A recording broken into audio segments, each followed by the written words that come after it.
Okay. Su was a little drunk. She clearly didn't notice them, but they said she had spotted them in advance. She couldn't deny the accusation now. She could only hold her waist with one hand and her stomach with the other. Following closely by Four Eyes, she walked to the edge of the water tank and sat down. She took a few breaths and said tiredly, "I'm a little tired. If you want to do something, do it quickly." The third-level wood-type mutant and the fat man with the gun looked at each other. Su was out of breath because of her huge belly. She was panting even when she was sitting. She looked easy to deal with. Then, the fat man sneered and said to the third-level wood-type mutant, "So it's so easy to capture the owner of Bafang Villa? If we had known it was so easy, why would we have released maggots everywhere? Go and inform the commander to take over Bafang Village tonight while none of the special forces are in Bafang Village today." Hello. Su couldn't help but gasp a few more times. She looked like a fragile daughter, and now she looked pale. Her long hair was casually pinned up with a hairpin she found.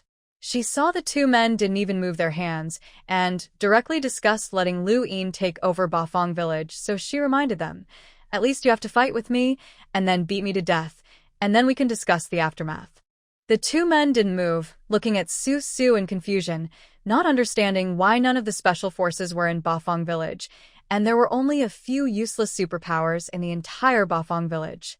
Su, the only one with a higher superpower level, looked like she would fall down at the snap of a finger, and she was still so big-bellied, but she still wanted to fight with them.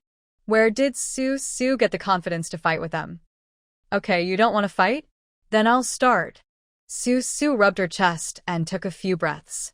Before she finished her words, countless water droplets suddenly flew out from the turbid green rainwater in the water tank behind her. Without even saying hello, they flew towards the people standing on her left and right. The fat man yelled and shot at Su, then he fell to the ground with his head in his hands, avoiding this round of flying water droplets. The third-level wood-type mutant's reaction was a little slower. While he retreated repeatedly, several bloody holes were made on his body and shoulders by the sudden water droplets. But he was still a third-level wood-type mutant after all. Despite being injured, he activated his superpowers. The flowers, plants, and trees around Su began to grow wildly. When the third-level wood-type mutant knelt on the ground due to blood loss, several vines came towards Su like flying snakes. Good. Su was still sitting by the water tank and nodded with admiration. This was a bit like a strong confrontation. She waved her hand that was covering her belly, and several silver cold lights in the air quickly gathered and turned into several ice snakes, heading towards the two men on the left and right. The winding wooden vines were blocked by an ice wall before they reached Su. There were a few emerald green leaves growing on the dark green vines. The vines crawled along the ice wall condensed by Su. Finally, the ice wall surrounded Su and the water tank behind her. The vines then circled the ice wall several times, gradually closing in and trapping the ice wall. The ice snakes flew towards the third-level wood-type mutant and the fat man. One wrapped around the third-level wood-type mutant's neck, and the other went straight into his stomach. The fat man was shooting at Su's ice wall regardless of anything. As soon as he got up, an ice snake flew over, opened its icy mouth, and headed towards the fat man's face, then disappeared into the fat man's head. In an instant, the fat man's body turned white, and he still maintained the posture of getting up and shooting, frozen to the spot. At this time, Su was trapped by the vines. The ice wall around her turned into a bunch of sharp blades turned outward. In the blink of an eye, the thin ice blades scattered in all directions, and the vines around her were cut into pieces, with green branches and leaves flowing, and fell at Su's feet. The war has stopped, and the winner has been decided. Cough, cough, cough. The third-level wood-type mutant whose stomach was eaten through by an ice snake looked like he was wearing an ice scarf around his neck, and his body was full of blood holes pierced by water droplets. He knelt on the ground on his knees, coughing up bright red blood. The blood was very sticky and fell on the ice snake's tail that was still twisting in his abdomen. The red blood and the white ice formed a very sharp contrast. At this time, Su Sufang stood up, holding up her big belly, and walked step by step to the middle of the fat man and the third-level wood-type mutant. She glanced at the two of them, turned around and faced the third-level wood-type mutant side and asked, "You can reach the third level. This level is not easy to cultivate, and life here is not that difficult. So why are you doing this?" No. The third-level wood-type mutant felt cold and in pain, and his voice was trembling. His hands drooped weakly, and he felt that the blood in his body was frozen by the ice snake in his abdomen and could not flow. He opened his bloody mouth, smiled at Su with lifeless eyes, and continued, "Not everyone is willing to live in a melon field with no pursuits." He followed Lu Yin and served in the army for many years. What he always thought about was how to move to the next level. The end of the world has come. As an ambitious man with aspirations, he should make achievements and become a noble or a prime minister. That is what a man should do. Life here in Su is very good. He has no worries about food and clothing and does not have much living expenses. However, it is too peaceful and not suitable for passionate men. The third-level wood-type mutant coughed again, and his throat seemed to be soaked in water, making gurgling sounds. His voice gradually became lighter, and he slowly said, "You and I are both at level 3. I just lost today, because I was careless. Next time, you won't be so lucky." Unsure of what to do with the body of the third-level wood-type mutant, Su turned around and glanced at the fat man who was frozen stiff behind him. Although the fat man's body was frozen to the point that he remained in the same shape and could not move, he was not dead yet. Perhaps he had more fat in his body and was more resistant to freezing. When he saw Su turning around, the fat man trembled and said, I think that life here is pretty good. Don't kill me. I want to stay here, safely stay. Really, I never thought of killing you from the beginning." Perhaps these two people had no intention of taking Su's life from the beginning. After all, Luin still wanted her to give birth to Xiao AI, and wanted to control Xiao AI to manipulate her and Yiyu, and even to take over the entire Bafang village. But in a fight between life and death, there must be no future troubles. To Su, killing one person is killing two people is also killing. She doesn't mind killing one more person. Besides, they are people who do great things. Today they can disregard human lives and release maggots to eat people just to restrain Yiyu. Tomorrow, they will be so cruel that they can slaughter all the old and young in the village. In the eyes of these people, human lives are just like ants, worthless. Su will also be like an ant. What's wrong with treating these two people? So Su shook her head, took 2 steps towards the fat man, and said kindly, Look, your companions are all dead, and they died bravely and fearlessly, which is a pity. You have nothing and can only threaten pregnant women with a gun, so you should also die with your companions. No. The fat man uttered no 3 times in a row, and then his eyes widened as he looked directly at Su. Looking at Su's nonchalant and murderous attitude, a pink heart-shaped peach on her maternity skirt was dancing in the breeze. The last thought in the fat man's mind was that he couldn't believe it. He had already surrendered voluntarily, but Su still wanted to kill him.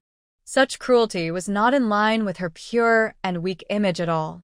Su, who originally had no plan to kill anyone today, stood between the 2 bodies after killing 2 people, thinking about how to deal with the 2 bodies. The bloody smell attracted several maggots, but the maggots were crawling in the green grass, and before they could crawl onto the bleeding 3rd level with type mutant, they were eaten by a mutant chicken that suddenly jumped out. Therefore, the idea of relying on the mutant maggots to eat the 2 corpses was immediately rejected by Su. Under the relentless pursuit of Yiyu and others, the mutant chickens in Bafang village had developed the mobility like a mobile force. They came and went without a trace. Wherever there were mutant maggots, there were mutant chickens. This is also the most important reason why the mutant maggots cannot be successfully raised in Bafang village. At this time, in the backyard of a villa building, Shengnan, wearing a pink silk pajamas and a lace jacket, opened the door to the backyard. With a lazy expression, she leaned against the door, holding a cigarette between her slender fingers, took a puff, and looked at Su standing between the two corpses in a daze. She opened her red lips and asked, "Injured?" No, not really. Su turned around and looked at Mei Shengnan not far away, shrugged. I was just thinking about how to deal with these two bodies. Why not just throw it into the ditch? Mei Shengnan twisted her waist and glanced at Su coquettishly, as if she thought this was not a problem at all. She raised her hand and took another puff of her cigarette. Behind her, in the dimly lit room, there was a sound of mahjong being rubbed. Su frowned, took 2 steps towards Mei Shengnan, and asked, "Are you playing mahjong?" If ordinary people heard what Mei Shengnan said, they would be sufficiently alert, because there were mutated bushes planted in the trenches of Bafang village. But Mei Shengnan asked Su to throw the body into the trench. Doesn't it clearly show that she knows that there are species in the trench of Bafang village that can dispose of the bodies? Su couldn't help but smile. It made sense. Who was Mei Shengnan? She had only been in Bafang village for a few days, but she must have known everything about the village inside and out.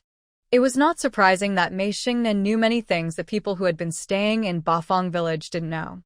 What else? Mei Shengnan rolled her eyes at Su.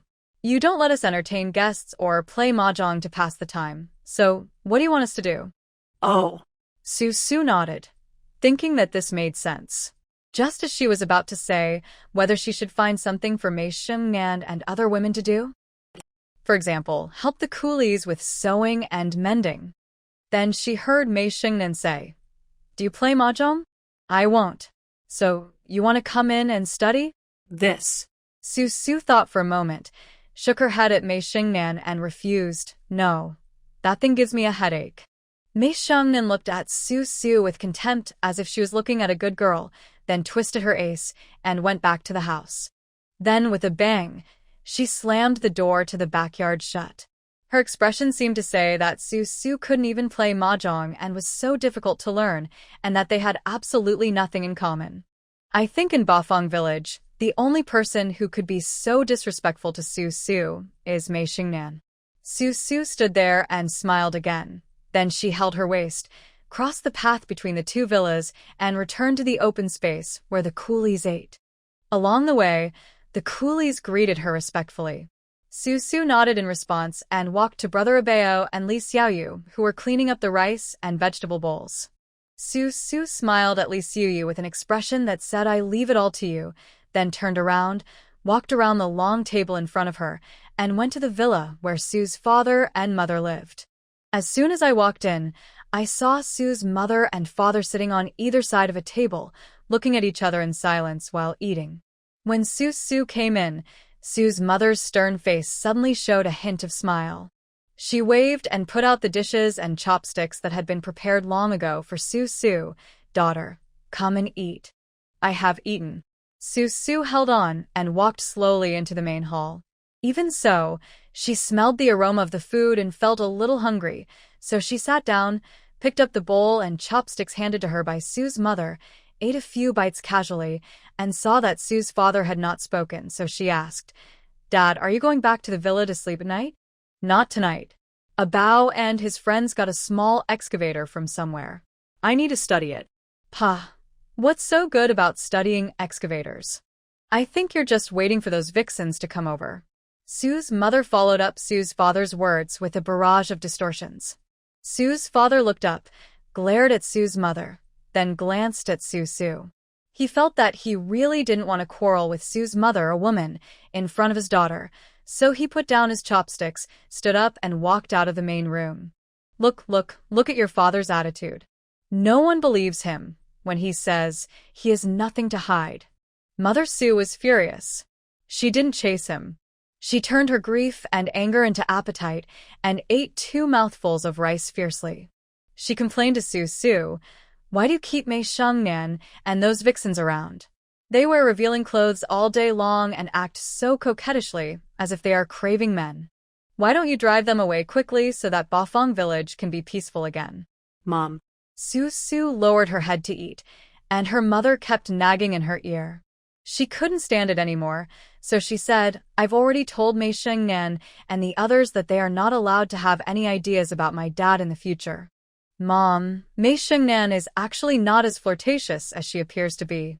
She just appears to be more flirtatious. Nonsense. Mom is much more experienced in judging people than you are. After finishing her meal, Sue's mother said to Sue, I will stay here tonight. If your dad doesn't leave, I won't leave either. I don't know what you and the others are going to do today, so you stay here and talk to Mom.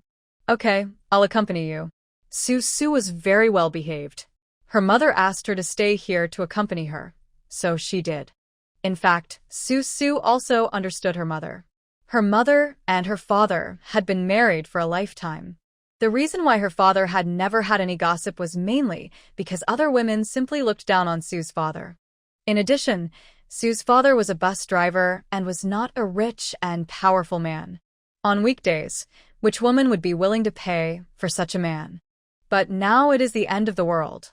As the owner of Bafang Mountain Villa, his father is also quite prestigious in this small Bafang village. Occasionally, he got the attention of a few women, so Sue's mother's heart was naturally alarmed. In addition, Sue's father saw the scene of Mei Shengnan and several women surrounding Sue's father. It would be strange if Sue's mother could feel comfortable. All the beauty a woman once had was given to a man when he was young. When he got old, it was worthless. But men were different. Men became more valuable as they got older. How could a man like Sue's father not make Sue's mother feel a sense of crisis? After comforting Sue's mother for a long time, Sue accompanied Sue's mother in the country villa in Bafang village for an afternoon and had dinner. After nightfall, Sue's father went out to tinker with his small excavator. Sue's mother followed him because she was afraid that Sue's father was lying and went to fool around with Mei Shengnan and the other vixens. Sue stayed in the villa alone, stroking the baby in her belly, sitting in the main room, and watching the sky gradually darken. The starry sky is beautiful tonight, and the brilliant Milky Way meanders northward in the night. In Bafang village, the laborers have started to work, and the tranquility of life can be felt amid the hustle and bustle. In the distance, 1 or 2 faint sounds of firecrackers were heard, which were not quite clear. I wanted to listen carefully, but I could only hear the sound of the wind. Time passed peacefully in Bafang village.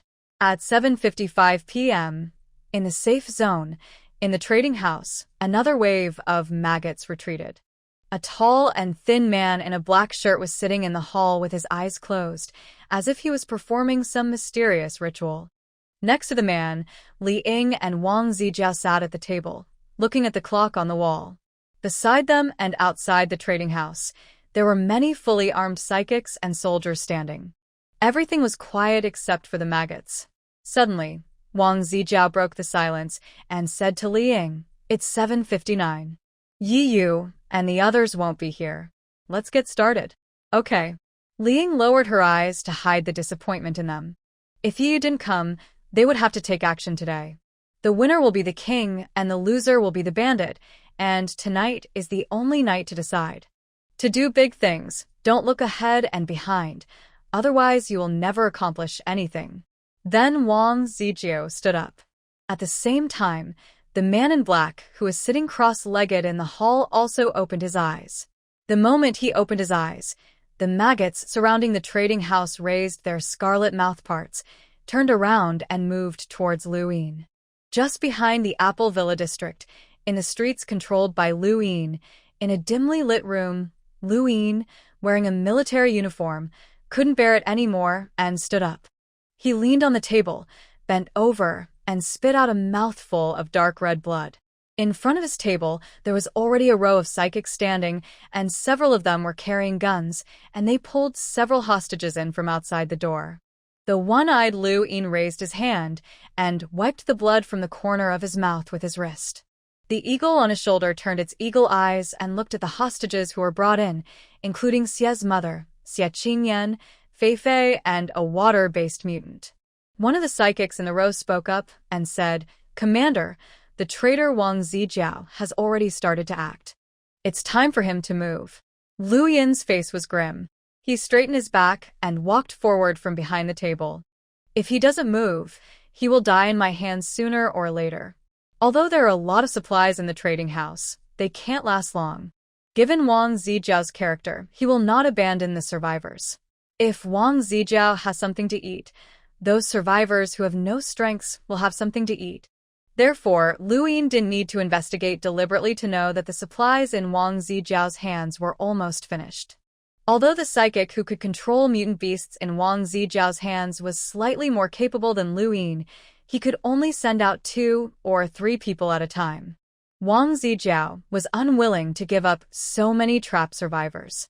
Apart from sending people out for help, the supplies he found were not enough to feed so many people. Compared with the situation on Wang Zijiao's side, Lu Yin seemed much more decisive and efficient. As early as the beginning of the sudden change in the situation, Lu Yin assigned all the survivors in his hands to Wang Zijiao's side for care. He had 5,000 ordinary soldiers and more than 20 people with special powers. For Lu Yin, ordinary soldiers can't play a big role in helping now. His focus is only on how to cultivate people with special powers. The supplies in his hands are first distributed to people with special powers. Those that the people with special powers don't want are then distributed to ordinary soldiers. He himself understood that in the current situation, ordinary soldiers were not willing to work for him, so Lu Yin valued the lives of ordinary soldiers less and less. This time, he planned to use ordinary soldiers as cover to let him leave the encirclement surrounded by the Maggot tide. Originally, the tide of maggots near the encirclement was just a deliberate enclosure created by Lu Yin for defensive purposes. At that time, he and Wang Zijiao had not yet fallen out. Later, because he saw through Li Ying's uncontrollable nature, he was a little wary of Wang Zijiao. Later, Wang Zijiao had a psychic who could control mutant beasts. The psychic's level was comparable to Lu Yin's. He quickly controlled the mutant maggots and surrounded Lu Yin, leaving him in a dilemma. Lu Yin and Wang Zijiao officially broke up at this point, and the Xiangqing safety zone, which was originally small in the past, has now become a 4-way confrontation. The situation had forced Lu Yin to the point where he had to leave. Last time, the eagle he left outside was shot by Yi Yu's men, and his wounds had never healed fully. Later, the maggots driven by the psychic in Wang Zijiao's hands put him under considerable pressure, so Lu Yin forcibly increased his psychic level, causing his body to be overloaded. If I don't leave soon, I'm afraid I'll be trapped here and die sooner or later. And tonight is the best time for Lu Yin to break out. The eagle eye on his shoulder stared at Mother Xie with a cold light. Lu Yin stepped forward and looked at the haggard and terrified expression on Mother Xie's face. He stretched out his hand, which was covered with a black leather glove, and grabbed Mother Xie's chin. He said slowly, "Li Ying thinks she is the smartest person in the world, but she is still just a woman. She thought she would force me out from the west and take Su Su's Bafang village to make a comeback? But she didn't expect that I would never take this path. Su Su is a fallback, and it's not time to take her down yet. Just let them develop for a while. I have planted so many people in Bafang village, and it takes time to gain their trust. So you can guess the path I am going to take now? Please let us go. Please let us go." Xie's mother's thin face was full of tears. Looking at Lu Yin, she felt a chill on her spine for no reason. She shook her head and backed away. However, behind her, there were 2 pistols pointed at her back. Xie's mother's back straightened unconsciously, and she stood still, not daring to speak again. "TSK, TSK, TSK, TSK. Lu Yin smiled sinisterly, stretched out a finger, and gestured to Xie's mother to silence her. "Don't be afraid. I won't do anything to you. I just want you and your son to do me a small favor." Yes, a small favor. It was really just a small favor, just waiting for Xie Yaoshi to come and rescue Xie's mother and Xie Qingyan, and helping him kill some maggots and stop Wang Zijiao and Li Ying's pursuers. After saying that, Lu Yin glanced at Xie Qingyan, who was hiding behind Xie's mother timidly and didn't dare to say a word, and snorted with some contempt. Yes, although Xie Qingyan was a little timid, he was still a water-based psychic after all. The funny thing was that Xie Qingyan himself didn't even know that he was a water-based psychic. After taking another look at Fei, who had a wooden face, a look of satisfaction appeared in Lu Yin's one eye. A very strong Wood-type mutant might not be very obedient at the beginning, but taming a person is no different from taming a mutant beast. After taming it a few times, it will be very obedient. Then Lu Yin checked the rest of the people one by one. The hostages in his hands were all of great use to him. Those useless hostages had long been thrown by Lu Yin into some corner to feed the maggots. Everything was deployed properly. The main force was used to contain Wang Ziqiao and Li Ying. Another group of 15 psychics were fully armed and took several hostages. When Wang Ziqiao launched an attack on the street, they abandoned the other ordinary soldiers who were resisting hard, went into battle lightly, walked through a secluded underground passage in the dark, and headed towards Xie Yaoshi. It was less than 6 o'clock in the morning of the second day. The sky was already gray and white. Bafang village was a 40-minute drive from the safe zone. King Kong, who was ambushing in the bushes, said to Yi Yu, who was lying beside him. He came out. He squatted for an afternoon and a night. This Lu Yin can really hold out. He didn't come out until now. Yi Yu was wearing an iron helmet with a grass ring on it. His eyes were fixed on the road ahead. When he heard King Kong's words, he stretched out his hand, and the scholar next to him handed him a telescope. He then continued King Kong's words. The brothers who monitor the safety zone said that Wang Ziqiao and Li Ying led people to rush into Lu Yin's safety zone last night. They fought all night and killed many soldiers. This morning, a group of people took 3 military trucks and broke out of the safety zone, but they're not sure whether Lu Yin is in it. Here it comes. Yi Yu held up a telescope and looked through it. A military truck was coming quickly on the national highway. A large group of people were standing or sitting on the truck. Everyone was wearing a military uniform and their faces were covered in blood. He raised one hand and waited for the truck to get closer. But he suddenly turned his head and asked the scholar, "You said 3? "Yes, 3. But there is only one military truck here. Let's quickly ask the other 2 roads to see if there are any military trucks coming over there as well." Hearing this, the scholar quickly lowered his head and pressed the Special Forces watch in his hand. After only 10 seconds, he looked up and replied, "Yibe Opi, there is a military truck coming on each road, and the time is not in order. The brothers monitoring the safe zone can't be sure which car Lu Yin is in. Depend on." Yi Yu, who was lying in the grass, couldn't help but curse. There were only 3 roads from the west of the safe zone that would pass by Bafang village, and only these 3 roads could go south and north. When Lu Yin escaped, he drove 3 military trucks, but they ran in 3 different routes. No one knew which military truck he would hide in. No matter what, I've overturned all 3 cars. Yi Yu pounded the grass, gave an order, lay down in the grass, swung his arm, and threw a fireball, which landed right on the oncoming military truck, creating a large spark. The military truck seemed to be frightened, and its front end tilted, and the car rushed into the woods on the side. The soldiers on the truck quickly raised their guns and fired. Not caring where Yi Yu and the others were hiding, they just kept shooting. For a moment, superpowers and bullets were flying in this world. At the same time, Su was awakened by the noise downstairs. She walked out of the bedroom on the 2nd floor and wanted to take a hot bath. She rested in this villa yesterday. Because she had no change of clothes, she did not take a shower last night. This morning, Li Xiuyu, who came with Brother Abeo to deliver food, brought her clothes to her, so Su had to wait until early in the morning to take a shower. This country villa has 2 floors. There is a bathroom on the 1st floor with a shower and an electric water heater. There is a bathroom on the 2nd floor, but there is nothing else except a squat toilet. The bathroom on the 1st floor was right opposite the main room.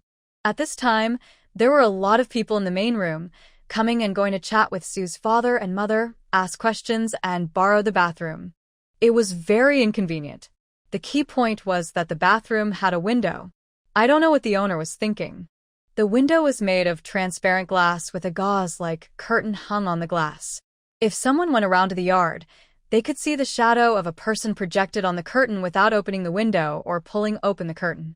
So if Su wanted to take a hot bath, she had to prepare 2 buckets for herself on the 2nd floor, plug in a quick heater, heat a bucket of water first, and then add cold water to it so that she could take a hot bath. Of course, it is also possible to use Yu to replace hot water, but at this moment, I don't know whether Yu has done it with Lu Yin or not.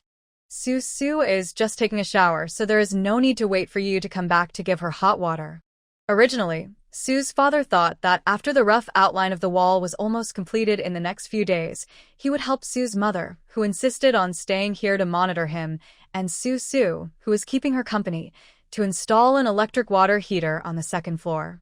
However, Su thought that in a few days, Su's mother might feel that Su's father's style was fine, and they would still move to Bafang Villa, so he would not bother with all this. Fortunately, it is convenient for Su to take a bath. As long as the water is heated, she can control the hot water like a water snake, entangled with the cold water and dance into a stream, mixed with warm water to form a water snake. Then she doesn't have to do it herself. She can just control the water snake to slide around her body, and the bath will be ready. Washing hair was even more convenient. After taking a shower, Su put her clothes back on, with the goal of not getting her clothes wet. She practiced the fine manipulation of her supernatural powers, standing in the toilet with her clothes on, controlling the water to wash her hair. When Yu came in, he saw Su with a bulging belly, wearing a maternity nightgown and slippers, with her long hair fluttering in the wind, and a transparent water snake slithering through her hair. So Yu leaned against the door, glanced at Su's chest, and said with a gangster-like smile, "Come on, show me how to take a bath with your clothes on."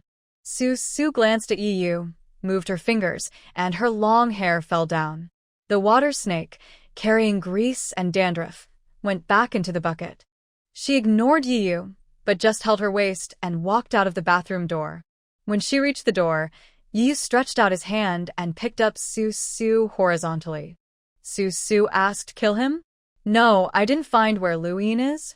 Upon hearing this, Yu looked a little frustrated.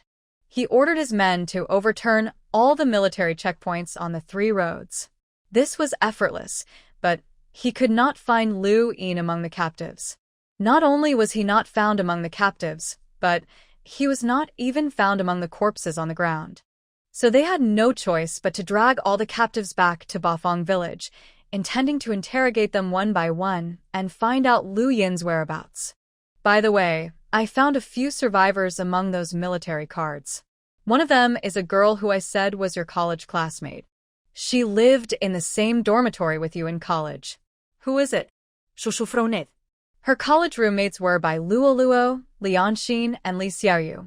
Bai Luo was dead, and Li Xiaoyu was in Bafang village, so there was only one left. She said her name was Lianxin. I brought her back, but she was taken away by Li Xiaoyu. Where did Li Xiaoyu take Lianxin? Su struggled and wanted to jump out of Yu's arms. She really wanted to go out and question Li Xiaoyu. What kind of person is this Lianxin? Hasn't Li Xiaoyu suffered enough from Lianxin before? Yu did not let Su down. He carried Su and her son back to the bedroom and said, "Don't worry. How can we take just anyone back to Bafang Villa? Aren't you afraid that they are spies?" Li Xiaoyu took Lianxin to another villa. The survivors who came back with the military card this time will be taken care of together. Recently, Yu likes to hold Su horizontally like this more and more. In his words, this is like holding 2 women at the same time, which is great. Su couldn't win the argument with him, so she just let him do what he wanted. She also felt relieved after hearing that Li Xiaoyu did things with some propriety. She thought about going with Yu to see what was happening when he was interrogating Lianxin. At that time, there was a maggot plague in the Apple Villa district. All the survivors from Xie side who were able to escape from the Apple Villa district ran away, and those who could not escape had already become food for the maggots. This Lianxin was found in Lu Yin's military card.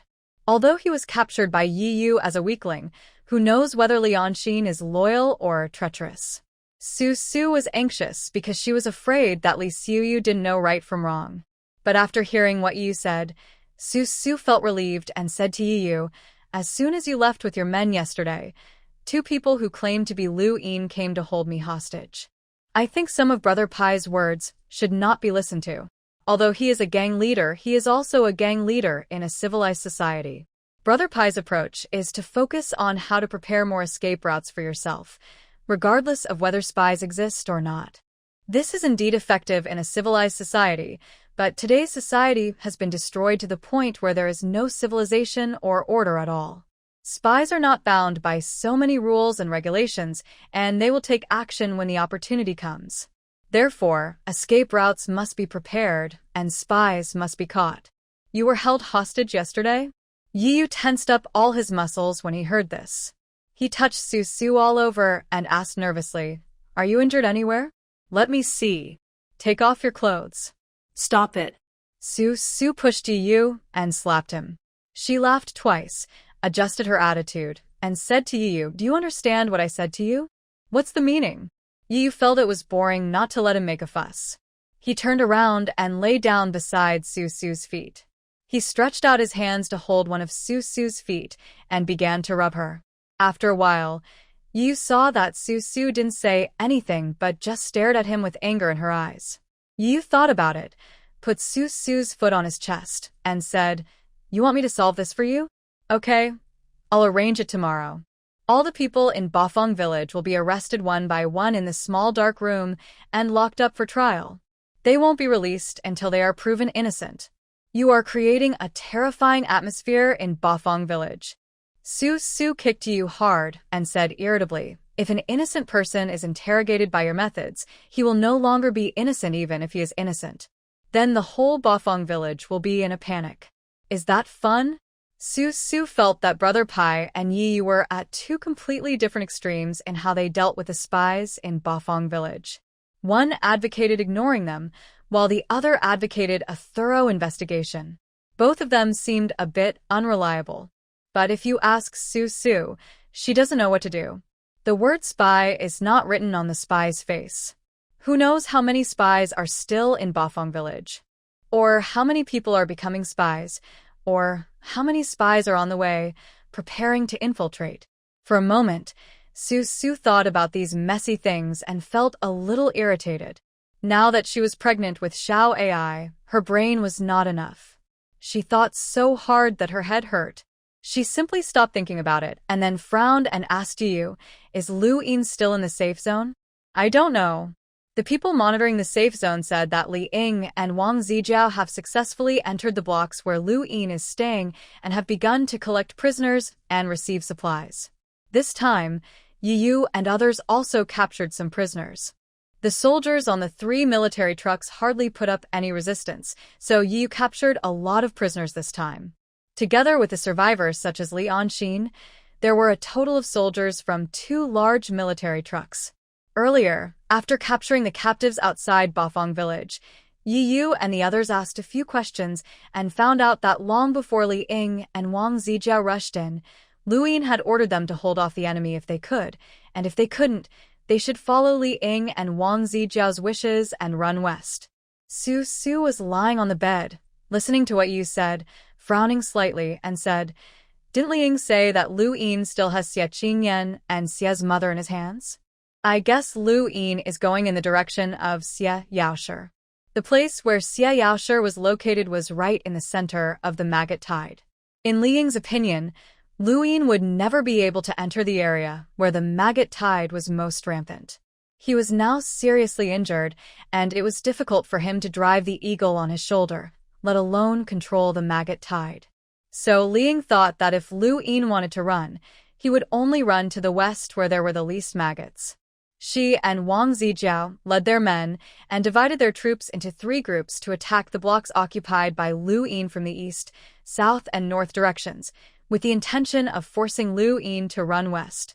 As a result, Lu Yin did not come west to Su and Yiyu to die, but went to Xie Yaoshi instead. Now I just hope that Xie Yaoshi won't be controlled by Lu Yin again because of his mother and Xie Qingyan. If a master like Xie Yaoshi falls into Lu Yin's hands, then Lu Yin will be in real trouble. Although it was morning and she had just woken up from a night's sleep, her belly was big and she felt tired easily. She fell on the bed and wanted to sleep. So she glanced at Yiyu, who was lying at her feet and rubbing her feet.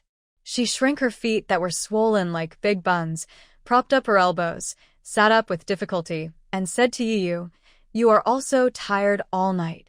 Stop rubbing and take a nap. Then I'll close my eyes for a while. What are you going to do?" Yi smiled, squinted his eyes, rolled around on the bed for a few times, climbed onto the pillow where Su Su had slept, closed his eyes, and fell asleep immediately. Su Su shook her head, pulled the thin quilt on the bed, covered Yi's back with it, got up, walked out of the bedroom, and went downstairs. At this time, Su's mother had come back from outside with breakfast. The people who had come to the main room to discuss things with Su's father had already left in 2s and 3s. Su's father also went to inspect the place where the trench was being dug in Bafang village. Mother Su asked Su Su to sit down and eat breakfast. She also left a portion for Yu. Then she talked to Su Su about Mei Shengnan and the other women.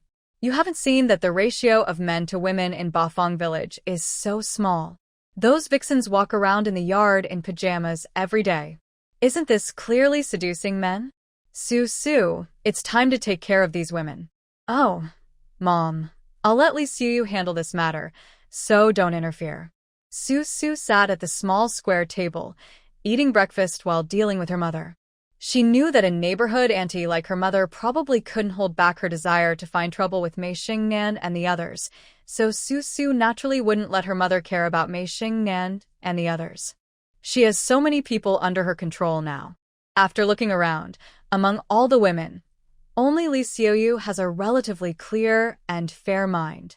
Instead of letting Li Xiuyu get closer and closer to Lianxin, it is better to find something for Li Xiuyu to do, and let Li Xiuyu take care of Mei Xingnan and the others. Su Su thought about finding a few washing machines and setting up a laundry room so that Mei Xingnan and the others could help the laborers on the construction site wash and dry clothes. This is an easy thing to do, and Mei Xingnan and the others don't have to wash it by hand. At that moment, thinking about this, Su Su finished the breakfast in the bowl in a few bites, left her mother, who was chattering about Mei Shengnan and those vixens, and went out with her belly full to look for Li Xiuyu. It just so happened that Li Xiuyu was sitting under the big locust tree at the entrance of the village, staring blankly ahead. No one knew what she was thinking about.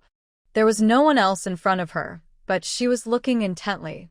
She was wearing overalls, a white t-shirt, and a ponytail, and looked like an ordinary college student. Su Su didn't want to disturb her at this time, so she had to stop and stand aside to watch. Then she saw a small stone fell next to Li Xiuyu's canvas shoes. Li Xiuyu raised her head and saw the scholar standing on the roof of the villa opposite, waving at her in a friendly manner. Li Xiuyu also smiled, raised her hand and waved at the scholar, then turned her head and saw Su Su standing by and watching. Li Xiuyu pursed her lips in embarrassment, feeling like she was caught in bed by Su Su, so she hurriedly asked Su Su, "Su Su, you got up? Do you have something for me to do?" "Well, there's something." Su Su supported her waist, held her big belly, and walked towards Li Xiuyu, slightly panting. Before she could talk about setting up a laundry room for Mei Shengnan, Li Xiuyu stood up and quickly expressed her opinion. "Su Su, I know what you want to say, and Xian, Lian Xian, I am not soft-hearted. I still haven't forgotten every word of what she said to me. Don't worry, I won't be that confused." Oh. Su Su was stunned for a moment. Then she remembered that she had actually forgotten about Lianxin. After Yu mentioned this person, she seemed to be worried about Lianxin for a while, but then she forgot about Lianxin. What kind of memory is she having now? Su Su reacted immediately and said to Li Xiuyu, "You should know it in your heart. You have been her relative for so many years, so you know what kind of person Lianxin is. People's hearts are not as good as they used to be in the last days. Don't say too much when you talk to Lianxin. If there is a chance, I think you should let Lianxin leave here and go to Chuncheng or somewhere else to make a living. Su Su's place would not welcome people like Lianxin." Although Lianxin was not a wicked person who committed murder and arson, she had a grudge against Su Su. She had once condemned Su Su and Li Xiuyu with a righteous look on her face. Su Su was narrow-minded, and there was no way for her to resolve the grudge with Lianxin. The most important thing is that Lianxin was found on Lu Yin's military card, which made Su Su very concerned. Li Xiuyu had a slight embarrassment on her face, but she still nodded and assured Su Su. Okay. After Yiyu has finished interrogating her and confirmed that there is no problem, I will let her go immediately. The embarrassment on her face was because of the look on Li Anxin's face she had just seen, but it was truly beyond words to describe. Although Li Anxin was not a beauty in the past, she was youthful, pretty, lively, and enthusiastic, and possessed all the good qualities that a college student should have. Li Xiuyu didn't know what Li Anxin had encountered during the period of her evolution. Anyway, when she looked at Li Xiuyu just now, there were blue and red marks all over the exposed parts of her body, and her hair was messy, as if it had been cut as if by a teasing, longer here and shorter there, and it was in no shape. The clothes on her body had not been washed for many days, and she was not wearing any underwear under her skirt. The expression on her face also had a hint of worldly air, and the smell on her body was even worse, as if it was all the tadpole smell of a man. Seeing Li Anxin like this, Li Xiaoyu felt a trace of sympathy. The reason why she was sitting here in a trance was that she wanted to ask Su Su to keep Li Anxin and settle her down. But Su Su didn't wait for her to beg and showed a very firm attitude, leaving Li Xiuyu no chance to even speak. It is the end of the world now. Which woman out there is not living in dire straits? Since Li Anxin chose Xie Qingyan in the first place, she must be responsible for her actions. Who can she blame for being reduced to this state today?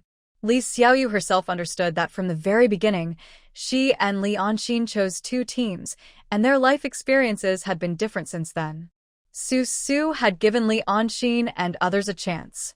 As long as Li Anxin and others were willing to help Su's father build the wall and exchange their labor for food, Su Su would have taken Li Anxin and others in. But Li Anxin's choice at that time was to point at Su Su and curse her, calling Su Su a cold-blooded and ruthless executioner.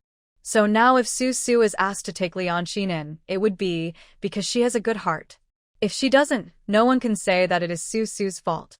Oh, by the way, there is one more thing I almost forgot. Seeing that Li Xiuyu agreed to send Li Anxin away, Su Su remembered something and said to Li Xiuyu, "Go back and find a few people to set up a laundry room for Mei Xingnan and the other women, and let them be responsible for washing the coolies' clothes." "Okay, I'll do it right away." Li Xiuyu nodded and agreed. Just as Su Su had instructed Li Xiuyu about finding a washing machine and setting up a laundry room, another gangster came to report to Su Su that Li Ying had arrived. "This guy just went through a big battle last night, didn't he take a rest?" Su Su and Li Xiaoyu stood in the open space at the entrance of the village. The crown of the big locust tree above their heads blocked some of the sunlight above their heads. Su Su stood there and let the young and dangerous man lead Li Ying in through the iron gate at the entrance of the village. She found a big rock under the tree and sat there waiting for Li Ying. When Li Ying walked up to Su Su alone, wearing a tight army green skirt, in the bright sunshine, Li Xiaoyu had already turned around and called a few gangsters to follow her in the car to find a washing machine. "You are such a big village chief, but you are allowed to sit on this big rock alone?" Li Ying came over and started to tease Su Su from a distance. Su Su looked over and saw that although Li Ying's eyes were tired, she was not injured. It seemed that the attack on Lu Yin last night was quite easy. So she smiled and said, "Some people call me the village chief, and some people call me the owner of the manor. No matter whether it is the village chief or the owner of the manor, they are still not as good as you, the deputy captain, who is decisive and cautious in killing. That's because you like to live a peaceful life like this, and don't like fighting and killing to strive for the top. Otherwise, I wouldn't have the chance to jump around today." Li Ying smiled amiably, stood in front of Su Su, bent down, put several large plastic bags in her hands at Su Su's feet, found a smaller stone, sat down opposite Su Su, and said, "These are all baby clothes we found. They are not worth much. I hope you like them. Just consider it as a thank you for your man's help last night. You're welcome." Lu Yin was not in the 3 cars that escaped last night. While chatting and laughing, Su Su waved her hand, and the smile on her face faded a little. Once Lu Yin was driven away, Li Ying took over. She had thousands of Lu Yin's former captives in her hands. Together with the survivors, there were at least tens of thousands of people. How could Su Su believe that such a deep-minded person who had worked hard to climb to this position would sincerely offer her something to thank her? Sure enough, when Liang heard Su Su say this, her expression became much more serious. I think he went to Xie Yaoshi. Lu Yin holds 2 relatives of Xie Yaoshi in his hands. Su Su, Xie Yaoshi is not easy to deal with. We must take the initiative first. Strike first and gain the upper hand? Su Su snorted, her expression somewhat cold, and glanced at Liang again. She changed her sitting position on the big rock and said, "You're striking first again." Liang, do you know how many people died last night because of your words, strike first? That's right. Lu Yin deserved to be killed. If Liang didn't take the initiative, Lu Yin would have taken the initiative sooner or later. But just because Yu overturned Lu Yin's 3 military trucks and deserters last night, did Liang think that Su Su was in cahoots with her from then on? As for we must strike first. Liang wants to get to the top. She wants to swallow up Lu Yin's soldiers, then swallow up Xie Yaoshi, and also wants to pull Su Su and Yu as assistants. It's a really beautiful idea. But Liang was not annoyed. She still looked at Su Su with a smile and said softly, "When doing big things, people will die. Now we are in the same boat. If Lu Yin is not eliminated and Xie Yaoshi helps us, you and I will be in danger." This is indeed true. Lu Yin, because of Su Su's love, once he gained power, he would either swallow up Su Su and Yu, or kill the 2 traitors Wang Zijiao and Liang. Now Liang and Su Su are indeed in the same boat. Whether Su Su admits it or not, this is the fact. She stood up, holding her waist, and took 2 steps to the edge of the shade. The sun was shining brightly in front of her, so bright that it made people feel hot. Shengnan was wearing a pink lace pajamas and holding a basin of water in her hand. She poured it into the yard and glanced at Su Su, who was separated by a large open space. When she saw Liang, she was stunned for a moment, and then she twisted her hips and went back before Liang noticed her.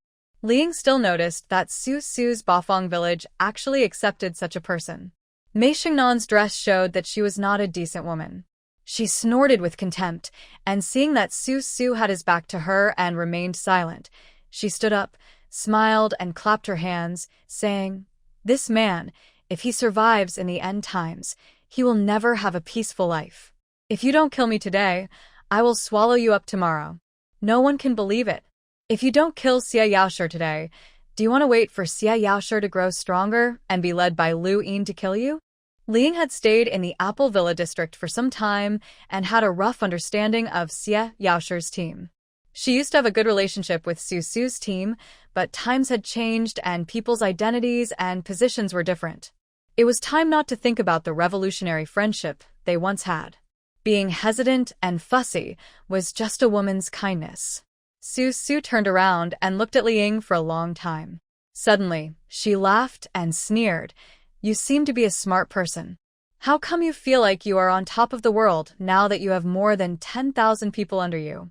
You are too aggressive and don't even give Wang Zijiao a break. With these 10,000 people, I want to see how long you can keep messing around and how long Wang Zijiao can tolerate you." Wang Zijiao fought a bloody battle last night and finally took over several large warehouses of Lu Yin. Today, Liang was thinking about plotting against Xie Yaoshi. What else could this be? Perhaps Liang was thinking that the supplies in hand were always stretched to feed more than 10,000 people. Taking this opportunity, she could defeat Xie Yaoshi, who had not yet connected with Lu Yin, swallow up Xie Yaoshi's superpowers, and take over Xie Yaoshi's supplies. Then, she could control the tide of maggots in the safe zone and form a new safe zone. But according to Li Ying's development model, she may not be content after taking down Xie Yaoshi. According to her personality, I am afraid that she can only feed and grow herself by constantly annexing others.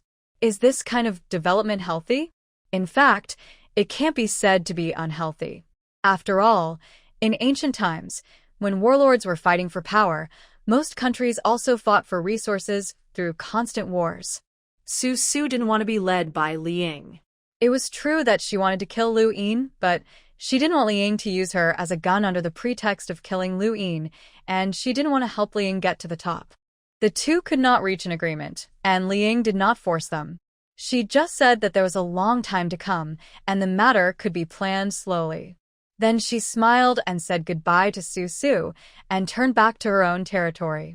At present, Lu Yin's whereabouts were unknown, and the insider on Xie Yaoshi's side had not yet informed Liang of Xie Yaoshi's unusual movements. So she was not in a hurry to drag Su Su into the water. Anyway, the plan had been made when the time came, and Liang did not believe that Su Su would let Lu Yin go easily. So Liang calmed down and returned to Wang Zijiao to deal with the Maggot tide and organize the people with special abilities.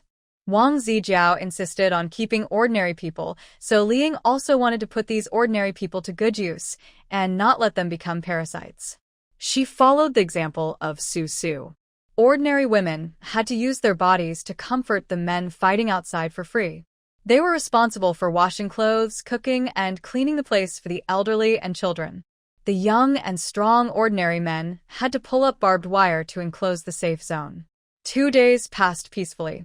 Li Xiaoyu found dozens of washing machines and, together with Brother Abeo and a few others, found a villa below Bafang Villa.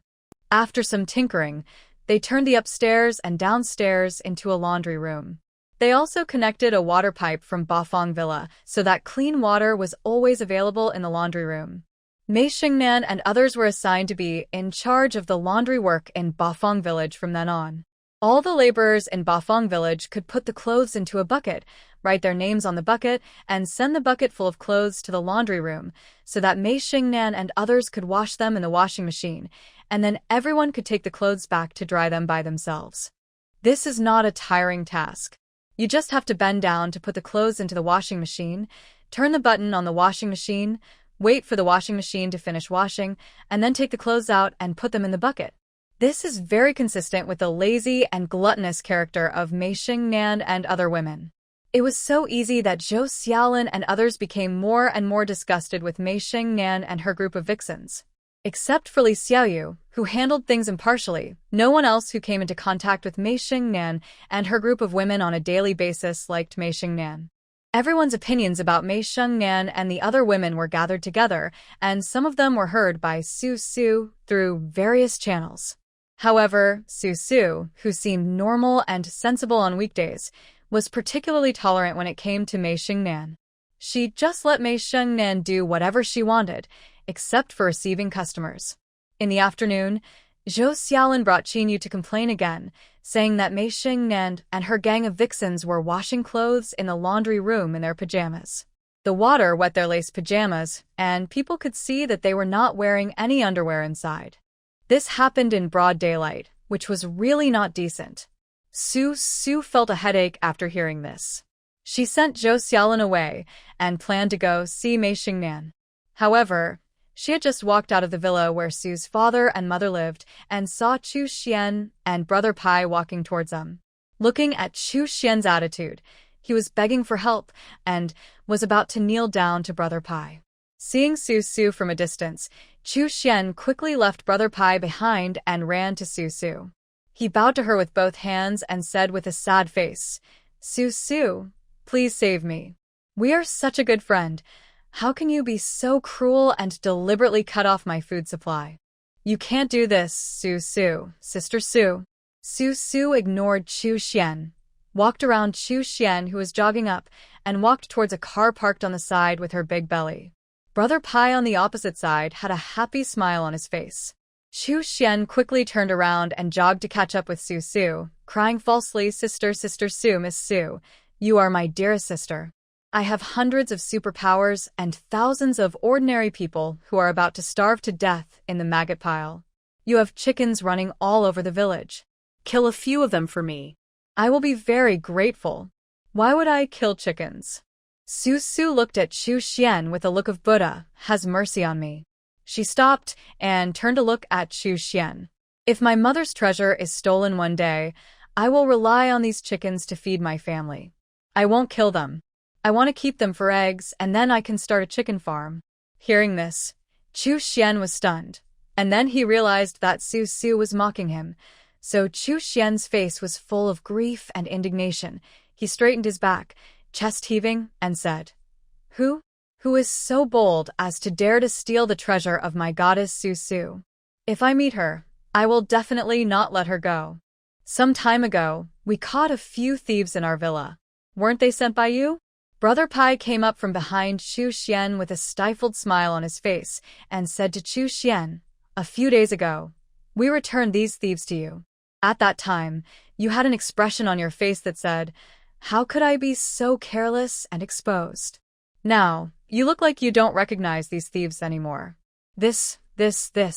Chu Xian's expression was strange for a while, and then quickly returned to normal. He said, "These thieves must have slandered me. I, Chu Xian, have always been upright. How could I do such a sneaky thing? Su, you must not be instigated by the villains and destroy more than 1,000 lives on my side. You are such a boring person."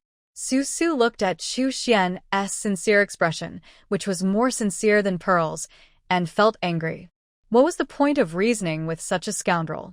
Anyway, Chu Xian refused to admit that he had sent people to Bafang Villa to steal the mutant soil. What could Su do to him? Now those stupid thieves were returned to Chu Xian, and Su could not find any witnesses. She turned around, with an angry face, and sat in the passenger seat of the car in front of her. At the same time, she said to Brother Pai, "Brother Pai, my belly is big, it's not convenient for me to drive. Can you take me to Xengnan's place?" "Okay, I'll take you there." Brother Pai smiled and got into the driver's seat. Before he could sit down, Chu Xian, who was as sticky as a sticky candy, opened the car door and sat directly in the back seat, muttering non-stop, Su, it's really not easy for me to come out this time. There are still thousands of people I left in the maggots waiting for me to take food back. Su, I beg you, this is all my fault. I'm a rascal. I shouldn't have thought about your mother's mutated soil. Just sell me a few. We haven't eaten meat for a long time. I miss eating meat so much. I want to eat meat. So annoying. In the started car, Su sat in the passenger seat in front of Lu Yin and picked her ears. She became a little impatient with Chu Xian's magic sound piercing her brain. She turned around, glanced at Chu Xian and said, "Don't nag. This matter ends here. We didn't have much friendship to begin with, and after something like this, we have even less friendship to speak of. Don't call me elder sister or younger brother. If we really talk about age, I should call you uncle. So, 20 ordinary crystal cores for a pound of frozen chicken, 40 ordinary crystal cores for a pound of cured chicken, and there are also fried chicken, New Orleans grilled wings, etc., which are sold separately. If you want to buy it. If you don't want to buy, just go back to where you came from. Buy. Don't save crystal cores for Uncle. Uncle has plenty of crystal cores." Chu Xian nodded quickly and agreed. He had more than 200 psychics under his command, and they were now doing very well in the Maggot Tide. They had an inordinate number of crystal cores and enough food, vegetables, and clean water. The only problem was that there was no meat. Without meat, people would feel a dull taste in their mouths and would not be able to muster the energy to do anything. Normally, if someone steals something from someone else and is caught, they would be too embarrassed to go to Su's place again. But not Chu Xian. For Chu Xian, even though he failed to steal and was caught, this did not affect his intention to make friends with Su and Yu at all. He even put on exaggerated acting skills and came to Su's place to buy chicken. He was so shameless. Speaking of being hypocritical, Chu Xian, the Xiaoxi you left with me has given birth to her child. Isn't it time to take her back? In the passenger seat, Su, who didn't want to argue with Chu Xian anymore, talked about this most important topic. It was said that Xiaoxi had been soaking in the water for so many days and finally came out today, but he looked like he would fall down at the slightest breeze. Su was really afraid that Xiaoxi was almost dying from the exhaustion. If Xiaoxi tortured herself, then it would not be Su's business if she died. However, Chu Xian left Xiaoxi in her Bafang village. If Xiaoxi died here, Su felt that she would not be able to explain to Chu Xian. So, she took advantage of Chu Xian's visit today and asked Chu Xian to take Xiaoxi back. Chu Xian suddenly changed his expression and put on a very serious face. He sat in the back seat, shook his head at Su Su, and said seriously, "Today, in addition to coming to apologize to you for doing such sneaky things, I also want to tell you something." "What's the matter?" Su Su turned around and looked at Chu Xian's beastly appearance. She thought, did Chu Xian apologize to her just now? Didn't he keep begging her to sell him chicken? When did he apologize for stealing chickens and dogs? Then Chu Xian said, "Xiao Xi's backstage. The eldest young master of the Fong family should be here in 2 days. I think my place is too disgusting and not suitable for entertaining guests. Su Su, I will send your coordinates to the eldest young master Fong." No, no, no. Chu Xian waved his hands quickly, squinting his eyes and smiling. The smile lines at the corners of his eyes were very deep. He explained to Su Su, "You see, I knew you would be angry. We have already agreed on this matter. Fong Shui actually doesn't have any good feelings towards Xiao Xi. As for the son in Xiao Xi's belly, no one knows how she got pregnant. Anyway, Fong Shui didn't voluntarily go to Xiao Xi's bed. Fong Shui said that we will ensure that his son is safe and sound. There are 6 military cards for guns and ammunition. You see, you will also benefit from it by then, right? I will give you one of the 6 military cards for guns and ammunition. I want the 4 army card." Su Su stretched out her fingers and raised 4 fingers to Chu Xian. She was so angry. Her Bafang village had a Xiao Xi, who was an eyesore every day. She was lucky that her doctors and nurses didn't get internal injuries. She also raised Xiao Xi and Fong Shui's son to be plump and white. Chu Xian only gave her 1 military card of guns and ammunition. 2 military cards, no more. Then give me a few more boxes of crystal cores. Make a deal. It's just a crystal core. Chu Xian has plenty of them.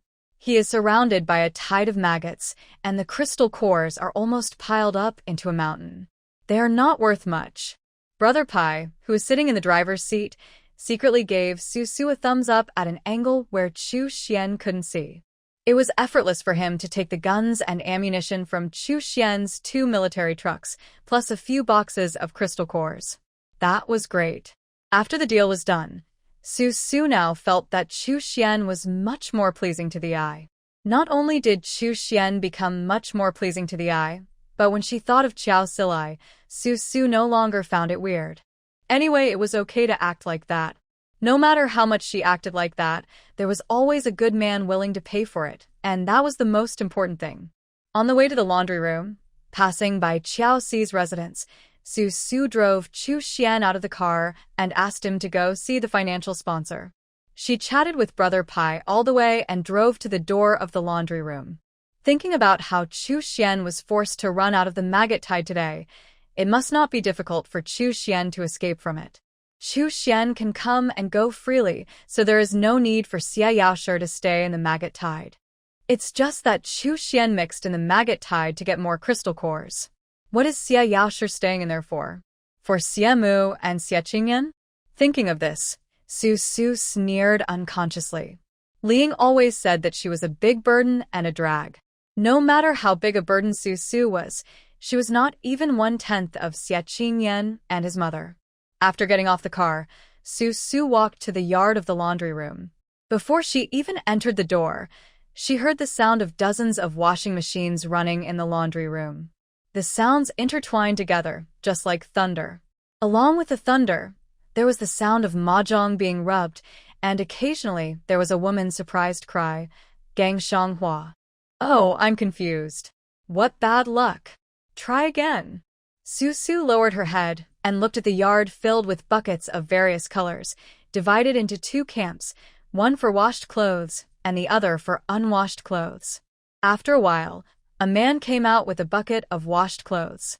As soon as he walked out of the door, he saw Su Su standing in the yard. He was stunned and smiled awkwardly. "Master, I didn't do anything, really. Pai Go, who was standing behind Su Su, lowered his head in a headache, stepped forward and explained to Su Su. Mei Xingnan and the other women wanted to play mahjong, so they randomly asked a few men to help them wash clothes. The men were all willing, and did not ask Mei Xingnan to give them anything in return. Haha, you've become more capable. Su Su nodded, indicating that she understood. No matter how nervous the man carrying the bucket was, she walked into the laundry room with her big belly. Li Xiuyu did a very good job. She even renovated the laundry room. I don't know where she got some sky blue paint from, but she painted the entire laundry room sky blue. A row of washing machines were placed against the wall. Mei Shengnan and 4 other women were playing mahjong on a small square table in the middle of the living room. Seeing Su Su come in, the other 3 women stopped playing mahjong and turned to look at Mei Shengnan. Mei Shengnan tilted her head and glanced at Su Su lazily. After slowly playing a card, she said to Su Su, "Wait a moment, I'll show you something." Su Su waited for a while. She found a chair and sat down, watching Mei Shengnan and her sisters playing mahjong and flirting with each other. After a while, Mei Shengnan pushed the cards in her hand away, lifted the tablecloth, and pulled out a piece of paper from under the red velvet tablecloth. She walked in front of Su Su, looked up at Su Su who was sitting on the chair, and handed the paper in her hand to Su Su. "Here." "What is it?" Su Su was curious, so she reached out to take it. She turned her wrist and saw a bunch of names written on the paper, including Lu Yin, Li Ying, Chu Xian, and Xie Yaoshi. Among the names, some were under Lu Yin's name, some were under Li Ying's name, some were under Chu Xian's name, and some were under Xie Yaoshi's name. At the same time, it also highlights the names of several people with special powers, such as who is a special power user, what their special powers are, what their special power levels are, and so on. "Where did you get it?"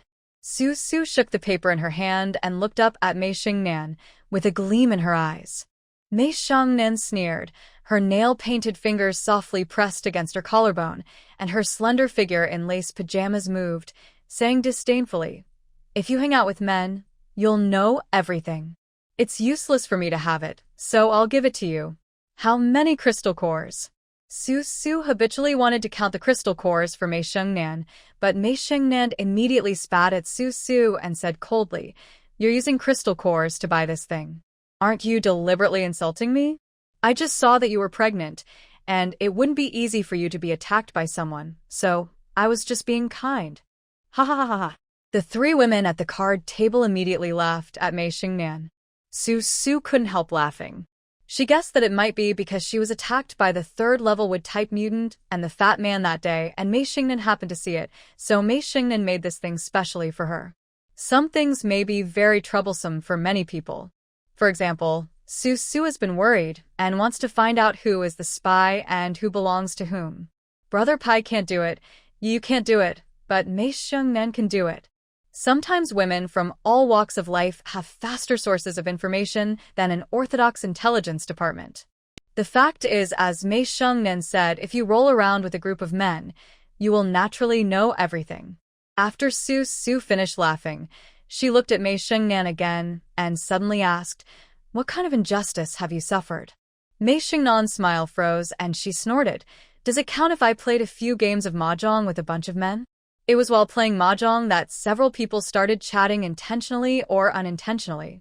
They called it chatting, but in fact they could talk about anything under the sun. Mei Shengnan has a skill, which is to grasp what she wants to grasp from the sea of messy information, and then dig deeper into the topic without making any noise. No piece of intelligence is complete and coherent. Perfecting information is Mei Shengnan's talent. Su Su stood up, stretched out her hand, suddenly hugged Mei Shengnan, and said softly, "Thank you, thank you." The first thank you was for Xie Yaoshi's effort in coming up with this list of spies. The second thank you was for the favor of collecting the bodies in the previous life. Su Su owed Mei Shengnan a thank you, and she said it now. "The material is too thin. Once the pajamas are wet, you can see clearly inside. In fact, I came here today to tell you this. You pervert." Mei Shengnan gently broke free from Su Su's embrace. Considering that Su Su was pregnant, she did not use much force. As soon as she broke free from Su Su's embrace, Mei Shengnan covered her chest with both hands and glared at Su Su with her beautiful eyes. However, Su Su seemed very happy. She smiled and turned to leave the laundry room. After walking out of the room, Su Su handed the list in her hand to Brother Pai, who was standing in the yard. Brother Pai looked down, and his face changed drastically. He turned around and caught up with Su. The two of them got into the car outside the yard one after the other. Brother Pai sat in the driver's seat and asked Su, who was sitting in the passenger seat, "Where did you get this list?" "There are 2 people on the list, but they are your father's right-hand men who were recently promoted. Maisie gave it to me." Su tilted her head and glanced at Brother Pai, who had an unusually serious expression. She said in a rather teaching tone, "So from now on, don't underestimate Maisie and his gang. They really helped us a lot this time." "That's right, I never looked down on them." Brother Pai was telling the truth. He was a gangster himself and was not born into a noble family. He had never looked down on women like Mei Xingnan.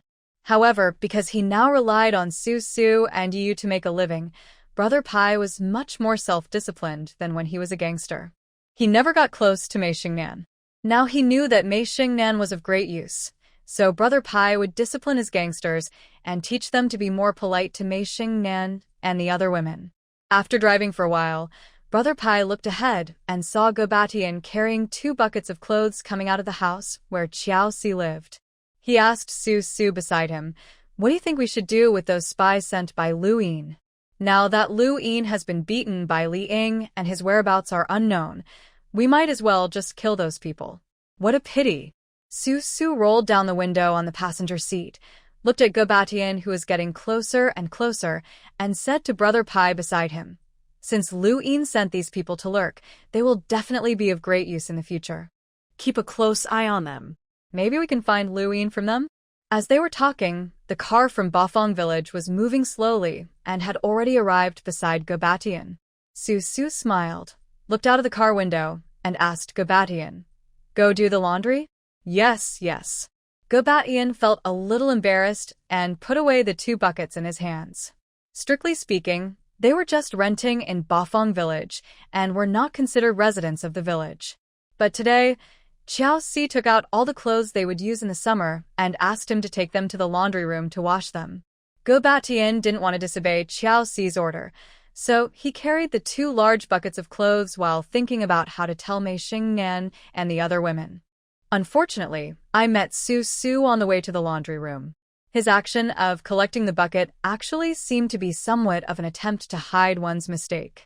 In fact, even from a long distance away, Su could see that the bucket that Gobatian was carrying was filled with Xiaoxi's colorful clothes. But Su didn't say anything. The laundry room was set up there, and she had said before that anyone from Bafang village could go there to get their clothes washed.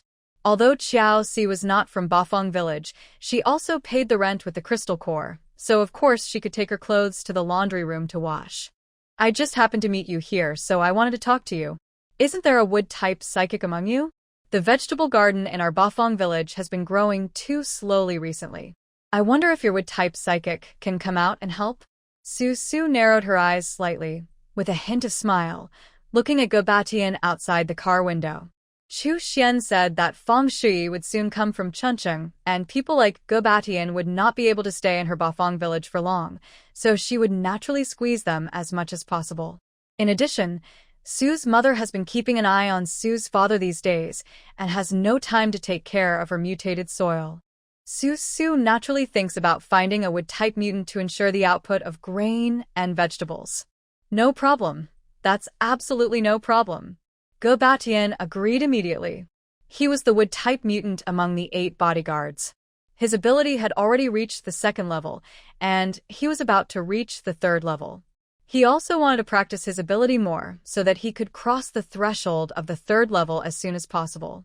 Su asked him to help grow vegetables in the yard of Bafang village, which just met his needs. "Then thank you for your help. If you run out of energy and need a crystal core, just let Brother Pai know." Facing the honest Gobatian, Su's attitude was quite kind. After exchanging a few polite words with Gobatian, she asked Brother Pai to drive the car back to the village for lunch. In the car, Brother Pai smiled at Su while steering the wheel. "Gobatian is a good person. It's a pity that he follows Xiaoxi." "What a pity." Su leaned on the passenger seat and let out a breath slowly. She did not have the means that Li Ying and Lu Yin had. If she had the same means as them, She could take down Gobatian in minutes and ensure that Gobatian would be tied to the land of Bafang village for the rest of his life. But everyone has their own aspirations. Su has already obtained a lot. She believes that the most important people in her life are staying by her side, so she is not greedy and does not force Gobatian to do anything. As they drove to the entrance of the village, from a distance, they saw Yiyu getting off the small transport plane in the hot summer, wearing a fully armed desert camouflage suit and a tactical vest. The person who got off the transport plane with him was Su Xiaofeng. Su Xiaofeng had short hair parted in the middle, and he was wearing a white short-sleeved t-shirt, a pair of light blue jeans, and a pair of white sneakers. Because he was a water-based mutant, as his level of ability increased, his whole body looked very clean, and his skin became more delicate and smooth, full of moisture. This image feels much more handsome than the last time I saw him. Before the end of the world, he could have made a movie and become a second or third-tier star without any problem. In the strong wind caused by the propeller, he raised his arms and waved at Su, and waves of sand and dust flew in Bafang village. Su covered her nose and got out of the car. She glared at Yiyu, wondering why this small transport plane usually parked directly in the parking lot outside Bafang Villa, but this time it was parked at the entrance of Bafang Village. Yiyu walked behind Su Xiaofeng, smiled at Su in the strong wind, trotted to Su's side and explained, Xie Yaoshi sent Su Xiaofeng here, saying that he has something important to discuss with us. That's why the transport plane was parked on the open space at the entrance of Bafang Village today, because Su has been living at the entrance of Bafang Village to accompany her mother recently. We have a lot of fun here today. Brother Pai got out from the driver's seat with a smile and smoothed his messy short hair in the sky full of yellow sand. Fortunately, Abeo had not brought the meal yet. If he had brought the meal now, all the people in Bafang Village would have to eat sand today. Can you park the transport plane at Bafang Villa first, and then drive the people down? Su glared at Yiyu, covered her nose, turned around, and went back to the villa where Su's father and mother lived. At this moment, Su's father and mother had already returned. Su's mother was holding a basin of cold water, ready to wipe the sweat off Su's father's body. Seeing Su walking in with a dusty face and a big belly, followed by Yiyu, Brother Pai, and Su Xiaofeng, who were also covered in dust, she gave the basin of cold water in her hand directly to the three men and went back to the bathroom to get another basin of water for Su's father. Because of Su's stay, there has never been a shortage of clean water in this villa. The hotter the weather, the cooler the water Su releases. Over time, many people would come to Su's father and mother to ask for some water if they didn't have enough water or wanted to drink some ice water to cool off. This was a common occurrence. Because it was at the entrance of the village, a not very secretive place with a very complicated population, and many eyes were staring at the villa where the Su family lived, so it was not easy to talk about what was happening in the main room with people coming in and out. So Su took Su Xiaofeng to the second floor, where there was also a living room, which was only for the use of the Su family. Su Xiaofeng sat down and explained the situation in front of Su, Yiyu, and Brother Pai. The current situation in the entire safe zone became very clear, even clearer than the situation monitored by the 4 special forces sent by Yiyu. First, let's talk about the incident a few nights ago when Wang Ziqiao and Li Ying led people and rushed into Lu Yin's territory. Lu Yin did not put up any desperate struggle. Before Wang Ziqiao and Li Ying's people pounced on him, he had already run away with all the psychics in his hands. The ordinary soldiers put up a symbolic resistance for a while, and then followed Li Ying's idea and escaped from the west in 3 groups. Those who did not leave were either dead or recruited by Li Ying. These ordinary soldiers actually have the fate of being cannon fodder. They are just paving the way for Lu Yin. Lu Yin's entire core force is those psychics he took away. Lu Yin did not run away somewhere else. He once kept a secret warehouse near Xie Yaoshi, and now Lu Yin's people are there. Now Lu Yinji and Xie Yaoshi have 2 intentions. He holds 2 relatives of Xie Yaoshi, Xie's mother and Xie Qingyan, in his hands. On the one hand, Lu Yinji wants Xie Yaoshi to help him clean up the maggots around the warehouse. On the other hand, he also borrows Xie Yaoshi's hand. When Wang Ziqiao and Li Ying come to chase him, He directly coerces Xie Yaoshi to protect him. Of course, this is just the beginning. When the supplies in the warehouse are used up, Lu Yin will ask Xie Yaoshi for guns, people, and supplies. He will take Xie Qingyan and Xie's mother as hostages and rely on Xie Yaoshi for food and protection. No one will doubt that this situation is only temporary because Lu Yin has not gained a firm foothold.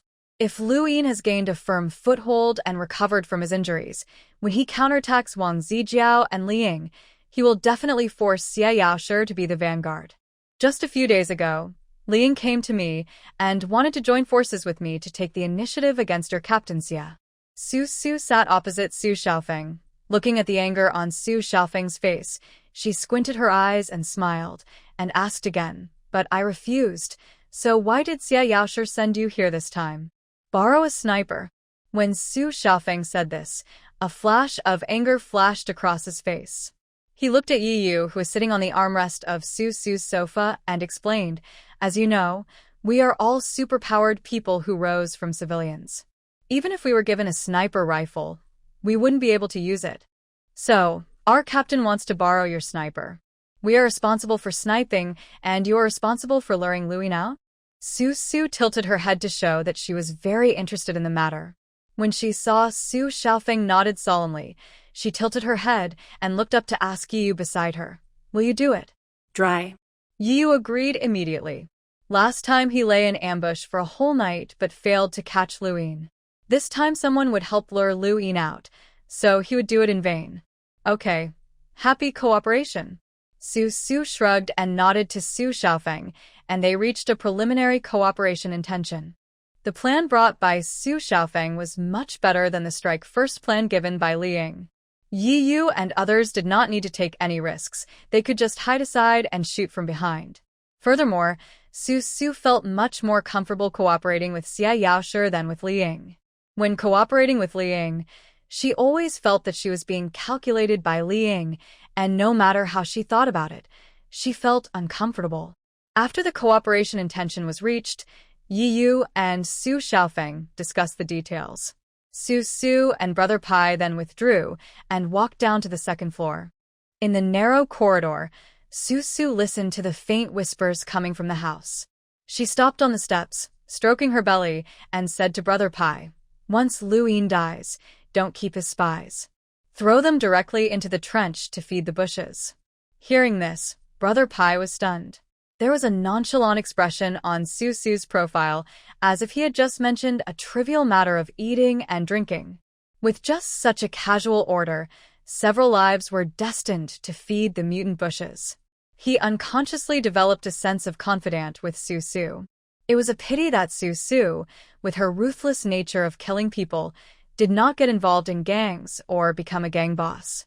After discussing the details with Yi Yu, Su Xiaofeng stayed in Bafang village for lunch, and then went to the clinic at the entrance of the village to look for Junjiu. He hadn't seen Junjiu for a long time, and Su Xiaofeng missed her very much. Junjiu seemed to have sensed something. As early as when Su Xiaofeng appeared in Bafang village, he found an excuse and followed Li Xia and the others to patrol the outskirts of the village. In the country villa, Su Su and Yi Yu were sitting face to face. Just when she was about to ask Xie Yaoshi about borrowing the sniper, Li Mingji came in like a gust of wind from outside the villa, followed by Go Batian, who looked anxious. What's wrong? Su Su sat at the table, not even having time to put down the chopsticks in her hand, and was still chewing rice. Because Su Xiaofeng was eating with them today, Su Su ate slower than usual. Su Su, something bad has happened. Are Qiao Si and Mei Xingnan fighting? I'm sorry, Su Su. Our eldest daughter got angry in the laundry room, and no one can stop her. What should we do? Li Mingji and Go Batian were talking about the same thing one after another. Su Su looked at Yi Yu, who was sitting opposite her at the table, then turned to look at Go Batian, frowned and asked, your eldest daughter has never been involved in women's affairs and has always boasted of her nobleness. Why did she fight with Mei Xingnan today? This. Go Batian lowered his head with shame on his face, seeming a little embarrassed to say it. Li Mingji said quickly, it's like this, Su Su, that Qiao Si is also tactless. She was obviously renting a house temporarily in Bafang village, but she took her clothes and asked Mei Xingnan to wash them. She also told Mei Xingnan that each of her clothes was designed by a famous designer and worth tens of thousands of RMB, and asked Mei Xingnan to wash them by hand. "No, I didn't tell the laundry that." I'm sorry. Ge Baixian's face was red. Just this morning, he took Qiao Xi's clothes to the laundry room. When he was leaving, Qiao Xi did say such words, but Ge Baixian felt ashamed to tell Mei Xingnan all these words. After all, it was a different era. He asked someone to wash his clothes, but he didn't give them a penny. He also thought that his clothes cost tens of thousands of RMB each, and asked Mei Xingnan to wash them by hand. Isn't this treating Mei Xingnan as a servant? As a result, because Ge Baixian didn't say anything, Mei Xingnan poured the 2 buckets of clothes worth hundreds of thousands of RMB into the washing machine for washing. It's easy to imagine that Qiao Xi's summer clothes were made of thin materials and looked fairy-like. They were all made of various tulle and decorated with many gems. After washing several buckets in the machine, the tulle was scratched and torn by sharp gem brooches. When the clothes were brought back and hung in the yard to dry, Qiao Xi saw the tattered gauze at a glance. Is Mei Xingnan a pushover? Not to mention that this is after the apocalypse. Even before the apocalypse, she would never suffer in front of such a daughter of a wealthy family who is not interested in worldly things. She threw a few seductive glances and called a few sisters to hang around the sturdy bodyguards, saying something coquettish. The bodyguards said that they were also men, and their legs were weak. Mei Xingnan first removed Qiao Xi's support, then rolled up her sleeves to deal with Qiao Xi. After a few words, she raised her hand and slapped Qiao Xi twice. Qiao Xi was so angry that she was like a hen full of fighting spirit. She felt that it was okay to be bullied in front of Su Su, a superpower, but who was Mei Xingnan? She walked forward and started fighting with Mei Xingnan. This matter happened for this reason. Su Su sat at the table, pushed the half-eaten bowl in front of her forward, rolled her eyes at Ge Baixian, and said to Li Mingji, "Let them make a fuss, as long as no one dies. Let them make a fuss as they please." It was such a small matter, but he rushed to report it to her. Sure enough, nothing serious happened in Bafang village. After Su Su finished speaking, she stood up, waved to Li Mingji, and walked out of the villa with her belly bulging. Li Mingji quickly followed her and reached out to help Su Su down the stairs. "You're just here to watch the fun." Su Su tilted her head to glance at Li Mingji's white nurse uniform. She knew that Li Mingji hated Qiao Xi the most. Now that Qiao Xi and Mei Xingnan were fighting, Li Mingji even put down her nursing work and ran here to complain to Su Su. If she wasn't here to watch the fun, what else could she do? Li Mingji smiled with pursed lips, neither admitting nor denying, and followed Su Su out of the villa. In the afternoon, Su Su had a prenatal checkup in the clinic. Now that she had entered the perinatal period, she had to have a prenatal checkup once a week. After listening to Zhuo Shijia and the young nurse's repeated complaints, and then hearing the news between Qiao Xi and Mei Xingnan, she felt that things were getting out of control. It is said that because Qiao Xi had a poor appetite on weekdays after giving birth to her son, although she had kept her son in Bafang Villa and had never visited him once, she did not feel better because of this. Instead, she became picky about food and would not eat at any time. As a result, she looked very thin and pitiful on weekdays and would fall down at the slightest breeze. So naturally, the physical fight between her and Mei Xingnan ended with Mei Xingnan's complete victory. Then Qiao Xi turned around and went to find Chu Xian crying, making a fuss, and even threatening to commit suicide. Chu Xian had just arrived today and planned to stay in Bafang village for a few days before going back to the Maggot tide to continue hunting for crystal cores. So Qiao Xi went directly to Chu Xian and asked him to take people to smash the laundry room. But this laundry room was not opened by Mei Xingnan herself, but belonged to Su Su. Chu Xian had finally reconciled with Su Su, and the two restored bilateral trade relations. Naturally, they were unwilling to ruin this relationship over a laundry room, so Qiao Xi sat in Chu Xian's room and reportedly cried for more than 3 hours, which made Chu Xian helpless, and he ran to find Su Su. Since Jiao Saigon couldn't beat Mei Xingnan, he went to make trouble for Chu Xian and Chu Xian went to make trouble for Su Su. Su Su didn't want to deal with the matter at all, so he called Li Xiaoyu and Zhuo Shijia. The three of them packed up, got into Yu's car, and ran out of Bafang village, as if they were fleeing. Because it was agreed that they would cooperate with Xie Yaoshi and send a sniper to snipe Lu Yin. Among the 18 special forces with superpowers, Yu was the best in all-round ability, so sniping a superpower person was naturally a piece of cake for him. So Yu was the best candidate to snipe Lu Yin. Yu left Bafang village before it got dark in order to deploy the troops in advance. Xie Yaoshi drew a range for Yu on where the sniper would be placed, which was probably near the area where he was. He just needed to find a tall building where he could easily take action. Yu didn't want to take Su Su to a place full of maggots, and Su Su's big belly made him look very creepy. But Bafang village was now in chaos due to Qiao Si and Mei Shengnan. Su Su didn't want to let the two fight each other, so she could only avoid them. Let's talk about Su Su. She is not the kind of person who is content with what she has to live with. Life in Bafang village is too dull. It might have been okay for her to live there for 10 days or half a month, but several months have passed. The dullness has become boring for her. If she doesn't go out for some fresh air, Su Su feels that she will definitely suffer from prenatal depression. You thought that there were so many spies in Bafang village now. Although they were all caught by Mei Shengnan, if someone wanted to take advantage of the excitement to do something to Su Su, this might be a good opportunity. After learning that someone had attacked Su Su when he was away, Yu felt that no matter where he put Su Su, it would not be safe under his nose. So Yu drove steadily and brought Su Su, Zhuo Shijia, and Li Xiaoyu out together. Su Xiaofeng was thinking about Junjiu. He planned to talk to Junjiu after she came back from patrol. They would take a transport plane back to Xie Yaoshi the next day. So he did not leave today and stayed in Bafang village. He paid Brother Pai 100 crystal cores in rent and rented a villa to live in.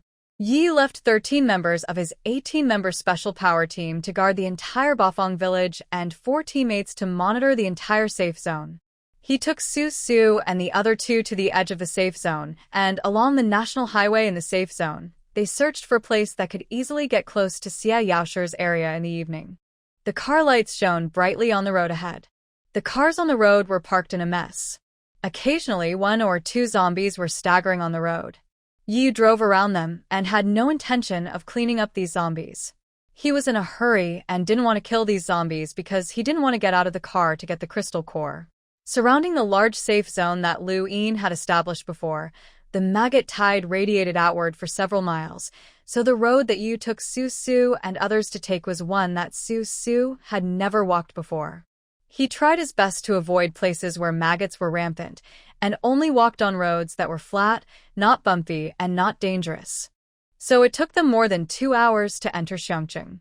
Under the solar streetlights, Su Su looked at the piles of zombies wandering in front of him. It seemed that he had not seen so many zombies for a long time, and he seemed a little nostalgic. "You guys stay in the car, I'll get off." Yi slowly stopped the car, opened the door, and got out. He reached into his pocket, took out a cigarette, and lit it. He turned to the trunk, took out the sniper rifle, and put it on his back. Then, with a cigarette in his mouth, he gathered fireballs with his rogue hands and threw them onto the road. The 2 big fireballs rolled whoosh and rushed towards the pile of zombies gathered in front. His level of supernatural powers has always been comparable to Su Su's. Sometimes Su Su takes her shortcuts more diligently, and her body can carry more energy than Yu, but Yu is really rolling in the apocalypse. Although he has no shortcuts to take, does not know how to cultivate the spirit, and even does not know where the spirit is at all, but after a few days after going out and coming back, his supernatural powers will be improved a little bit. As for the proficiency of supernatural powers, that still needs practice. It is useless for the body to carry a lot of energy. It needs real practice. If you don't practice for 3 days, your hands will become unfamiliar. Su Su practices at home every day to cultivate her spirit and take care of the fetus. Even though she spent 12 years in the apocalypse in her previous life, there will be times when her hands become dull. The end of the world is fair. It will not show mercy to anyone, including Su Su, who is pregnant. So when Su Su saw the zombies swaying towards him under the streetlight ahead, He opened the car door, stood out, and stuck his head out to look. The zombies were so densely packed, and there was no telling how many were following behind. So crowded was the wide road that there was no space left. Su, come back. Xie sat in the back of the car, with his head sticking out of the window, looking at Su, who was wearing a pair of canvas shoes and a light blue maternity dress. Because Su ate well, her belly was bigger than that of ordinary pregnant women in the apocalypse. Sometimes Xie saw Su standing and was really afraid that Su could not bear the weight of her belly and would fall to the ground. Su tilted his head, smiled at Xie, and waved his hand. 4 watermen condensed in front, behind, left, and right. Each of them held an ice knife in his hand and waved it in an orderly manner. Then he ran up, raised his saber with bared teeth, and rushed into the pile of zombies in front of him with very rich expressions, just like 4 butchers who killed people without blinking an eye. Seeing this, Xie, who was standing by the car, turned around and glared at Su, as if questioning Su. What did Su promise him when she came here? She said she promised to follow him obediently, not to run, jump, or do somersaults, and to put her stomach first. But now Su didn't run, jump, or do somersaults. She shrugged at Xie innocently, turned her head, and said to Xie, who had already walked out of the car, "Be careful. These zombies now are not the ordinary zombies a few months ago. There may be 1 or 2 evolved zombies hiding among them. I'll be careful." Xie was still wearing her white t-shirt and overalls, holding a machete made by a fortune teller. It was light and sharp, very suitable for a girl like Xie. This time she came out at the request of Su, because after evolving for so many months, Xie didn't want to be out of touch with society, so she took the initiative to propose to go out with Su to exercise. And, to be honest, she felt it was quite embarrassing. After evolving for such a long time, she only evolved an aphrodisiac fragrance and a pair of colorful butterfly wings. Xie didn't know what the use of this ability of hers was. If you ask Su, she has never seen such a bizarre supernatural power in her previous life, and she doesn't know what it will be used for. But she knows that God is always fair, and all things are interdependent and mutually exclusive. Xie's supernatural power will not be redundant, and it will come in handy one day. So Xie had no choice but to come out and figure it out on his own. Seeing a little girl like Xie taking the lead, brandishing a thin knife, and following Su's 4 watermen into the pile of zombies, Xie reached out, patted the back of the car, and said to Xie inside, "Dr. Xie, this car contains the supplies we will need in the next few days. Please drive with us." "Okay, no problem." Xie got out of the car and walked straight to the front of the car. Xie raised his hands behind his back and pulled out his 2 sabers with 2 swishes. He strode forward, and the hot flames on the sabers exploded with a crackling sound. A circle of high-temperature light emerged from Yiyu's body. Following Xie, he jumped into the pile of zombies and killed them all. Su also walked forward, but she walked very slowly. Now that her belly was big, it was inconvenient for her to move. She walked slowly, as if it was a stroll. Xie drove and followed her. After walking for a while, Su felt her feet a little tired, so she got into the car and sat in the passenger seat to rest for a while. Her 4 watermen were still clearing a path through the pile of zombies ahead. Su was controlling their supernatural connection, and after killing the zombies, the 4 watermen were very clean and did a good job in the aftermath of digging out the crystal cores. "Oh, my belly is getting bigger and bigger. I'm out of breath after walking a few steps." Su sat in the passenger seat, breathing heavily. She reached out, laid the seat flat, and turned sideways. Only then did she feel better. In the driver's seat, Xie stared at the front while reaching out to touch Su's big belly and laughed. "That's why I told you not to make any more trouble. Do you think you are still the same as you were 2 or 3 months ago?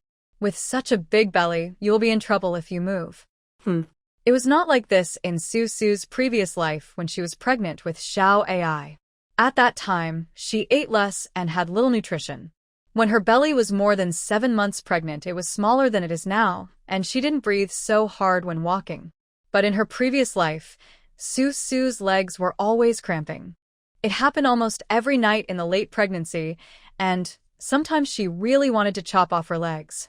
In this life, Xiao AI grew a little bigger than in the previous life, which put pressure on Su's internal organs and caused Su to gasp for breath all the time.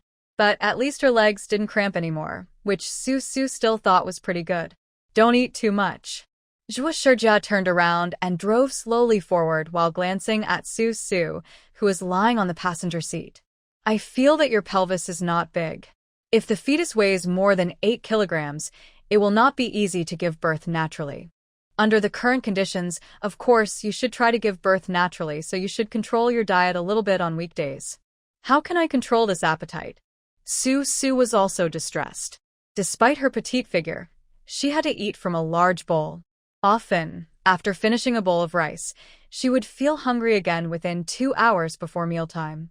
If she was forced to control her appetite, she would feel weak all over, anxious and short of breath, as if she had never had a full meal in her life. Alas, Xie Yaoshi sighed deeply as he looked at Su's expression. He put his fingers on the steering wheel, calculated the time, and said, "It's almost 8 months. Starting tomorrow, I will prepare a nutritional diet for you. You can't let Xiao AI grow too fast, but she still needs all the nutrients she needs. For a normal birth, hold on for the last 2 months." Good. When Su heard that Xie Yaoshi was going to prepare a nutritional diet for her, she felt powerless. She had seen the nutritional diets prepared by these doctors and nurses for Ruerui and those pregnant women. They were asked to eat a certain amount of noodles in the morning and, at most, a glass of milk 2 hours later. They were asked to have a bowl of chicken soup with their lunch, and their meat intake was strictly controlled. Basically, the total amount of meat they ate in a day was just a small amount. They were asked to have a few biscuits 2 hours after lunch. They were not asked to eat meat for dinner, but rice with vegetables and, at most, a bowl of chicken soup. 2 hours after dinner, they were asked to have another glass of milk. The total food intake for the whole day is not as much as Su eats in one meal. But what Xie Yaoshi said is right.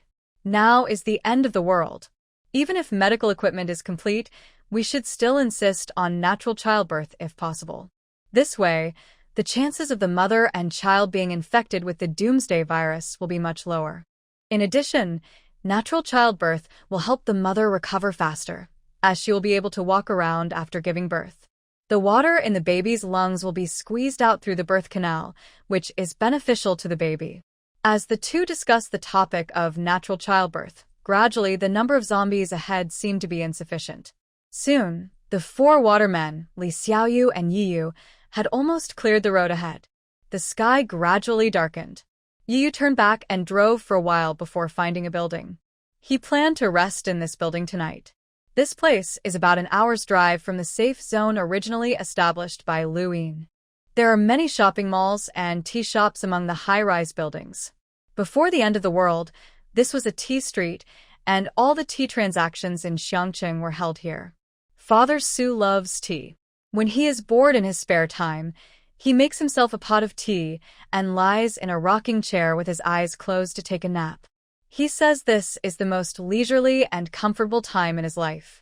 When Yi parked the car, Su took the opportunity when he was taking the tent and other things out of the trunk, and then she called Li Xiaoyu and Xie Yaoshi and went into a tea shop. This area was originally designated as a safe zone by Lu Yin, so it was cleared once by Xie Yaoshi and others. The small supermarket nearby was empty and no supplies could be found. Because it was the end of the world, people had difficulty even getting a sip of water, let alone having the leisure to taste tea, so the tea shop was well preserved with no signs of anyone having been there. This was the range that Xie Yaoshi drew for Yiyu to snipe Lu Yin. Yiyu walked around the area. He thought there would be a lot of maggots in this range, but he didn't expect that there was not a single maggot to be seen. That made things much easier for him. Su planned to move some tea for Su's father. Since none of the 3 knew which tea was good or bad, they just moved a few boxes and put them in the trunk of Yiyu's car. If there were more, the trunk of Yiyu's car would not be able to hold them all. While Su and the other 2 were busy moving tea, Yu had already entered the building he had chosen, carrying a tent and other marching equipment. He originally wanted to go in and clean out the remaining zombies in the building first, but Yu discovered that Xie Yaoshi was very clean and even cleaned out the zombies in the surrounding buildings, which saved Yu a lot of trouble. This building is a commercial building. The first floor is a shop, the second floor is a private cinema, and the third floor and above are rented out to various small companies and training classes. Yu arranged for the 4 people to sleep in the private cinema. By the time Su and the other 2 climbed one floor and arrived at the place chosen by Yu for them, it was already so dark that they could not see their hands in front of them. The area they entered this time was part of the old city area, and the streetlights were not the solar-powered ones like the ones they had just seen, but the old electric ones. Counting it all, the end of the world has been here for more than half a year. The electricity that should have been cut off has already been cut off. Except for some areas with solar and wind power street lamps, the old city is dark everywhere. Fortunately, Yu is a fire-type mutant and is well prepared. After taking Su into the private cinema, he gave Zhuoshijia and Li Xiuyu a candle, lit it, pointed to the room behind them, and said, "I have checked this room inside and out. There is nothing wrong. You will sleep in it tonight." The so-called private cinema can be as comfortable as possible. The room that Yu chose for Zhuoshijia and Li Xiaoyu even has a waterbed. If it is powered by electricity, it will vibrate. Out of curiosity, Su ran in to take a look. Perhaps Yu's aesthetic sense was very different from that of women. He just thought that women should like pink rooms and did not think that the decoration in this room was so ambiguous. The rose-red heart-shaped headboard and the vibrating waterbed were for Zhuoshijia and Li Xiuyu to sleep on. Yu privately thought that this was his way of taking care of women. Li Xiaoyu and Zhuoshijia stood outside the door, looked at the decoration of the fan room with a dull expression, looked at each other, and walked into the room in silence. It was not that they didn't want to say anything, but they were so speechless that they couldn't say anything. On the other hand, the room Yu chose for Su was much more normal. The whole room was decorated in the style of a Stone Age cave. The soft big bed did not have any vibration function, but was covered with a blanket that looked like animal skin. It was summer now, and fortunately Su was a human air conditioner. Otherwise, seeing such a thick blanket would make people feel hot just by looking at it. She also received a candle from Yu. With the weak light, Su held the candle in both hands and sat down on the blanket in her room. She looked at the large white screen in front of her and asked Yu, who was packing up the sniper rifle in the corner, "Where are you sleeping at night?" "I'm going to walk around the area, survey the terrain, and see if the surrounding area is safe." In the dim firelight, Yu stood up fully equipped, walked to Su, bent down, supported his hands on Su's sides, leaned forward, and kissed Su's lips, burning her so much that Su dodged back, frowned at Yu, and asked, "You haven't told me yet. When did Xie Yaoshi ask you to do it?" When she came out, Su insisted on coming out to hide away, so she didn't have time to ask Yu about these details. Looking at this, could it be tonight? Su lowered her head and touched the wetness on her lips. She said nothing, then looked up at Yu as he turned around and lifted the tent to go out. She propped herself on the soft bed with one hand and gently called out to Yu as he was about to leave, "Be careful. Don't expose yourself." Rest assured, Yu didn't look back. He carried the tent on his back and a sniper rifle in his hand. He reached out and closed the door of the room for Su. Actually, speaking of Yu, he seems to be a little stupid on weekdays. That's just because he doesn't understand and is not good at a lot of common sense in life and relationships between men and women. But when it comes to marching, fighting, assassination, sniping, etc., Yu is much more proficient than Su. This is what he practiced. Like now, before carrying out a sniper attack, he was seen taking 3 girls with him, as if they were out for a trip and feeling relaxed. In fact, the undercurrents were surging inside, and I'm afraid only Yu knew about it. Su sat in the dark room with a candle lit, looking at the bright moon outside the window. Perhaps it was psychological factors at work. She always felt that tonight. The bright moon in the black sky was emitting a pale moonlight. The pale moonlight illuminated the earth. Below the private cinema, on a narrow street, there were cars parked in a haphazard manner. The cars were covered with a thick layer of dust, which reflected a faint light in the moonlight. The surroundings were terribly quiet, as if you could hear a needle falling on the ground. Su had a bad feeling in her heart. She lay on the bed, blew out the candle, and waited in the dark for Yiyu to come back. When she was about to fall into a light sleep, a bird suddenly flapped its wings and flew over in the black night sky.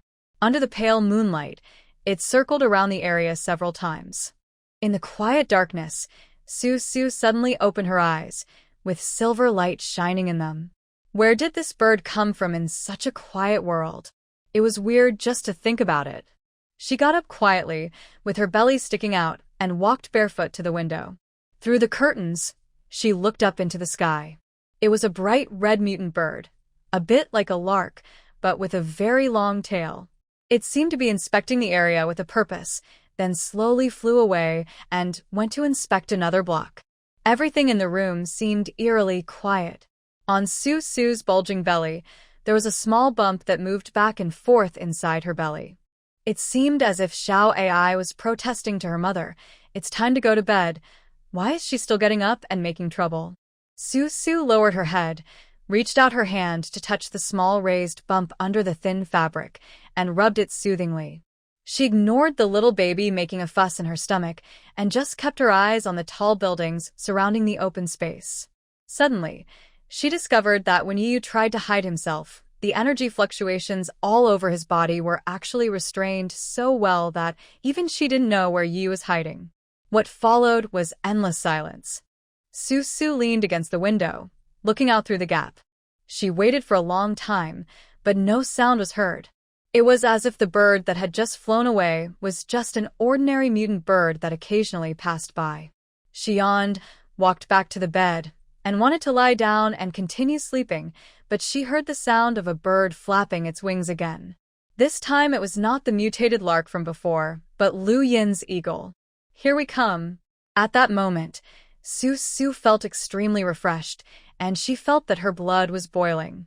She was no longer sleepy, so she got up and walked to the window. She raised her wrist and looked at the special watch on her wrist. It was 3 o'clock in the morning. A series of green dots appeared and flashed on it. Some kind of communication that Su could not understand was being discussed enthusiastically on her watch. Suddenly, her door was opened.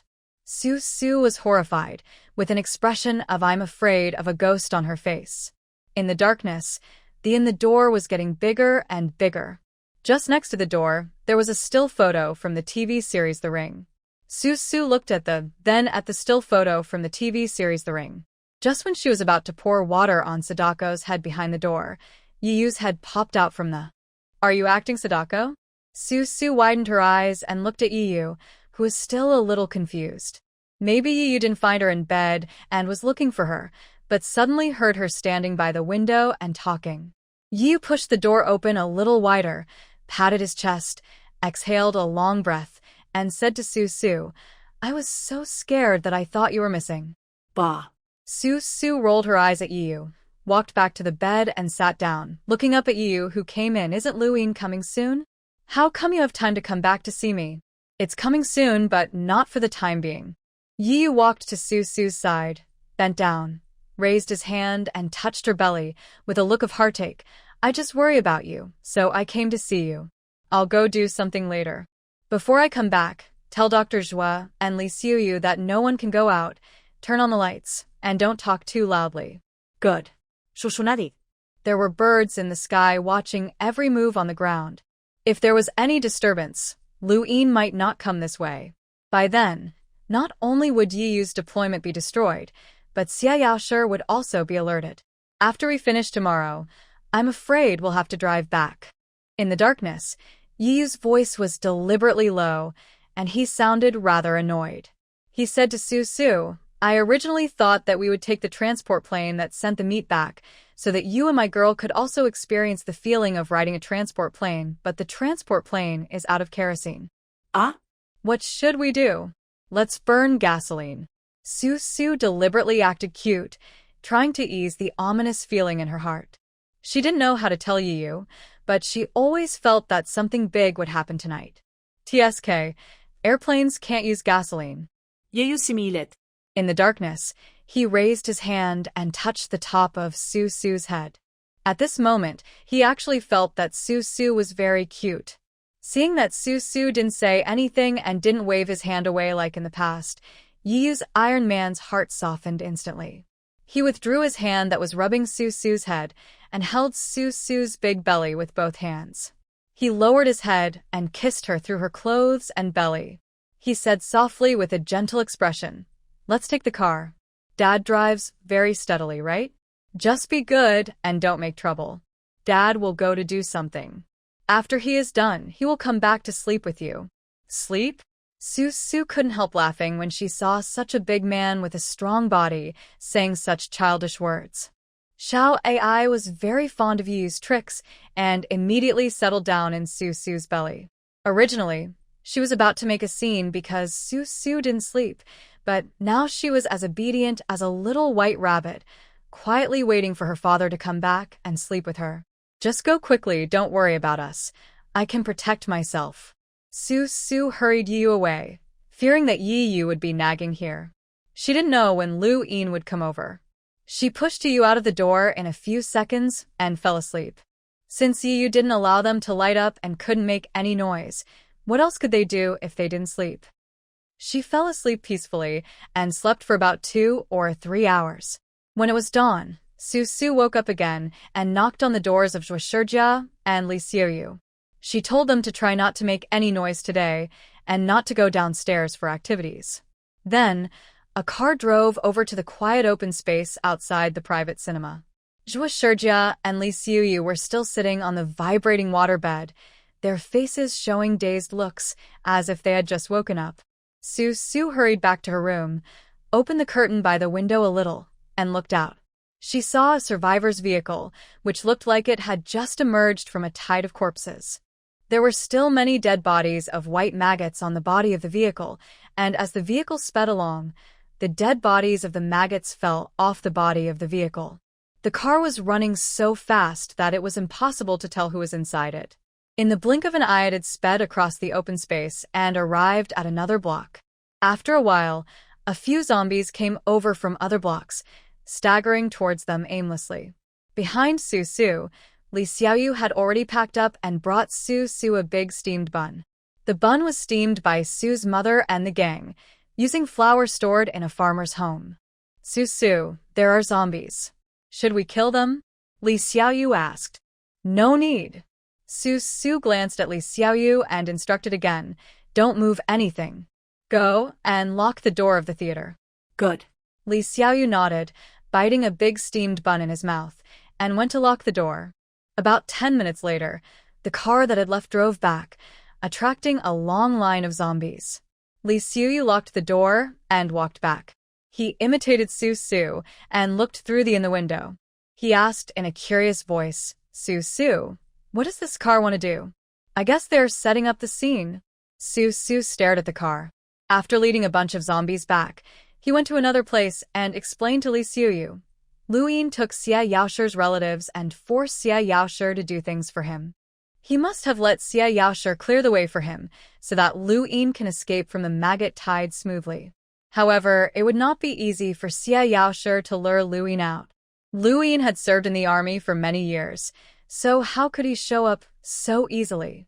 He wanted Xie Yaoshi's men to clear a way ahead for him to facilitate his retreat.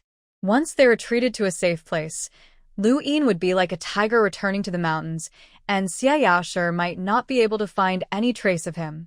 And that car was attracting zombies everywhere, probably trying to stop Lu Yin here, so that you could snipe him more easily. This is what Su guessed, but she didn't know if it was right. At the moment she had just finished whispering, in addition to the sounds of the zombies in the air, a boom sound of crushing suddenly came from a far distance. In the dimly lit room, Su and Li Xiaoyu stood on the left and right sides of the window, looked at each other, and then looked out the window. They saw a convoy rushing over from the corner in front.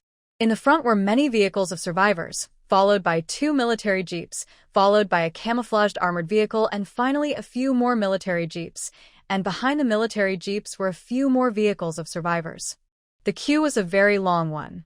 because the zombies were attracted by humans and there were many living people here. In addition to the many zombies standing on the open ground, a lot of zombies also gathered around not far ahead. The survivors' vehicle at the front of the convoy stopped and began to kill the zombies in a proper manner. Perhaps it was the birds that Lu Yin released yesterday that discovered that there were not so many zombies in this area, so when they finally broke out from the Maggot tide, they found that there were so many zombies on the road ahead. Lu Yin felt strange and saw that in the middle part of the armored vehicle in the convoy, a dark green cover was opened on the closed roof, and a red mutant lark flew out from it and flew into the sky. It was the bird that Su saw last night. I guess Lu Yin also realized that something was wrong and wanted to release a bird to investigate the situation. Su was worried about Yu, wondering if Yu would think that the bird was in the way and shoot it. But it seemed that she was overthinking it. Yu knew the tricks better than she did. He let the bird fly high and far to explore the surrounding environment without moving. After a while, Su saw Xie Yaoshi's head popping out from the roof of the armored vehicle. The medium-length hair was floating in the air. As soon as his head popped out, he shouted at the vehicles of the survivors in front. Brother, the commander told you not to play tricks. Let him leave as soon as possible. Brother, help. Don't play tricks anymore. My mother and I are in his hands. At the front, the door of a black Jeep opened and Xie Yaoshi stepped out. He turned his head sharply and looked at the head on the armored vehicle. He sneered and said, Commander, I, Xie, said I would lead you out of the Maggot tide, and I will lead you out. Now that you are out, please release my aunt and my brother first. In the armored vehicle, Xie Yaoshi was silent for a moment. His body trembled, and he cried and trembled. Brother, please be merciful and help the commander to clean up the zombies in this area. The commander said, Don't think he doesn't know. All the zombies in this area were led here by you this morning, just to stop him from moving forward.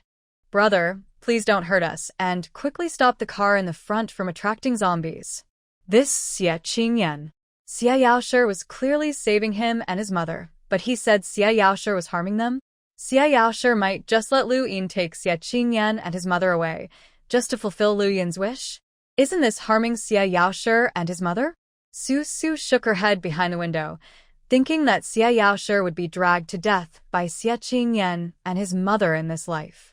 Xie Yaoshi pursed his lips tightly, with a handsome face, looking at Xie on the armored vehicle, with anger and sadness, and full of helplessness.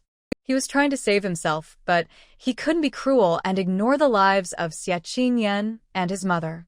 He was even more unwilling to let Lu Yin catch Xie and his mother and control him. So this time, no matter whether Xie resented him or did not understand him, he had to rescue Xie and Xie's mother and at the same time, let Lu Yin die here. Seeing that Xie Yaoshi didn't move, he only sent a small number of people, not trying hard to kill the zombies that rushed over. A gun stretched out from the armored vehicle and pressed against Xie jaw. At the same time, Xie's mother's head was pushed out again. She cried and said to Xie Yaoshi, Yaoshi, go, don't worry about us anymore. Lu Yin is not a human being. If you are driven by him, you will live a life worse than Fei. Fei? How could she be living a life worse than death? Su remembered the wood-type supernatural being named Fei, who seemed to be one of Xie admirers. In the end, she was sold to Li Ying by Xie. Now she fell into Lu Yin's hands. Why did Lu Yin make Fei's life worse than death? Then, it seemed that Xie's mother's words stimulated Lu Yin. I don't know what he did to Xie in the armored vehicle. I only heard Xie howling like a pig being slaughtered. While yelling, he shouted at Xie Yaoshi, I told you to open the way. Don't play tricks, didn't you hear? Didn't you hear? You insisted on doing it, insisted on blocking the commander's way. I am in so much pain. It's all because of you. It's all because of you. Isn't it because Xie wanted to be rich and famous that he went to Lu Yin to ask for an official position? Behind the window, Su sneered and saw that Xie Yaoshi's expression was sometimes cold and hard, and sometimes soft. He seemed to be angry because of Xie words, but he couldn't bear Xie's mother crying. Shushu looked very impatient. I don't know how long this Xie family will drag on. All I could hear was Xie Yaoshi saying sternly, Luin, I have kept my promise and sent you here. You let my aunt and brother go. Today, you and I have nothing to do with each other. If you still want to capture them and use them to control me, then you will definitely not get away with it today. He also had his insistence. If you let Lu Yin take Xie Qingyan and Xie's mother away today, Xie Yaoshi would become Lu Yin's subordinate from now on. So no matter what, Xie Yaoshi must let Lu Yin release Xie Qingyan and Xie's mother first. In the armored vehicle, Xie Qingyan continued to wail and curse Xie Yaoshi for being a heartless person. Xie's mother kept crying and told Xie Yaoshi to leave them alone. It seemed that Lu Yin wanted to use this method to have a final tug-of-war with Xie Yaoshi, but unfortunately, the zombies around them were being attracted by Xie Yaoshi's men more and more, and they were getting denser and denser.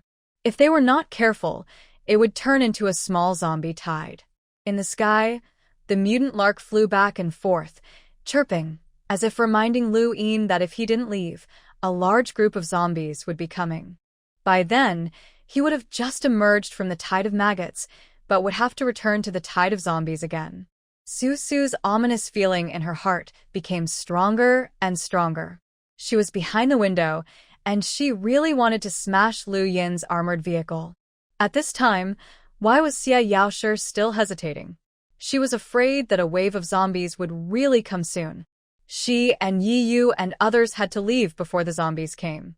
Then, Lu Yin laughed in the armored vehicle and said, If I let Xie Qingyan and your aunt go, I may not be able to get through today. How about this? Let's make a fair deal. I'll let one go, and take one. You let me go this time, and as for the future, we'll talk about it later. In Xie Yaoshi's silence, suddenly, Xie's mother screamed. No one knew what Lu Yin had done to Su's mother in the armored vehicle. Xie Yaoshi immediately nodded with a cold face and gritted his teeth and said, Okay, I promise you let my aunt go first. Brother, let me go first. Let me go first. When Xie Qingyan heard this, his nose was snotty and tears were flying. The dark thoughts he displayed in such a life and death situation made everyone who heard it feel sick.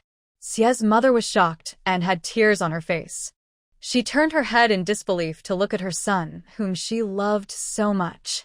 Although she was also planning to ask Xie Yaoshi to save Xie Qingyan first, but hearing these words coming from Xie Qingyan's mouth, Xie's mother's heart was involuntarily broken.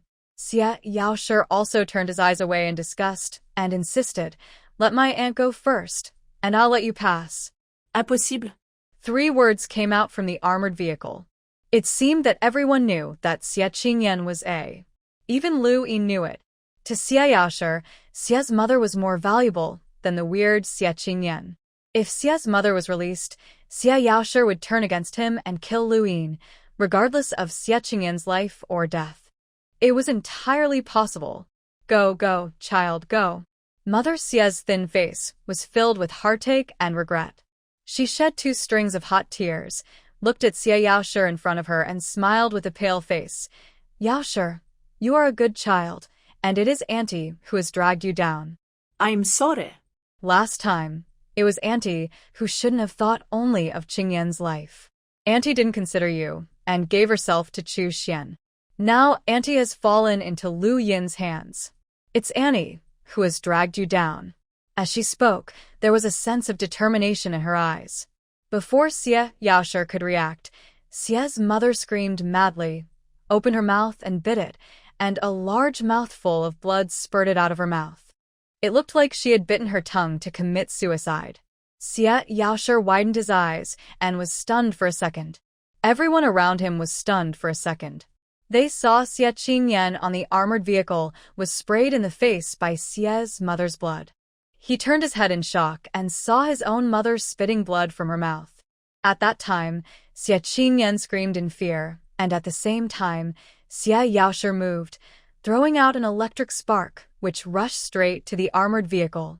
More than a dozen psychics loaded in several military jeeps in front and behind the armored vehicle rushed out, and Xie Yaoshi's men also rushed out, and the 2 sides fought in a group. People were fighting each other, and no one cared about the zombies at all.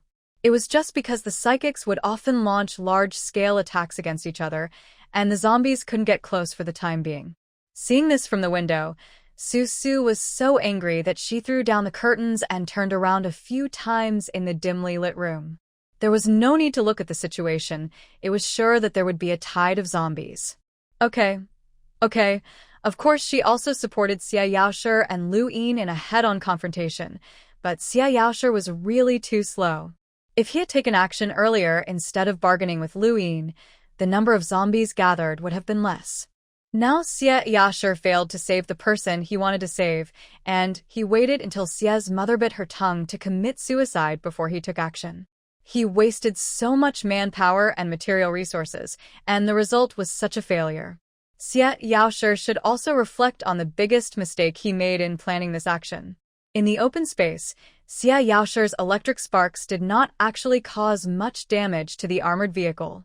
After all, if Lu Yin wanted to travel in the apocalypse without a modified armored vehicle, how could he protect himself? How could he keep the hostages? In the purple electric sparks, the two wheels under the armored vehicle shrank, and Xie Qingyan's head on the roof of the vehicle hit the roof cover of the armored vehicle with a bang. At this time, Xie Yaoshi took a few big steps onto the armored vehicle, pulled out Xie Qingyan, and threw a few electric sparks into it. Su, who was inside the window, praised this trick in her heart, thinking that it would definitely kill Lu Yin with electricity. However, she saw in the chaotic scene in the last military jeep, a man in casual clothes, holding Fei in his hand, got out of the car in the chaos and ran to the place where there were the least zombies. Xie Yaoshi pulled out the bound Xie Qingyan and took out Xie's mother, whose mouth was full of blood. He looked down and saw that there was no sign of Lu Yin in the armored vehicle that he had thrown a bunch of electric sparks at. He was just an ordinary psychic wearing Lu Yin's clothes and a black eye patch on his face. That psychic and the two psychics driving the armored vehicle have now been electrocuted to death by Xie Yaoshi. In the chaotic scene, people were fighting each other, and zombies rushed forward recklessly. After a while, several lives were lost, and the real Lu Yin was nowhere to be found. At this moment, Xie Yaoshi was not in the mood to look for the real Lu Yin. Just as he lowered his head to look at Xie's mother in his arms, Yi moved. A bullet was fired from some tall building, and with a bang, it hit a lark flying in the sky. The bird was not killed by the shot, and it chirped a few times. Yi fired another shot. The two shots were enough to find out who Lu Yin was. He was the man in the crowd, wearing ordinary clothes, holding Fei and running forward. He stopped, threw Fei to the ground, covered his eyes with his hands, and screamed "ah" twice in pain. Within 2 seconds, before Yi used sniper rifle aimed at his head, Lu Yin grabbed Fei from the ground, turned around, and blocked Fei in front of him. A miserable eagle's cry was heard in the sky. From the perspective of a bystander, Su saw the eagle swooping down from the sky and rushing straight towards a window of a building. It's bad. Yi fired 2 shots in a row and found Lu Yin, but he was also exposed. Su suddenly felt a dull pain in her heart. She felt that Yi might be injured, so she was a little anxious. She moved her fingers, and the white ice on the road began to condense. But before her ice could reach Lu Yin, another shot was fired from a building behind Lu Yin, and it went straight through the back of Lu Yin's head. The bullet went through Lu Yin's eyebrows and rubbed Fei's shoulder, bursting out a blood flower, which was charming and full of blood. There is more than one sniper at the scene. Who was standing next to him was pulled out of the armored vehicle by Xie Yaoshi like pulling out weeds and thrown to the ground. Facing the scene of people beating people and zombies running around with no one to take care of them, his face was full of panic, and he didn't show any sadness for Xie's mother at all. Su sneered. Xie's mother is dead. Why keep such a trouble alive? She pinched her index finger and flicked it in the direction of Xie Qingyan. An ice needle as thin as a bull flew towards Xie Qingyan's head. Before the thin ice needle touched Xie Qingyan's temple, it was intercepted by an electric spark from Xie Yaoshi. In the chaos, he held the body of Xie's mother and looked in the direction of Su's energy surge. His eyes were filled with grief, and he shook his head slowly, meaning to tell Su Su that she couldn't kill Xie Qingyan. But Su Su would listen to Xie Yaoshi. Xie Qingyan was such a scumbag. Wasn't his performance just now enough to disappoint everyone? Su Su glanced at Xie Yaoshi through the window, and a silver light flashed in his eyes, and dozens of ice needles the size of horseflies flew towards Xie Qingyan. Su Su. Xie Yaoshi roared. The roar was both sad and angry. He carefully put down Xie's mother in his arms, stretched out his hands, and spread out an electric net, blocking dozens of ice needles from Su Su. The ice needles hit the electric sparks, sparking many flames, and finally disappeared into the air. Perhaps Xie Yaoshi failed to control his strength, or perhaps he wanted to teach Su Su a lesson, but after blocking dozens of ice needles from Su Su, the electric net did not shrink and instead rushed directly towards the window where Su Su was. Su Su was startled, stretched out her hand to pull Li Xiuyu, quickly took 2 steps back, then turned around and strode out of the door. Outside the door, she met Xie Yaoshi, who was holding a blood pressure monitor in his hand. He looked at Su Su strangely and asked, "Su Su, where are you going?" Kill. After saying that, Su Su, with a hint of anger, commanded the water people to move away the obstacles blocking the entrance of the private cinema and strode out. At the moment when she pulled Li Xiaoyu and turned away from the window, in a certain building, Yi Yu, who was originally assigned to sniper Lu Yin, held a dead eagle in one hand and turned the sniper rifle with the other hand, and fired a shot at Xie Yaoshi's palm. The bullet passed through Xie Yaoshi's palm that pushed the electric net, meaning a warning. Xie Yaoshi is now in the sniper range. Dare to hurt him, Su Su. Xie Yaoshi frowned, covering his palm that was shot with a hole by the sniper rifle, and then he realized that Su Su must have a big belly now, and his mobility is not as good as before. The electric net he pushed out is very dangerous to Su Su, and Su Su may not be able to avoid it. Then the electric fence that was about to hit the window disappeared into the air in an instant. In just a few minutes, Su Su, wearing canvas shoes, a light color maternity dress, and with a big belly, walked to the first floor of the private cinema building. The main door on the first floor was a revolving glass door. There were 2 zombies turning around in the glass door. They just kept walking forward stupidly, not knowing that they were being made to turn around in circles by the revolving glass door. As if smelling the fragrance of Su Su, a zombie in the revolving glass door immediately turned around and walked towards Su Su, making a sound. However, as soon as it stopped, the zombie behind it was stuck in the revolving glass door and could only worry. Only after the first zombie staggered out of the glass door could the zombie behind it continue to move forward, following the first zombie and staggering towards Su Su. Then the third zombie came in behind the second zombie. Stood there, watching coldly. Behind her, Li Xiuyu, worried that Su Su was pregnant and had difficulty moving, hurriedly chased after her with a knife in hand. She saw that the zombies seemed to be very orderly and were queuing in a long line. Li Xiaoyu walked forward with a knife, killing zombies one by one. After she chopped off the head of one zombie, the second one came forward and waited for her to chop it off. Su Su stood behind Li Xiaoyu and watched. Li Xiaoyu was now a superpower, and his strength was much different from before. In addition, what Li Xiaoyu was holding in his hand was a special weapon made by a fortune teller for chopping corpses. For Li Xiaoyu, chopping a zombie was as easy as cutting vegetables. It's just that this dish is a bit too long. The zombies are lining up to be chopped. Although it's funny, Su Su, who is going out to kill Xie Qingyan, has no patience to wait for Li Xiuyu to finish chopping the zombies. She stuck her head out from behind Li Xiaoyu and looked out the revolving glass door. Wow, the zombies outside are gathering more and more. There is no need for anyone to lead them. Many zombies in other areas, after being called by their own kind, have naturally migrated here. Su Su immediately gave up the idea of going out to kill Xie Qingyan and said to Xie Yaoshi, who followed behind him, "I think this may trigger a tide of corpses. Get ready, let's go upstairs." As troublesome as the maggot tide is, so is the corpse tide. After saying that, Su Su released 4 watermen, holding ice knives in their hands, and started to rush forward with great force. In 2 or 3 moves, they killed the zombies lined up and dug out the crystal cores by the way. Su waved his hand, and with the help of Xie Yaoshi and Li Xiuyu, they went up the stairs through the safety stairs. If it is a tide of zombies, the second floor will not be very safe. There will be more than 1 or 2 high-level zombies in the tide of zombies. Some zombies have superpowers, and some are very fast. Su has also seen a kind of zombie that can jump. Even if the survivors hide on the 5th or 6th floor, they will be caught and eaten by the zombies that jump up.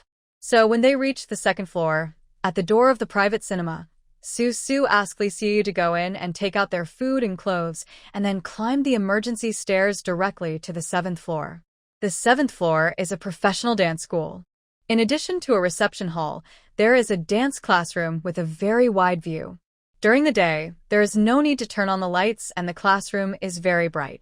Through the floor-to-ceiling glass windows, you can see the situation downstairs clearly. Right here. Any higher, and I won't be able to control the waterman. The control of superpowers also has a distance. The farther the distance, the more superpowers are needed. Su walked to the floor-to-ceiling window with her bulging belly and looked down. On the distant blocks, there were dense swarms of zombies rushing towards the side. Under this building, Xie Yaoshi was holding one hand down, carrying the body of Xie's mother on the ground with great effort on his shoulder. Seeing the number of zombies increasing, the zombies moving from the corner of the block were pushed to the ground by their peers behind them, and in the distance, zombies were squeezed by zombies, unable to move. They fell down and were instantly stepped on by their peers. Some zombies were knocked down, and some simply rolled on the road, just like the tide, one wave after another, each wave more turbulent than the last. The rest of Xie Yaoshi's men and Lu Yin's men stopped fighting each other and using their superpowers. Perhaps they realized that the number of zombies was increasing, and it seemed like they could not kill them all. Of course, the situation was not right, and they could not attack each other anymore. So they joined hands to deal with the zombies together, and everyone worked together to retreat to a building opposite. Because of her good eyesight, Su saw Xie Yaoshi carrying Xie's mother's body, and she pulled Xie Qingyan. But Xie Qingyan actually raised his hand to open Xie Yaoshi's hand. Xie Yaoshi's palm was red with a small red hole. His palm drooped weakly for a moment after being hit by Xie Qingyan. Then he seemed to be furious. He stretched out his hand and grabbed Xie Qingyan by the back of the collar and dragged him into the building. You deserve it. You should have a taste of the feeling of being treated so ungratefully. Su muttered to herself, leaning against the glass window and watching. Doesn't Xie Yaoshi love Xie Qingyan? He must have been beaten by Xie Qingyan, haha. Su, there are more and more zombies down there. Beside him, Li Xiuyu was just like Su, with his hands on the glass window, looking at the distant streets with a worried look on his face. In the past, if they encountered zombies, after killing all the zombies in this area, the zombies in the distance always felt powerless. But looking at the situation this time, it seemed that the zombies in the distance were gathering more and more. The so-called zombie tide is like this, just like a wave, coming in waves. Just when you finish killing one wave, you find that there is a faster wave behind. Su looked calm, turned to look at Li Xiuyu, who was beside him with a worried look, and said, "We may have to stay here for a few days. We'll go somewhere else to find some quilts, food, and so on. The zombie tide cannot be resolved all at once, and it will not be a matter of 1 or 2 days." The zombie tide that Yu and others encountered in the city was a very small scale, perhaps not even half the size of the one Su and others encountered this time. But a zombie tide of this scale was not the largest one Su had ever encountered, so she calmly gave Li Xiuyu and Xie Yaoshi some psychological support. This time, they didn't plan to stay outside for many days. They planned to go back to Bafang village as soon as Yu sniped Lu Yin, so they didn't bring much food this time. The food in the nearby buildings was probably looted by Xie Yaoshi before. Su was a water-based superpower. She, Li Xiuyu, and Xie Yaoshi didn't have to worry about drinking water, but what about food? What about Yu, who was trapped somewhere? And there were no telling how many snipers were ambushing nearby. What would they eat and drink in the days to come? It was a big problem. Yi said that the transport plane's aviation kerosene had run out, and they had to wait for rescue, but they didn't know when they would go. Rescue would definitely come, and what they had to do now was to try to hold on for a few more days before rescue came. After Su Su's reminder, Li Xiaoyu and Zhuo Shijia went their separate ways to look for quilts, food, etc. The first place they looked for was the dance studio. The studio was empty, with nothing in it except a few large mirrors on the wall and wooden floors. However, Li Xiaoyu still found a few blankets in the teacher's lounge. Zhuo Shijia held 3 or 4 blankets in her hands, smelled them, and found those that didn't smell so strong, so she spread them on the ground for Su Su to use. She spread about 3 blankets for Su Su, tested their softness, and said with a frown, "You sleep here. Even though I made 3 beds, they are still pretty hard. Not as good as at home. It's okay for me. I can overcome it." Su Su turned around and saw Zhuo Shijia busying around like a little bee, and smiled. Walking in the end times, there is no need to be so particular. Just be casual. As they were talking, Li Xiaoyu came in with 3 backpacks, sat down on the wooden floor, and began to organize the things in the backpacks. The 3 backpacks contained supplies for the 3 of them, including toothpaste, toothbrushes, cups, towels, etc., as well as a set of spare clothes. Then there were the food that the 3 of them packed when they went out. Su Su's backpack had the most steamed buns, which were all steamed by her mother before she left. In this world, the people who are most worried when their children are going out are their mothers. No matter how Su Su promised, he would only go out to play for 1 or 2 nights, and then come back. However, her mother stuffed most of Su Su's backpack with steamed buns. Li Xiaoyu had some snacks in her backpack, all of which were produced before the end of the world. She was still a half-grown child in her mind, so those snacks were some rice crusts, spicy strips, and the like. Zhuo Shijia's backpack was the largest among the 3, and it contained the most things, but she didn't put any food in it. It was full of disinfectants and portable medical equipment. Su Su stretched her neck curiously and looked into Zhuo Shijia's backpack. There were tweezers, forceps, scissors, scalpels, complex iodine, alcohol, medical cotton, band-aids, medical masks, disposable medical gloves.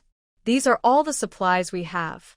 Li Xiaoyu knelt on the ground, looking at Su Su and Zhuo Shijia with a serious face. I just took a look upstairs and downstairs. Downstairs is an extracurricular tutoring class for children. There is nothing there except various stationery and exercise books. Upstairs is a restaurant. There is some food, but it has all gone bad and moldy. The things that can be preserved have been looted and taken away by the other survivors. What should we do then? Zhuo Shijia had a bewildered look on her face. She had never encountered such a situation since she experienced the end of the world. She was trapped in an environment where she couldn't find any supplies at all. Li Xiaoyu shook his head solemnly and looked at Su Su. Su Su was standing by the floor-to-ceiling window with a big belly. So Li Xiaoyu stood up and walked over and took a look downstairs. In the building opposite, Xie Yaoshi and his psychics were on the 2nd floor clearing the zombies downstairs. But there were too many zombies. Just after clearing out a batch of zombies and before they had dealt with the bodies, the 2nd wave of zombies climbed up, piling up the bodies. Soon, the zombies downstairs, waving their hands, were almost reaching the windowsill on the 2nd floor. It seems that Xie Yaoshi and his team must move to the 3rd floor immediately, otherwise the zombies will step on each other and rush into the building and kill people like going uphill. Because Su Su and her group climbed higher and there were fewer people, the smell of humans was lighter than Xie Yaoshi's, so the zombies didn't gather here much, but the density was also very high, with a tendency of superposition and accumulation. In this situation, we can't get out and you are pregnant now, which makes it even more inconvenient for you to run and jump. After looking at the pile of corpses below, Li Xiaoyu tilted his head to look at Su Su and advised, I know you don't like to wait for help, but for the sake of the baby in your belly, we can only wait for Yi to find a way to save us. Yi can't get through this situation either. Su Su leaned against the floor-to-ceiling glass, looking calmly at the surging tide of zombies downstairs. Although Yi's special ability was fire, which could burn the zombies in a group attack, there were too many zombies now, and facing the raging fire, they had the advantage of being completely crushed. Yi would definitely not be able to get through. There is another point that Su is unwilling to think about now. According to Yi's character, now that Lu Yin has been killed, he has not made any movement and has not set a fire to burn the zombies. That means Yu has no ability to move now. At least he doesn't even have the strength to set a fire. Was it because of Lu Yin's level 2 mutant eagle? Yi was already a level 3 fire-type mutant. How badly could that level 2 mutant eagle hurt Yu? Did it make Yu unable to even set a fire? If Yu hadn't lost his ability to move, he would have definitely found a way to get to her side first when he encountered this situation today. He knew that Su needed his protection. Thinking about it again, Li Xiaoyu has not seen what a zombie tide looks like, so she is not in a hurry. But after being surrounded for 2 months or so, she will understand the horror of the zombie tide. Now there are enough steamed buns to eat, and water is not a problem, but after 3 or 5 days, the steamed buns are all gone and the snacks are also eaten up. How can she hold on? And the most important point is that Su can't hold on here for 2 months. She is about to be 8 months pregnant, and she will give birth in just over a month. Unless it is absolutely necessary, Su doesn't want to give birth to Xiao Ai in the tide of corpses. At this moment, while Su and Li Xiaoyu were talking, the zombies on the open space were trampled to the ground by the zombies rushing over from behind. The corpses moved and crawled, densely packed towards the second floor where Xie Yaoshi and the others were. The psychics on the second floor fought and retreated into the building, and it looked like they were preparing to climb to the third floor. But the building that Xie Yaoshi and his men retreated to was a European-style holiday and leisure commercial building before the apocalypse. It only had 3 floors. There were so many zombies that they could climb to the second floor. What's the problem with climbing to the third floor later? What's more, the doors and windows of the first floor had already been squeezed out by the zombies below. The first floor was probably already full of zombies. Su touched her belly and looked around. Above the surging tide of corpses, several tall buildings stood, quiet as if no one was inside. After thinking for a moment, she said to Li Xiaoyu, "We have to find a way first. Staying alive is the most important thing. The first floor of the building where they are now is probably full of zombies. If these zombies are not cleared out, they will increase in number until there is not enough room on the first floor, and they will have to crawl to the second floor." Su remembered hearing about a man in her previous life who had very unique ideas. At that time, everyone was surrounded by a tide of zombies, with nothing to eat or drink. Su did not repeat all the darkness that humans faced when they were in desperate situations. She only heard that the man caught a living zombie, tied it to the roof of a building, and attracted mutated crows to eat it. That person hid nearby, killed the mutant crow, and ate its flesh. 3 months later, all the people trapped by the tide of zombies either killed each other or ate each other. After eating the last person, they starved themselves to death. But only the person who ate the crow did not die. Although they didn't know whether this was true or not, Su had never seen it with her own eyes, but had only heard of such a thing before, and this matter was somewhat unconvincing, but they had been forced to this point, so they might as well give it a try. Su hid this thought in her heart and did not want to speak it out for the time being. Firstly, after she spoke it out, she would not be able to figure out many questions. If Li Xiaoyu and Xie Yaoshi had questions, she would not know how to answer them. For example, if the sky was cloudless, how long would it take for the mutant crows to come and eat a zombie if they tied it to the rooftop? Secondly, it was because there was a big bug in the incident she heard. When everyone started eating each other, why didn't the person who ate the crows get eaten? Su didn't want to express this idea in advance, as it would give Li Xiaoyu and Xie Yaoshi hope and then disappoint them. It would be better to let them expect you to come and rescue them. At least for them, it would be more reliable to wait for Yu to rescue them. Thinking of this, Su ordered Xie Yaoshi to find a rope. Although ropes are not edible, they can still be found. About 2 hours later, Xie Yaoshi had not returned yet, and Li Xiaoyu found some knives and tablecloths in the restaurant upstairs. They could tie the tablecloths into ropes in case they were needed. Su had been looking at the scene outside the window. She drove 4 watermen, killing people everywhere in the tide of zombies, and obtained a lot of crystal cores, but She still couldn't stop the zombie tide that was growing higher and higher. In the 3-story building opposite, Xie Yaoshi's men had retreated to the outside of the 3rd-floor balcony and were retreating towards the roof. Su was sharp-eyed and saw Xie Yaoshi dragging the struggling Xie onto the roof. He stayed there like a piece of wood and dared not make any more noise. Xie Yaoshi stood on the top floor of the flat-roofed building and began to shoot lightning towards below. Why bother? At this moment when you can't take care of yourself, you still drag Xie, such a burden? Su looked at Xie Yaoshi's resolute figure and somehow sighed. After thinking about it, she drove her 4 water people away from Xie Yaoshi and didn't think of taking advantage of the chaos to take Xie life. At noon, Xie finally came back, carrying a large sack of climbing ropes. Wiping the sweat off his forehead, he said to Su, I climbed all the way to the 32nd floor and searched every floor. I was exhausted. I found an outdoor gear store on the 32nd floor. Here, this is the rope you wanted. At the same time as the light of the building diagonally opposite lit up, another light flickered on the other side of the building, and directly in front of Su, the block opposite also began to flash with light. 1, 2, 3, 4, 5. There are actually 5 snipers deployed. She was muttering to herself how many bright lights there were.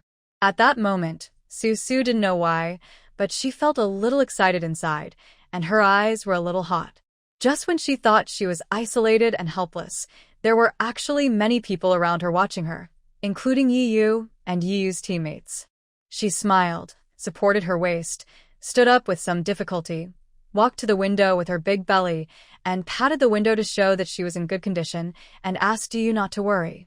Then she turned around, walked to the bed that Xie had made for her, sat down, and started to share the steamed buns with Xie. After a while, Li Xiaoyu also came back with a stack of tablecloths in her hands. Everyone knew that the situation was urgent. Li Xiaoyu casually ate a big steamed bun and drank some water released by Su, then began to tie the corners of the tablecloth together to form a big rope. By the time Su and Xie finished their steamed buns and went to the window to look, they saw that the zombies on Xie Yaoshi's side had almost filled the 3rd floor. All of them went to the top floor and killed the zombies with their superpowers. Among them, there were several people with fire powers who desperately burned the zombies' bodies to prevent the zombies from climbing up by stepping on the corpses. On the top floor, the body of Xie's mother was lying. Xie was kneeling beside her with a look of dementia on his face, while Fei was standing beside Xie Yaoshi with a dull face. She was promoting the growth of a peach tree. The tree was growing fast, but it was obvious that she wanted the trunk to be thicker, so the peach tree was growing horizontally, but not very tall vertically. Look. Su pointed at the peach tree that Fei had helped to grow outside the window, and said to Li Xiaoyu and Xie behind her, this Xie Yaoshi must have known that they would not be able to hold on sooner or later, and that they would have nowhere to retreat to, so he specifically ordered Fei to help her grow a tree so that they could climb up it. Hearing Su's words, Li Xiaoyu quickly put down the work she was doing with the tablecloth and went to the window to look. She said with a tisk sound, why aren't there any pink peaches on her tree? If I could eat a few peaches, it would solve my 2 major problems of thirst and hunger at once. You don't understand this. No matter how powerful a wood-type supernatural being is, the plants they create must rely on the land to grow and develop. Growing a tree out of thin air on the rooftop has no purpose other than proving that Fei's wood-type supernatural power is indeed very powerful. If Fei wants to grow peaches, with Fei's current level of supernatural powers, the roots of the peach tree she helps to grow must be planted in the soil. Otherwise, it will just be a tree without roots and will not amount to anything great. Even if they do, it will only attract more zombies to climb up along the roots. Of course, if they all retreated to another building, they wouldn't care whether the zombies followed the tree roots and climbed up. Then Fei could have peaches. Li Yao seemed to understand Su's explanation. She pulled her messy hair and turned back to tie her bedsheet. Then the 3 of them rested for a while. Su drove her 4 watermen back, dropped a pile of crystal cores, and then turned back to continue hunting for crystal cores.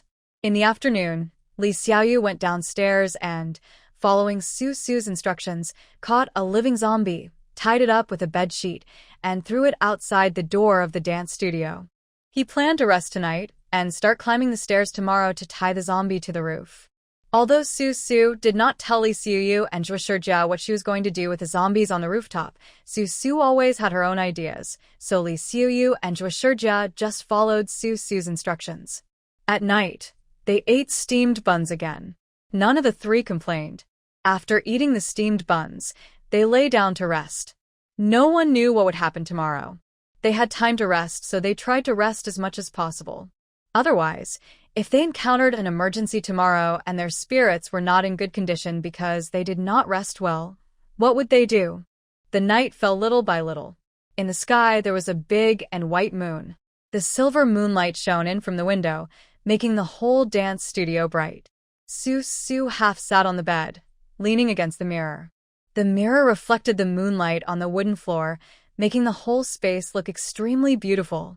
Outside this beautiful dance studio, zombies were intertwined together. The earth-shaking sound seemed to shake the three of them out of the dance studio in the next second. Don't doubt it, if there are enough zombies, they really will have the power to knock down buildings. Su Su, will we die here?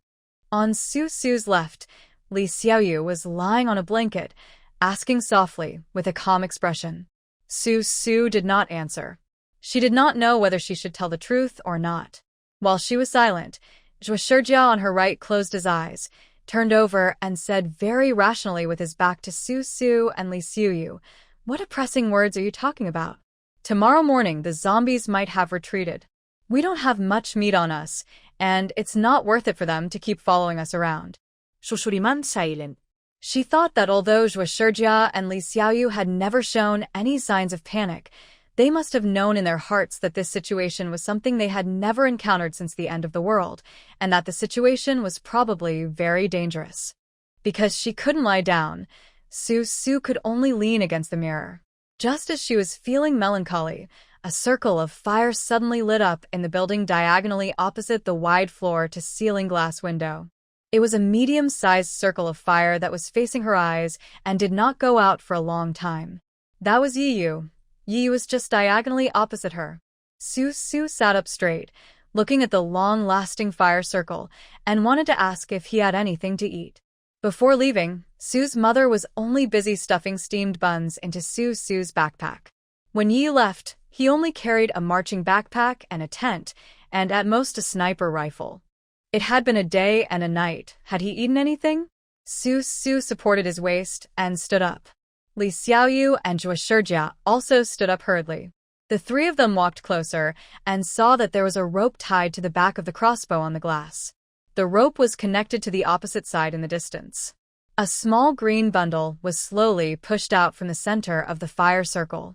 The small green bundle slid on the rope, passed over the heads of the zombies, and was delivered to the glass window in front of Su Su. Su Su drove a waterman and made an ice fist, smashing a hole in the French window. She reached out from the hole and held the small green bundle that was slowly approaching. She looked at the gradually extinguished fire circle on the opposite side, turned around and opened the small green bundle. It was full of compressed biscuits and compressed meat jerky. How stupid! Why give it to me instead of keeping it for yourself? Su Su really wanted to return these bags of compressed biscuits to Yiyu. She still had a lot of steamed buns, enough for 3 people to eat for several days. Why would Yiyu give them to her if he didn't keep them for himself? Pregnant women need to maintain their meat intake. He is also worried that you are pregnant now and are afraid that you only eat steamed bread and your nutritional intake is not comprehensive. Xie Yaoshi reached out and patted Su Su's shoulder, then turned around and went back to lie down and rest. Su Su lowered her head and looked at the bags of compressed biscuits and dried meat in her hands. She sighed. This must be all the food you had. He gave it all to her. What would he eat? Or did he know that he was injured and dying so he couldn't eat these foods? Of course, Su Su guessed that Yi was injured. At that time, the speed of the second-level mutant eagle was so fast that she didn't know whether it would cause any harm to Yiyu. Su Su was a little concerned. Standing by the French window, She calculated the distance between this building and the building across the street. She thought that with her current ability, she could build an ice bridge from here and find a way to pick up Yu. She wondered if she could do it. Then she thought of the butterfly wings behind Li Xiaoyu. Since Li Xiaoyu came out of retreat that night, she had put away the wings. In the following days, she wanted to open the wings, but she couldn't. Maybe it was because Li Xiaoyu had not yet mastered her own abilities, so the butterfly wings could not be opened? This is such a pity. If Li Xiaoyu could spread her butterfly wings and fly directly to the other side to pick up Yu, the transport plane is out of aviation kerosene. It is impossible to rely on external aid. Su can only find a way by herself. Now that she had such a big belly, she would feel tired after a little movement. If she was in good health, she could build an ice bridge in one day, but now Su turned and walked towards the bed. She decided to sleep first. After 2 hours of light sleep, Su was fully prepared. When she got up, Fei on the opposite side had pushed the tree up to the height of 2 buildings. Xie Yaoshi and everyone else had climbed up the tree, releasing superpowers in their hands and fighting non-stop. It seemed that they had not been quiet for the past 2 hours. Xiaoyu. Xiaoyu, Dr. Xue. She raised her hand and pushed Li Xiaoyu and Xue Shijia, who were lying on either side of her. After Li Xiaoyu woke up by rubbing his eyes, Su said to Li Xiaoyu, "Listen to me. It's midnight now. Zombies are more active at night than during the day, and there are more zombies outside. Don't worry about the zombie outside the dance studio for now. Go and help me get some crystal cores." Using zombies to attract mutant crows and hunting them to eat is just a legend after all. Su is not sure whether there are mutant crows in the sky now. She thinks she should meet up with you first. Su had just rested for 2 hours, and her mental state felt better. She thought about building an ice bridge. With her ability, it was impossible for her to build an ice bridge to connect such a long distance in one day. Besides, it was midsummer and the external environment could easily melt the ice bridge. She might need a few days, and during these days, she hoped that Yu could hold on and not starve to death or die from injury or bleeding. The reason why she asked Li Xiaoyu to help her hunt for crystal cores was that she had to concentrate on making the ice bridge, which would consume a lot of crystal cores. While keeping the ice bridge from melting, Su could not send 4 water people out to help her hunt for crystal cores, so she could only ask Li Xiaoyu to help. Li Xiaoyu, who was sitting on the blanket, was stunned for a moment. Seeing Su's expression as if she was going to do something big, he immediately nodded and said, "Okay, I'll go hunt for crystal cores right away." Xue Shijia, who was standing at the side, wanted to ask Su what she should do. However, when she sat up, she suddenly felt nauseous and fell on the blanket and vomited. In the moonlight, Xue Shijia's face suddenly turned extremely pale. Su frowned and said to Xue Shijia, "What's wrong with you?" "It's okay, Ugh." Xue Shijia waved his hands, wanting to comfort Su. She thought it was just some stomach upset from eating steamed buns in the past 2 days, but she was about to as soon as she opened her mouth, and she kept vomiting. "Rest first, and don't do anything." Su reached out and patted Xue Shijia's back. She had a guess. Could Xue Shijia's reaction mean she was pregnant? Recalling the night when Li Xiaoyu came out of confinement not long ago, when King Kong and Xue Shijia were disheveled, Su felt that there was an 80 to 90% chance that Xue Shijia was pregnant. As an expert in obstetrics and gynecology, Xue Shijia might have some ideas. After vomiting, she sat there with a stupid look on her face, touching her belly, a little bit unbelieving. She didn't dare to give too much hope. She had been disappointed many times and was afraid that this was just a dream. Su stood up and patted Xue Shijia on the shoulder. Seeing that she didn't react, she looked at Li Xiaoyu and went straight to the floor-to-ceiling window. She glanced at the crystal cores piled up like a hill in the corner. She pushed with both hands, and silver light shone from her palms. The entire transparent glass wall in front of her was covered with a thick layer of ice. Behind the glass wall, a white balcony made of ice emerged from the flat wall of the building. Li Xiaoyu turned around and went downstairs to hunt crystal cores for Su. Xue Shijia just sat there motionless. Just when the balcony made by Su Su grew to 2 meters long, there was a bang from a window of the building opposite, and an orange signal firework rose slowly from the window and went high into the sky. However, the building that transmitted the location signal was not the one where Yu was. Ever since Yu gave Su Su biscuits and dried meat, he had been silent. No movement was seen from him, nor did he come out to kill zombies. Su Su, who was constantly building bridges, frowned. There were only 13 Special Forces soldiers in Bafang village. What could these 13 Special Forces soldiers do without a transport plane? Didn't you see that Xie Yaoshi had so many people but he couldn't handle it? Outside this large area, Wang Ziqiao, who was still in the Maggot tide, also noticed the movement of the surrounding maggots. Specifically, the maggots besieging them seemed to have decreased a lot within a day. After nightfall, the Maggot tide in the distance actually had a tendency to retreat. He sent several people to inquire, but they never came back. Later, the psychic who could drive mutant animals told him that in the southeast of Xiangqing, all the zombies began to sway in one direction. Near the old city in the center, the zombies had piled up into a tide. It was estimated that a tide of zombies had formed there and was besieging a group of people. Therefore, the maggots in the safe zone are attracted by the zombies and are heading over there to eat the zombies. Now is their best chance to escape. So Wang Zijiao and Liang worked hurriedly for a day and a night, organizing the survivors and people with special abilities, and began to evacuate in batches, for fear that once the tide of corpses receded, the tide of maggots would come back to block them. In addition to the survivors who are able to move, there are also hundreds of elderly people and children. Are we going to take all of them away as well? Standing in front of a group of soldiers who were busy packing their luggage, behind Liang stood a man dressed in black who looked a bit like Voldemort. He looked at the mother and child being forcibly separated in front of him, sneered, and continued, "Keeping the women here will still be useful to the army, but the elderly and children are just a burden. Captain Wang wants to take him with him. What can I do?" Liang turned around and didn't look at the mothers and children who were forcibly separated. There was a burst of tragic crying in the front. The children were reluctant to leave their mothers, and the mothers were reluctant to leave their children. The elderly cried, the children cried, and the mothers cried, which really annoyed Liang. IMHO.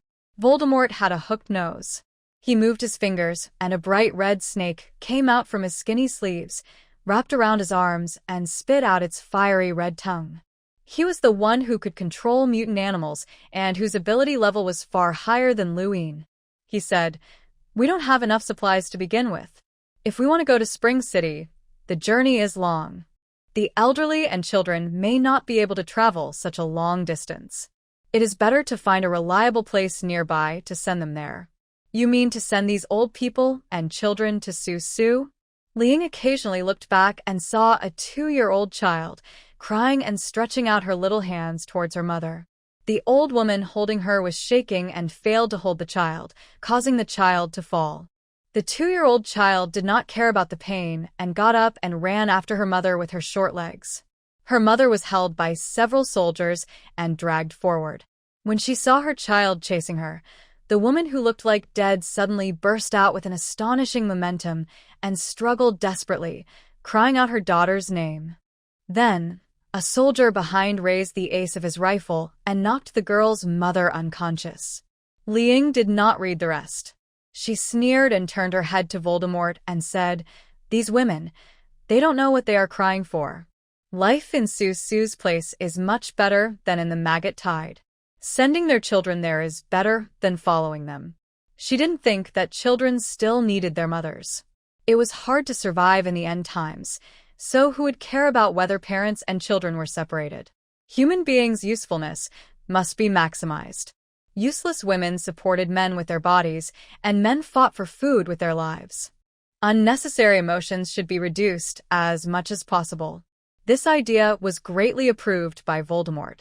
After the two of them discussed it, they loaded the children who were forcibly separated from their mothers and the elderly widows into a car, intending to send them all to Su Su after they broke out of the encirclement.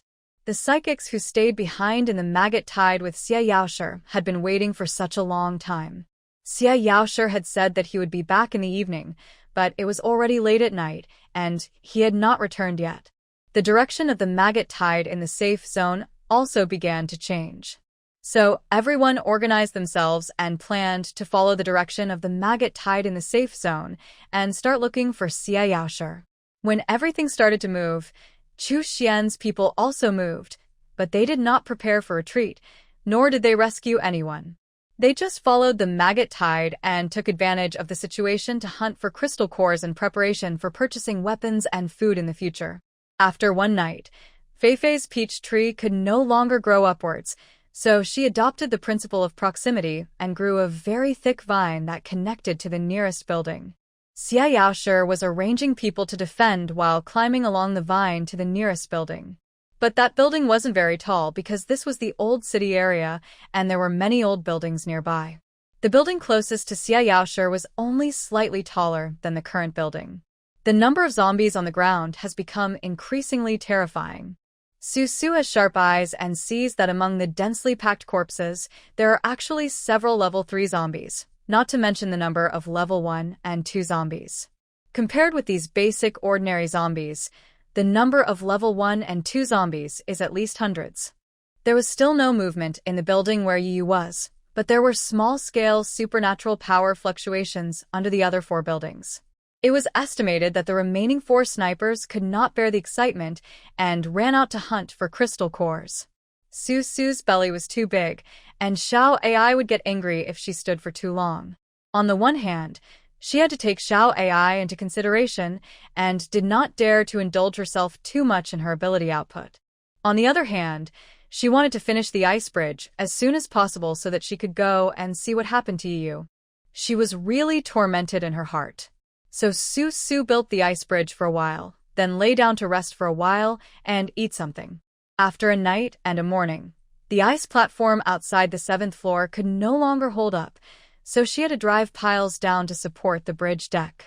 Otherwise, if she moved forward a little further, the bridge deck would not be able to withstand the force and would fall down. Because the ice had to be kept from melting in the hot weather, Su had been consuming his own special powers. Half of the mountain of crystal cores was used up in just one night and one morning. Fortunately, Li Xiaoyu helped in hunting for crystal cores, otherwise Su's speed would have been much slower. She estimated that given her physical condition, it would take 2 or 3 days to complete the bridge. During this period, she had to ensure that the ice did not melt, so the output of her supernatural powers could not stop for a moment. Xie Yaoshi was woken up by Su in the middle of the night that day. After vomiting once, she vomited again at noon and in the afternoon. Su thought about Xie Yaoshi's suspected pregnancy reaction. If she was really pregnant, the baby in Xie Yaoshi's belly would be more fragile than her little love. So she gave half of the dried meat that Yu sent to Xie Yaoshi. Pregnant women must ensure nutritional intake. Her ice bridge will take a few days to be completed. Neither Xie Yaoshi nor she can eat only steamed buns. Among the 3, Li Xiaoyu was the only one who had no dried meat to eat.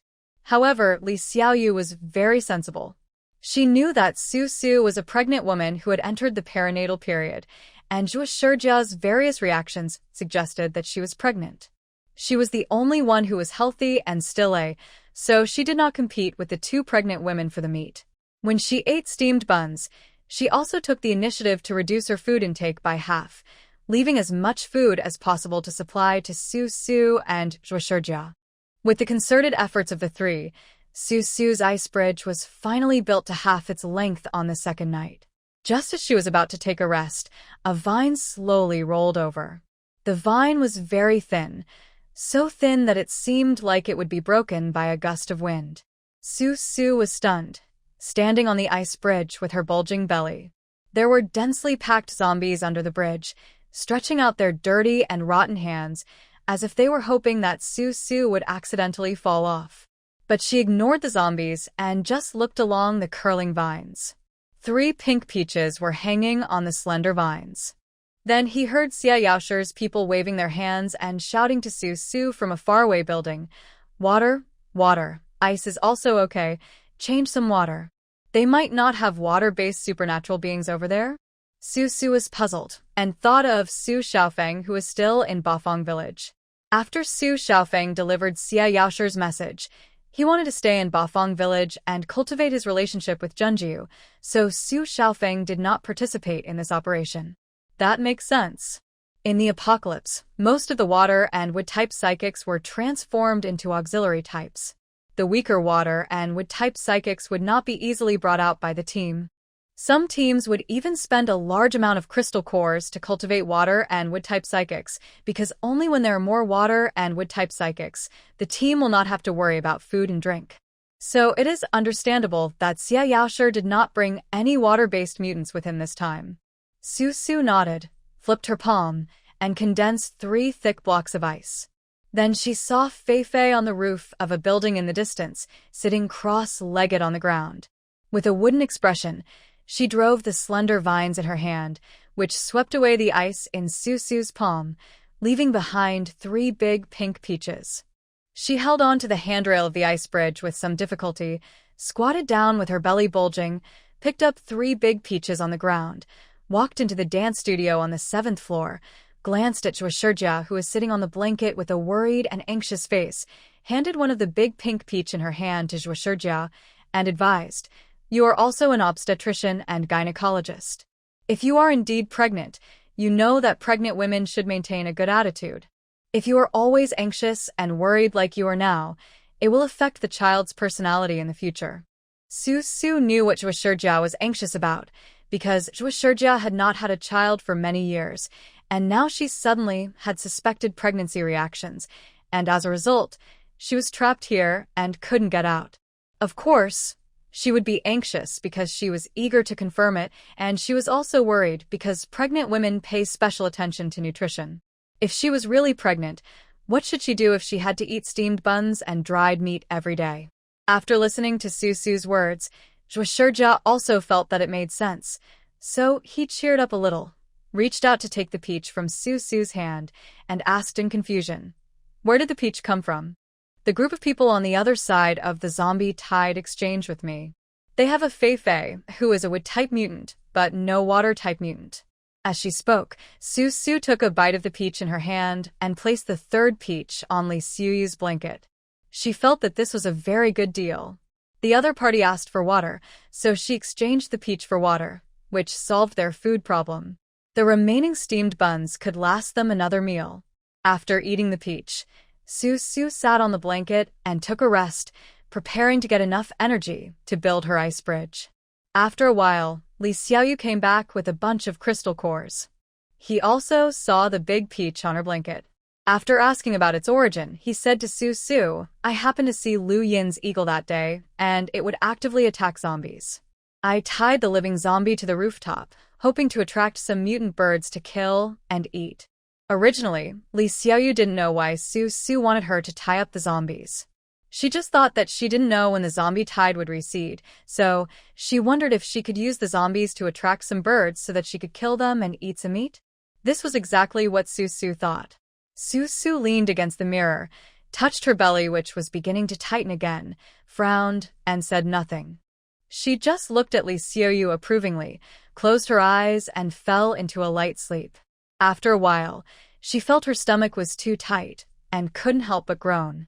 Xie immediately came over, touched her big belly, and pressed it. With his other hand, he lifted Su's back and said, "Don't worry. Your stomach is a little tight. It may be a normal contraction. Take a deep breath. Don't sit. It's better to lie down. She's not going to give birth now, is she?" Li Xiaoyu also heard Su's hum, frowned, and came over in panic, but Xie shook his head and scolded Li Xiaoyu. "It's only been less than 8 months. The baby will be too small after birth. Don't say anything. It will make Su panic. Don't worry, it's just normal uterine contractions. Every pregnant woman who enters the perinatal period will have this symptom of false uterine contractions. This is to prepare for the birth of the baby. Su, you are in good health and can insist on carrying the baby to full term. Don't panic. We can't panic. We have to stay calm." Su thought about her past life. In such a living environment, she managed to raise Xiao AI to full term and give birth to her baby. Why couldn't she eat, drink, and sleep well in this life? She was going to be a mother, and a mother must be strong. When did she need to be strong? It was now. After another rest, Xie Yaoshi sent Feifei to drive the vines and bring some peaches. Su gave them some big pieces of ice. After exchanging peaches for ice several times, Su had too many peaches to eat. She thought to herself that if she was trapped by the tide of zombies for another night, after she picked up Yiyu, she would ask Feifei to bring some rice, and then ask Yiyu to cook it for her. Xie Yaoshi and Li Xiaoyu to improve the meals for the pregnant women and girls. After a night and a day of rest and recovery, Su finally completed the ice bridge, which directly connected their 7th floor to the 7th floor opposite. The bridge deck she built was very wide, and the circle of zombies under the bridge near several bridge pillars had been frozen to the point of having little ability to move. Because Xie Yaoshi was suspected of being pregnant, she couldn't stand the cold air of the ice bridge. Even in the hot summer, walking close to the bridge surface would still make an ordinary person shiver. In the early stages of pregnancy, sufficient qi and blood are most needed. If the baby is not given sufficient qi and blood from the beginning, the baby's foundation will not be well built, so Xie Yaoshi can't stand the cold. Su left Xie Yaoshi in the dance studio and took Li Xiaoyu and a few peaches with her, crossed the ice bridge, and went to the 7th floor of the tall building diagonally opposite to look for Yiyu. This is a newly built commercial building. The old building was demolished, and the new building has not been completed yet. There is cement everywhere, and it can't even be called a rough house. The glass on the outside of the wall has been installed, but there are still some things inside that are not complete. For example, there are still steel bars exposed in many places. Su and Li Xiaoyu searched the 24th floor but couldn't find anything. On the 25th floor, inside a few bags of cement, they saw Yiyu's army green tent, a sniper rifle, a few animal skins, and some blood. Shushu. Seeing the bloodstains on the cement floor, Li Xiaoyu hurriedly called Su. Su glanced over and stared at the bloodstains that had turned dark red. Her heart suddenly jumped, and she grabbed Li Xiaoyu's hand. Hard. How could he get into trouble? Su frowned, her face turned pale, and she muttered to herself. He was able to get out of the city, a zombie birthplace, so how could he die on a bird? Calm down. Su took a deep breath. What storms and waves had she not seen? The more chaotic the situation, the more she needed to stay calm.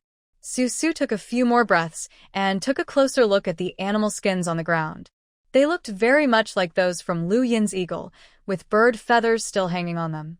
Obviously, the eagle had been skinned by Yiyu. But where was the eagle meat? Was it eaten by Yiyu? Thinking of this, Su quickly asked Li Xiaoyu to open the tent in front. When Li Xiaoyu hurriedly unzipped the tent, Su clearly felt that she didn't dare to look, and she was afraid to look. She was afraid that what she would see was a seriously injured and dying Yiyu. She had finally planned Yiyu into her future. If Yiyu died, she would have to plan all over again. The key point was that Xiao Ai loved her father very much. Su was really looking forward to seeing the intimate interaction between Xiao Ai and Yiyu.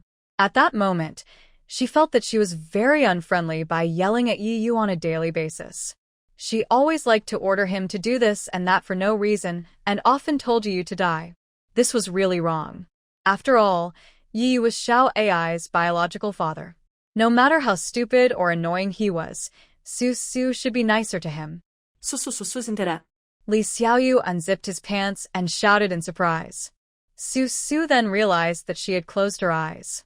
When she opened her eyes, she saw Yiyu lying in the military green tent. Yiyu was still wearing the desert camouflage uniform he wore on the day he left. He was still wearing a tactical vest and holding a bloody lump of meat in his hand. The meat had become smelly after being exposed to the scorching sun for several days, but Su didn't care. She walked into the tent with great difficulty, belly bulging. Then he lifted Yiyu's eyelids again. His pupils were normal, his face was hot, and his breathing was steady. Su was furious and slapped Yiyu's face hard. Then he looked up and said to Li Xiaoyu, "He is fine. He may have eaten Lu Yin's second-level mutant eagle and didn't cook it well. As a result, he was infected with the Doomsday virus and is undergoing a second evolution. Or maybe his body has already started the second evolution, and Liu Yin's second-level mutant eagle just gave Yu a boost. Anyway, Yu's current reaction is the second evolution. Ah! Li Xiaoyu squatted outside the tent, looking at Yu lying inside the tent, feeling a little amused. Yu was a fire-type superpower, so he had every chance to roast the meat before eating it. Why did he eat it raw? Well, that wasn't the point. The point was that Yu's fire-type superpower was already very strong. If he wanted to evolve a second time, what superpower would he evolve into? Su wanted to borrow Yu's fire superpower to cook. Would this plan work? Yu, can you carry such a big man? Su was thinking that this place smelled of cement and animal blood, and it was not a good place after all. She still had to carry Yu back. Besides, Zhuo was still left on the opposite side. There were 4 of them, and they couldn't lose one today and another tomorrow. All her supernatural powers are now focused on how to maintain the durability of the ice bridge, so it is difficult to condense a waterman. Such a large ice bridge consumes a lot of supernatural energy. Even if she condenses a waterman now, she can't drive it to carry Yu, so Su can only ask Li Xiaoyu for help. That's no problem. Li Xiaoyu outside the tent thought about it and nodded, so Su helped Yu up and Li Xiaoyu carried him out. Just as she was about to tidy up the scattered items in the tent for Yu, she saw her own photo under Yu's head as he left. It was the photo in which Yu cut up the whole family portrait, leaving only Su. It was folded neatly, as if it was carefully pressed under his head. Su looked down at the photo. Her face was young and a little shy. When this photo was taken, Su was just a high school student, with long hair and bangs that reached her eyebrows. She was soft and pure at heart, gentle to everyone, and always spoke softly, unlike the shrew and sarcastic person she is today. She reached out her fingers, picked up the photo, and silently and calmly put it away for Yu. Then she slowly packed up Yu's tent. With the help of Li Xiaoyu, she repacked the tent and put all the things into the military backpack. She did not disassemble the idle weapons, including a crossbow and a sniper rifle, so she picked up the whole weapons and went downstairs with Li Xiaoyu. Li Xiaoyu had Yu's marching backpack hanging in front of her, and a huge Yu was on her back. Su was carrying a tent on her back and holding a sniper rifle and a crossbow in her hands. It took them a long time to go downstairs. When they reached the 7th floor, it was already dark. Zhuo was standing at the other end of the ice bridge, looking at them from afar. Su held her stomach and suddenly had a bad feeling in her heart. This feeling was very strong. She frowned and shouted to Li Xiaoyu, who was carrying Yu on his back. Xiaoyu, run? What? Li Xiaoyu, who was carrying Yu on her back, didn't react, so Su pushed Yu's back and pushed Li Xiaoyu onto the ice bridge. She also immediately got on the ice bridge, and the 2 of them ran towards the center of the bridge, one in front and one behind. Although she said she was running, Su didn't dare to move very fast. She stepped onto the ice bridge and turned around suddenly. She saw a dark figure rushing out from the cement staircase on the 7th floor. Su spread out her hands, and several ice spikes appeared in front of her. In front of her, Li Xiaoyu was carrying Yu on her back, running forward and turned back, shouting at Su. Su, leave me alone. Go away. Su felt like laughing when she said this. She felt so sad. She had lived in the apocalypse for 12 years and thought she was selfish and cold-blooded enough, but this time she told others to leave her alone. The black shadow rushed forward, but it was stuck when it encountered Su's ice spikes. Half a second later, before Su could see what the black shadow was, a bullet flew over from a certain building and shot directly into the black shadow's head. However, the black shadow was not dead yet. It struggled twice, and then 2, 3, 4, or 5 bullets were fired at the black shadow madly, treating it as a sieve. It is estimated that the snipers hiding in those buildings are using their sniper rifles as machine guns. Su turned her head. In the hot wind, the bridge surface was cold under her feet, and there were surging zombies under the bridge. Her hair was flying, and there was a little heat in her eyes. She thought she was very sad. She actually protected Li Xiaoyu and Yi Yu from danger, out of love. However, she found that in a place she didn't know, she had actually been protected. Thanks. She said this word and looked back at the black shadow. It had been shot dead by a sniper rifle. The black shadow collapsed and fell on the bridge. It was quickly frozen by the cold air. It was a third-level zombie with the ability of speed. Su stretched out her hand and used an ice knife to break open the head of the third-level zombie. She took out an oval-shaped third-level crystal core from it. She weighed it in her hand. It was about the length of a thumb and much heavier than the diamond-shaped second-level crystal core. The third-level zombies have gradually deviated from the inherent form of the human body and developed in all kinds of strange directions. Some are very big, they are the third-level zombies with strength ability. Some are very fast but very small, so blurry that people can only see their shadows. They are the third-level zombies with speed ability. Like the one Su met this time, his whole body was black, but he still maintained a human shape. He had a head of black hair, which was very long and dragged on the ground like a mop. He was as ugly as it could be. Su frowned and stopped looking at the third-level zombies frozen on the bridge. She took the third-level crystal core, turned around, and walked towards the dance studio. After 2 steps, she tilted her head and looked at the tall buildings around her.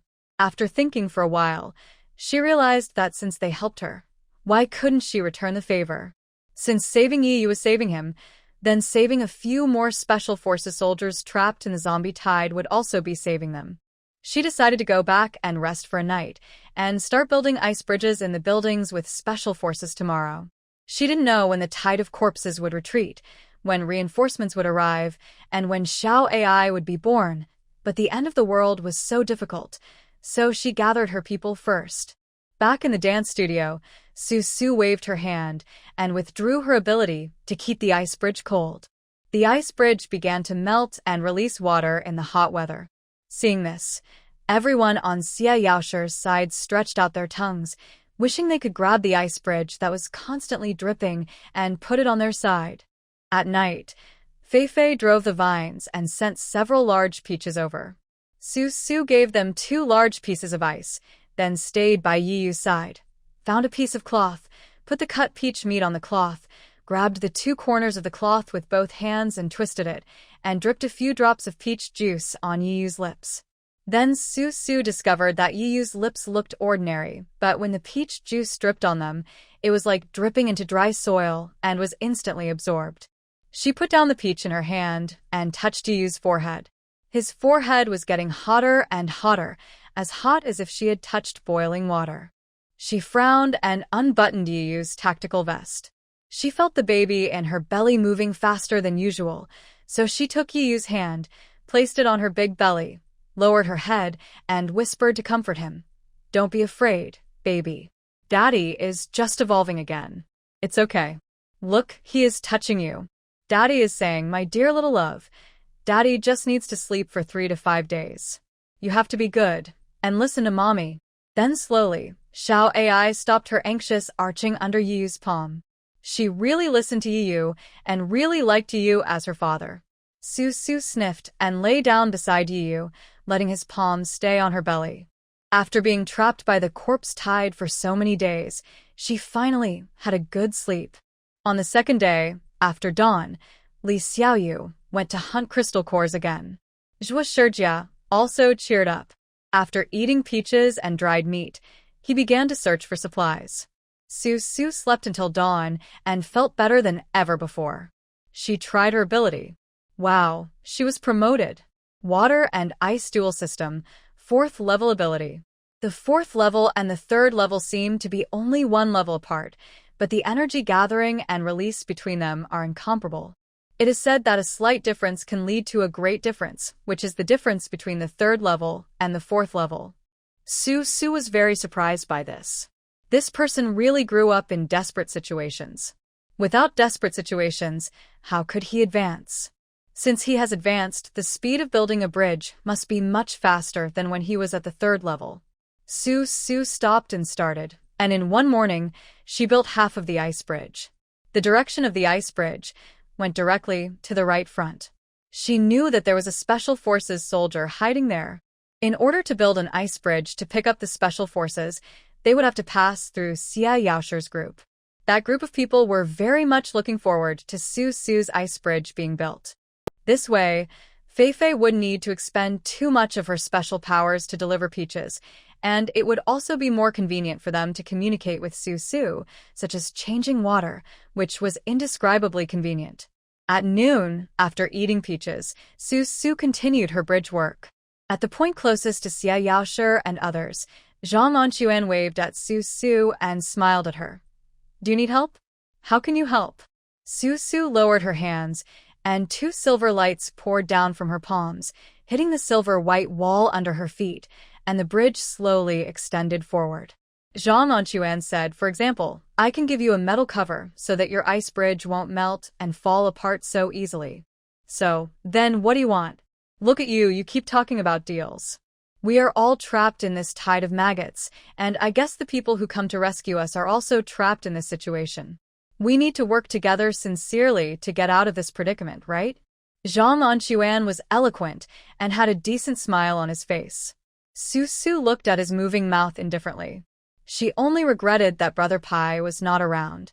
Otherwise, if she let Brother Pai talk to Zhang Anquan, the two of them would definitely talk very enthusiastically. Ignoring Zhang Anquan, Su looked at Xie Yaoshi, who was throwing electric sparks downstairs. He seemed to sense Su's gaze and turned around to look at Su. His eyes were cold, but with a hint of warmth. He nodded to Su and said, "Don't worry that we have other intentions, Su. I won't hurt you." "You won't." Su sneered and looked at Xie Qingyan, who was curled up on the side with evasive eyes. Although Xie Qingyan's eyes were evasive, Su still saw the disgust and hatred in Xie Qingyan's eyes. In his heart, he looked down on Su, who was now pregnant, so Su pointed at Xie Qingyan and said, "He can. You have to cooperate with me and kill this man first." Shushu. Xie Yaoshi sighed, stopped throwing the electric sparks, took 2 steps closer. With a strong body and a dignified demeanor, he said to Su, "Before she died, my aunt begged me to save Xie Qingyan's life at all costs." Su, if it were you, would you refuse a dying person's request?" "I can." She raised her chin and stared at Xie Qingyan. The murderous intent in her eyes was obvious, so Xie Yaoshi took another step forward to block Su's murderous gaze. Su adjusted her gaze, looked directly at Xie Yaoshi, and said, "You have fallen to this point because of Xie Qingyan and his son.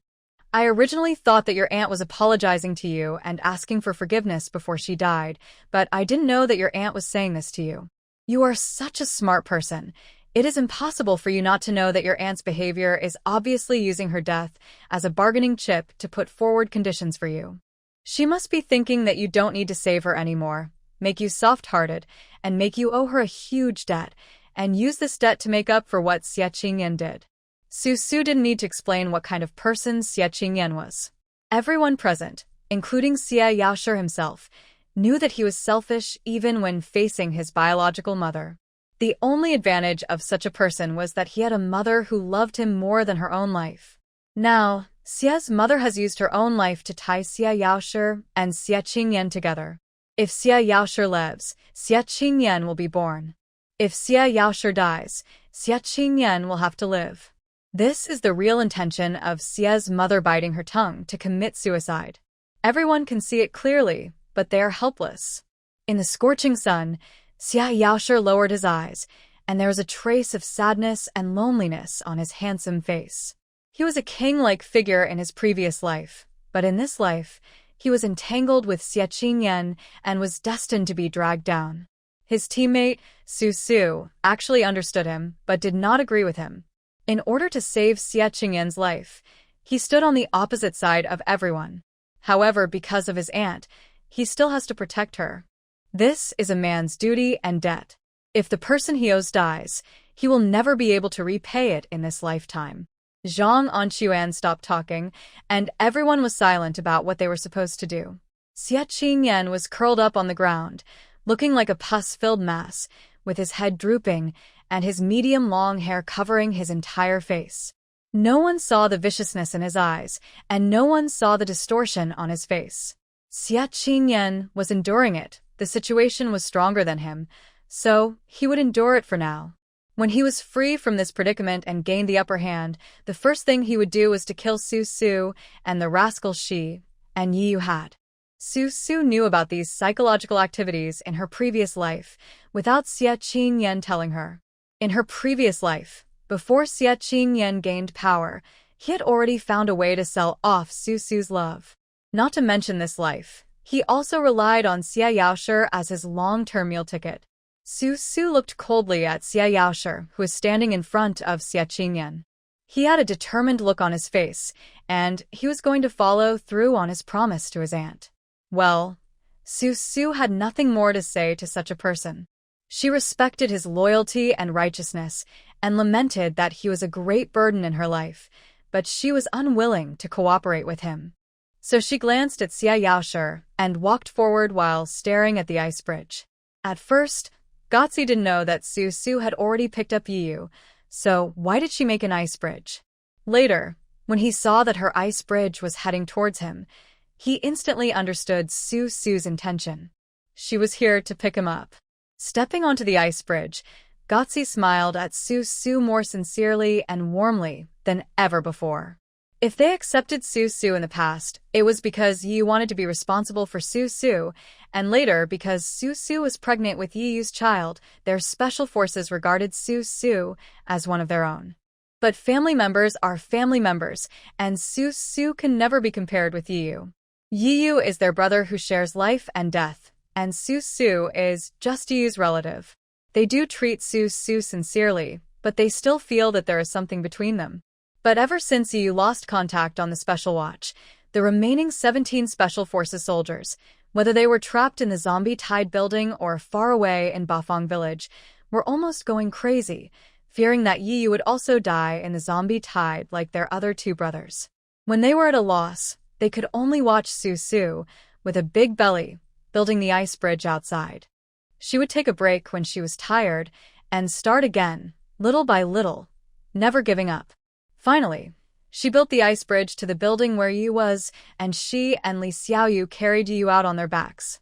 Just for this reason, no matter how cold Su was to Yu, no matter how sarcastic Su was, and no matter how unlikable Su was in dealing with others, these 17 Special Forces soldiers swore openly that as long as they were there, even if they were the only one left alive in this doomsday, they would protect Su and Yu's child. However, Su was not the only one that moved them. After saving Yu, she even thought of building a bridge to save other people. The first person to be rescued was Gotzi, because the building where Gotzi was located was closest to Su. I won't say any more nonsense. Today, Su saved a few people. The entire Superpower Special Forces owe her a few lives, because Gotzi is a third-level Earth-type superpower user. When he was at the second level, he could condense a large stone that could block a passage. And this stone would not melt over time like Su's ice. His stone was just a stone. Once condensed, it would stay there and would not absorb his superpowers to maintain its shape. But his Earth-based ability also has its drawbacks. The bigger the stone he makes, the more of his ability is consumed. Making one stone often consumes more than half of his ability. If he wants to make a stone of the same size, he must wait until his ability energy is restored. This is just like some special skills in the game, which are very powerful, but each time you use it, more than half of the blue bar will be used up. When you use it next time, in addition to replenishing the blue bar, you also need to be within a time limit. So this is also the reason why Gotzi had no way to save Yu. The zombies on the ground had piled up to as high as 3 or 4 stories. Even though he used all his supernatural powers, he could only condense a large stone as high as 3 or 4 stories. There was no point in using such a stone to build a bridge to save Yu. But now that he is reunited with Su, everything has become simple. Although Yu has fallen into the second evolution, this does not prevent Gotzi from rescuing the other 3 brothers. Everyone rested for a night. Gotzi shared the supplies he had collected outside with Su and the 3 women. He and the other 3 special forces had been monitoring the safe zone for several months, so when they were bored on weekdays, they would take turns going out to look for supplies. This time, they received Yi's letter saying that he wanted to snipe Luin, so the mountains of supplies were divided up by Xie and the other 3 men and taken to the 4 buildings. After the end of the world, the supplies that are easier to store are things like sausages and instant noodles. Xie also stockpiled a few bags of wheat noodles, 1 or 2 small portable gas tanks, and a small gas stove, specifically for outdoor travel enthusiasts. Su and the other women were very excited. They found a small iron cup from Xie's pile of supplies, placed it on the small gas stove, and cooked a cup of noodles. Because the cup was too small, although they had no shortage of water because of Su, they still cooked the noodles in 4 batches to satisfy the appetites of 4 people. The gas tank was too small, and after cooking noodles 4 times, there was no gas left. But this is also good. This meal is very filling. The hot noodles and soup with ham sausage make Su, Li Xiuyu, Zhueshijia, and Xie very satisfied. After this meal, everyone has a good night's rest. Tomorrow is another day full of hope. The next day before dawn, Fei brought a few more peaches. Su didn't say anything, nor did she refuse. She gave them a few large blocks of ice and let Fei's vines roll them back. Then Xie got up and worked with Su. Within 5 hours, they made a bridge made of a mixture of ice and stone, which connected to Mo Weiming in a building. Mo Weiming is a second-order mutated speedster at the 3rd level and has reached the realm of being able to come and go as fast as the wind. With his joining, Su and the others not only have a lot more stored supplies, but also have an additional helper who can kill zombies and hunt for crystal cores. In this way, Su and Xie built the bridge faster, and soon, they received the third-level power user, Wandishan. On the same day, the 4th Special Forces soldier, Qingmu, was received. Qingmu's nickname was said to be taken from his birthplace, because he was selected to join the Special Forces from the mountains. The trees in the mountains are green all year round, giving people a special spiritual feeling. It is said that the crustal activity in the mountain where Aoki lived was too frequent that year, and earthquakes occurred every few days, causing countless deaths and injuries. The village where Aoki lived was completely destroyed overnight, and his parents, brothers, sisters, and other relatives were all killed. The country sent a rescue team to search the area for 10 days before they found Aoki, who was unharmed, under a rubble. At that time, Aoki was lying on a pile of rubble, and right above him was a fallen, towering tree. The tree originally grew in Aoki's yard, and when the earthquake came, it fell down and fell on Aoki. However, because the tree crown was too dense, there was enough space for Aoki to move under the tree. The reason why Aoki survived 10 days in the ruins without starving to death was that there were several bird nests on the tree, which contained many bird eggs and a large hive with all the bees gone. It is said that Aoki was later taken back by the army and raised in an orphanage run by the army. This story itself gave him some legendary color. When people talked about this child, Aoki, they always had to tell this lucky story of his. Over time, Aoki got his nickname Aoki. As for Aoki himself, he believes in destiny and has a very easygoing personality. Among the 18 Special Forces soldiers, he is the most caring and the least caring one. Perhaps he has believed since he was a child that it was the trees, birds, and bees that saved him, so he has many interests and hobbies that are contrary to the expendables. For example, he can kill people while cherishing flowers, plants, trees, birds, and insects. Also, among the 18 people, he is responsible for interrogating the prisoners. The cruelty of his interrogation methods makes everyone who has seen it feel their scalp tingling, but Ruerue likes to crawl all over him. Occasionally, when he goes out to search for supplies, he always brings Ruerue some snacks such as candy. Perhaps the superpowers that each person awakens are closely related to their own experiences before the end of the world. After the end of the world, Qingmu awakened the wood-related superpowers without any suspense and underwent a second evolution in a very short period of time. This second evolution was rather bizarre. He can turn into a vine. Just a vine. Apart from that, he couldn't do anything else. For example, He couldn't make plants grow like Su's mother and Fei did. He could make the vines he turned into grow, but he could only make them grow longer or shorter. He couldn't make them bloom and bear fruit. After he turned into a vine, apart from being able to move around like a snake, no one has discovered the other advantages of this power. Well, if there is a lack of ropes, using the vines that Qingmu turned into as ropes can barely be considered an advantage. Aoki's personality is also weird. After his second evolution, he developed the ability to transform into vines. He started to grow vines. In Bafang village, he can often be seen sitting under a tree, talking to himself to the vines, as if he regarded these mindless vines as his own kind. This strange phenomenon made everyone who saw it want to take a detour. In fact, everyone knows that if Aoki's personality were in peacetime, he might have reached the point where he needed to see a psychiatrist, but now is the end of the world, and those who survive the end of the world will have more or less abnormal personalities, not to mention that everyone has their own little quirks. Aoki likes to grow vines, so just let him do it. Anyway, as long as he doesn't hurt himself or disturb others, it's fine. So don't expect such a person with a special hobby to find a way to produce some fruits, vegetables, etc. for Su and the others. It would be best if he could keep his mind calm. Another day passed, and the tide of zombies was even more turbulent than yesterday. The kind of jumping third-level zombies that Su saw in the Doomsday finally appeared. They still retained a trace of human appearance, but tiny suction cups grew on their hands and feet, which could barely stick to the vertical wall. However, there are not many such level 3 zombies, at least at this stage. Xie Yaoshi risked 1 life and 1 injury, and after getting to know the performance of this level 3 zombie, he began his second transfer. The direction of transfer was the ice and stone bridge built by Su and Gotzi. Xie Yaoshi asked Fei to grow a vine thick enough to connect their side of the ice bridge with Su's, and they climbed up the vine one by one to the bridge. Xie Qingyan has also gone up the bridge. Gotzi stood at the bridge head, on the suspended platform where the glass wall had been broken, looking at the group of people standing on the bridge in the distance, then turned to look at Su. Su was pregnant with a big belly.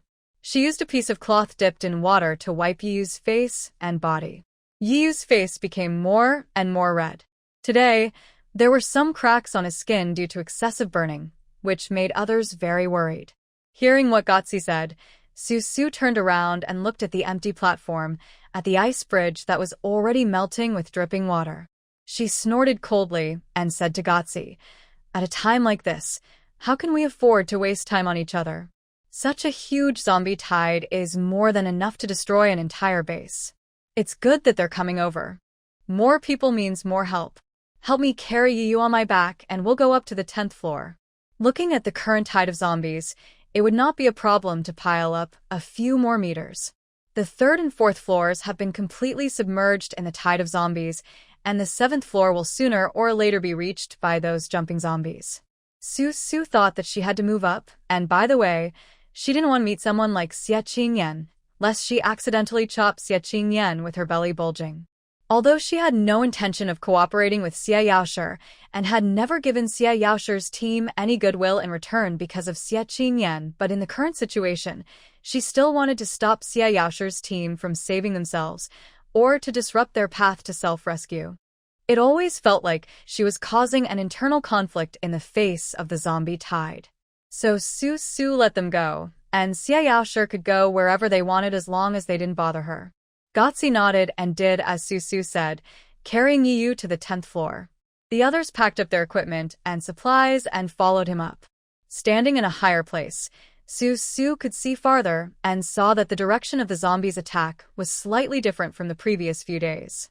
Perhaps they felt that the people in this building were too difficult to deal with, or perhaps they thought that just a few of them were not enough to fill the gaps in their teeth, so the zombies turned to the north to crawl today. What's in the north? Su frowned, holding up the binoculars given to her by the special forces, and stood by the window. She tilted her head and asked Gotzi. Gotzi was stunned. Before he could think of how to answer Su, Wandishan took out a crumpled map from his tactical vest and pointed to a place called Chuncheng in the north of Xiangqing. He said, "We are now in the center of Xiangqing."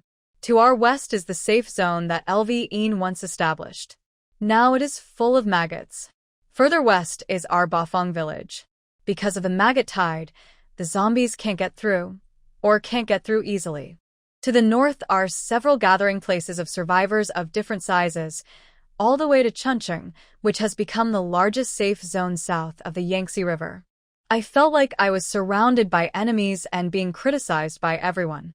Oh, they want to go north. Susu suddenly realized that going west, there were maggots. Even though there was Bafang village, a village with many living people, it would still be difficult for the zombies to pass. But going north was much easier. Not only was there a Dachuan city, there were also several gathering places of survivors along the way. The aura emitted by those living people was much more attractive than the mere 20 or 30 of them. The zombie tide is a major trend. No matter what level Susu's superpowers have risen to, with her personal strength, she cannot stop or change the direction of the zombie tide. Even if she and Xie Yaoshi are together, and all the superpower users present are added together, it is impossible. The power of the zombie tide can destroy a base. It is only a matter of time to destroy their small group of people. And Susu also understood that the reason they were still alive until now was because this zombie tide was not coming for them, but for Chuncheon. When they were still in Xiangqing, the zombie tide was so big, and it would be even bigger when it reached Chuncheon. How big a disaster would it cause? Susu is not a saint. Even if she were, she could not stop the tide of maggots with such a big belly. All she asks now is that the few people on her side can escape from the predicament as soon as possible from the tide of zombies besieging them. It is that simple. Susu, I have already explained our situation to Bafang village. It's okay. They have found a few coordinates and obtained a lot of aviation kerosene in the past few days. They will come back to pick us up tomorrow morning. We just need to wait on the roof. Seeing that Susu's brows were tightly furrowed, Gotzi thought that Susu was worried about the current situation, so he explained why they had been trapped for so many days and none of the other Special Forces soldiers showed up. It was because they all went to look for aviation kerosene. It is good to have rescue, but the crisis of the zombie tide will not be resolved when it reaches Chuncheon.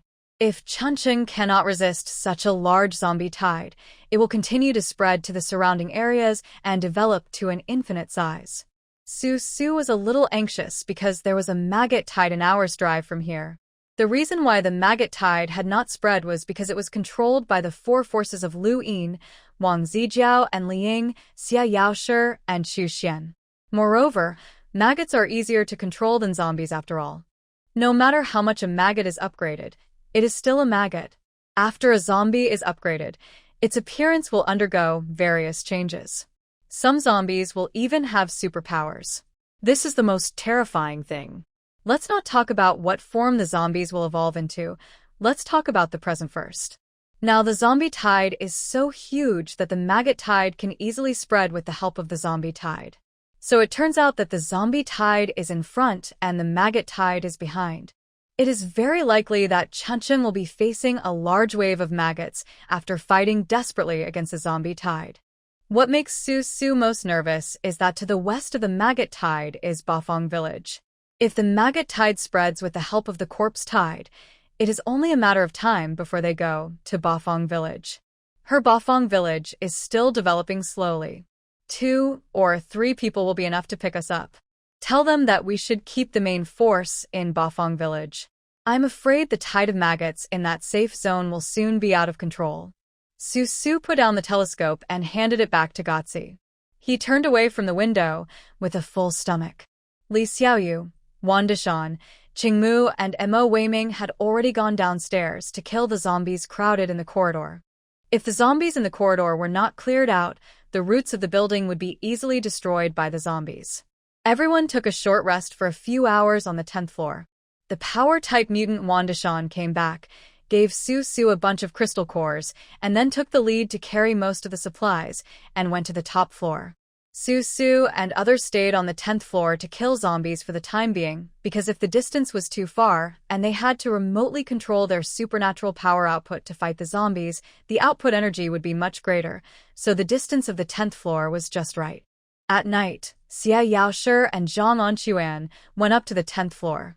They originally wanted to discuss with several special forces here about jointly resisting the zombies and retreating. However, when Zhang Anquan talked to those special forces, they all had passers-by expressions and looked at Su Su without any ideas, as if they had no say in the matter at all. The only person who could make the decision here was Su Su. In a hall with many offices, Su Su sat behind a white desk.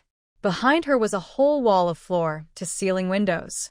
Outside the windows, the ice bridge had almost melted. On some sections of the bridge, only a stone pier was left, standing among the crawling mountain of corpses. Xie Yaoshi frowned, wearing a black short-sleeved t-shirt and black jeans, with a dark blue bag on his back. He walked in front of Su Su, put the bag on his shoulder on the white desk, and said to Su Su, "Su Su, let's not talk about friendship, let's talk about crystal cores. I know you have a transport plane, and you want to take people away. You need to use crystal cores to buy a place. Then I'll tell you straight. There are 53 of us here, including Xie Yaoshi. The rest of us have 10,000 crystal cores each.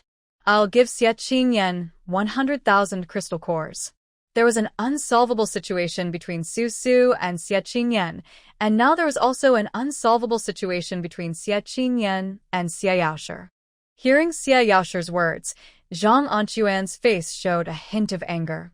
He lowered his head, clenched his fists tightly, turned his head, and looked at the tip of his left foot.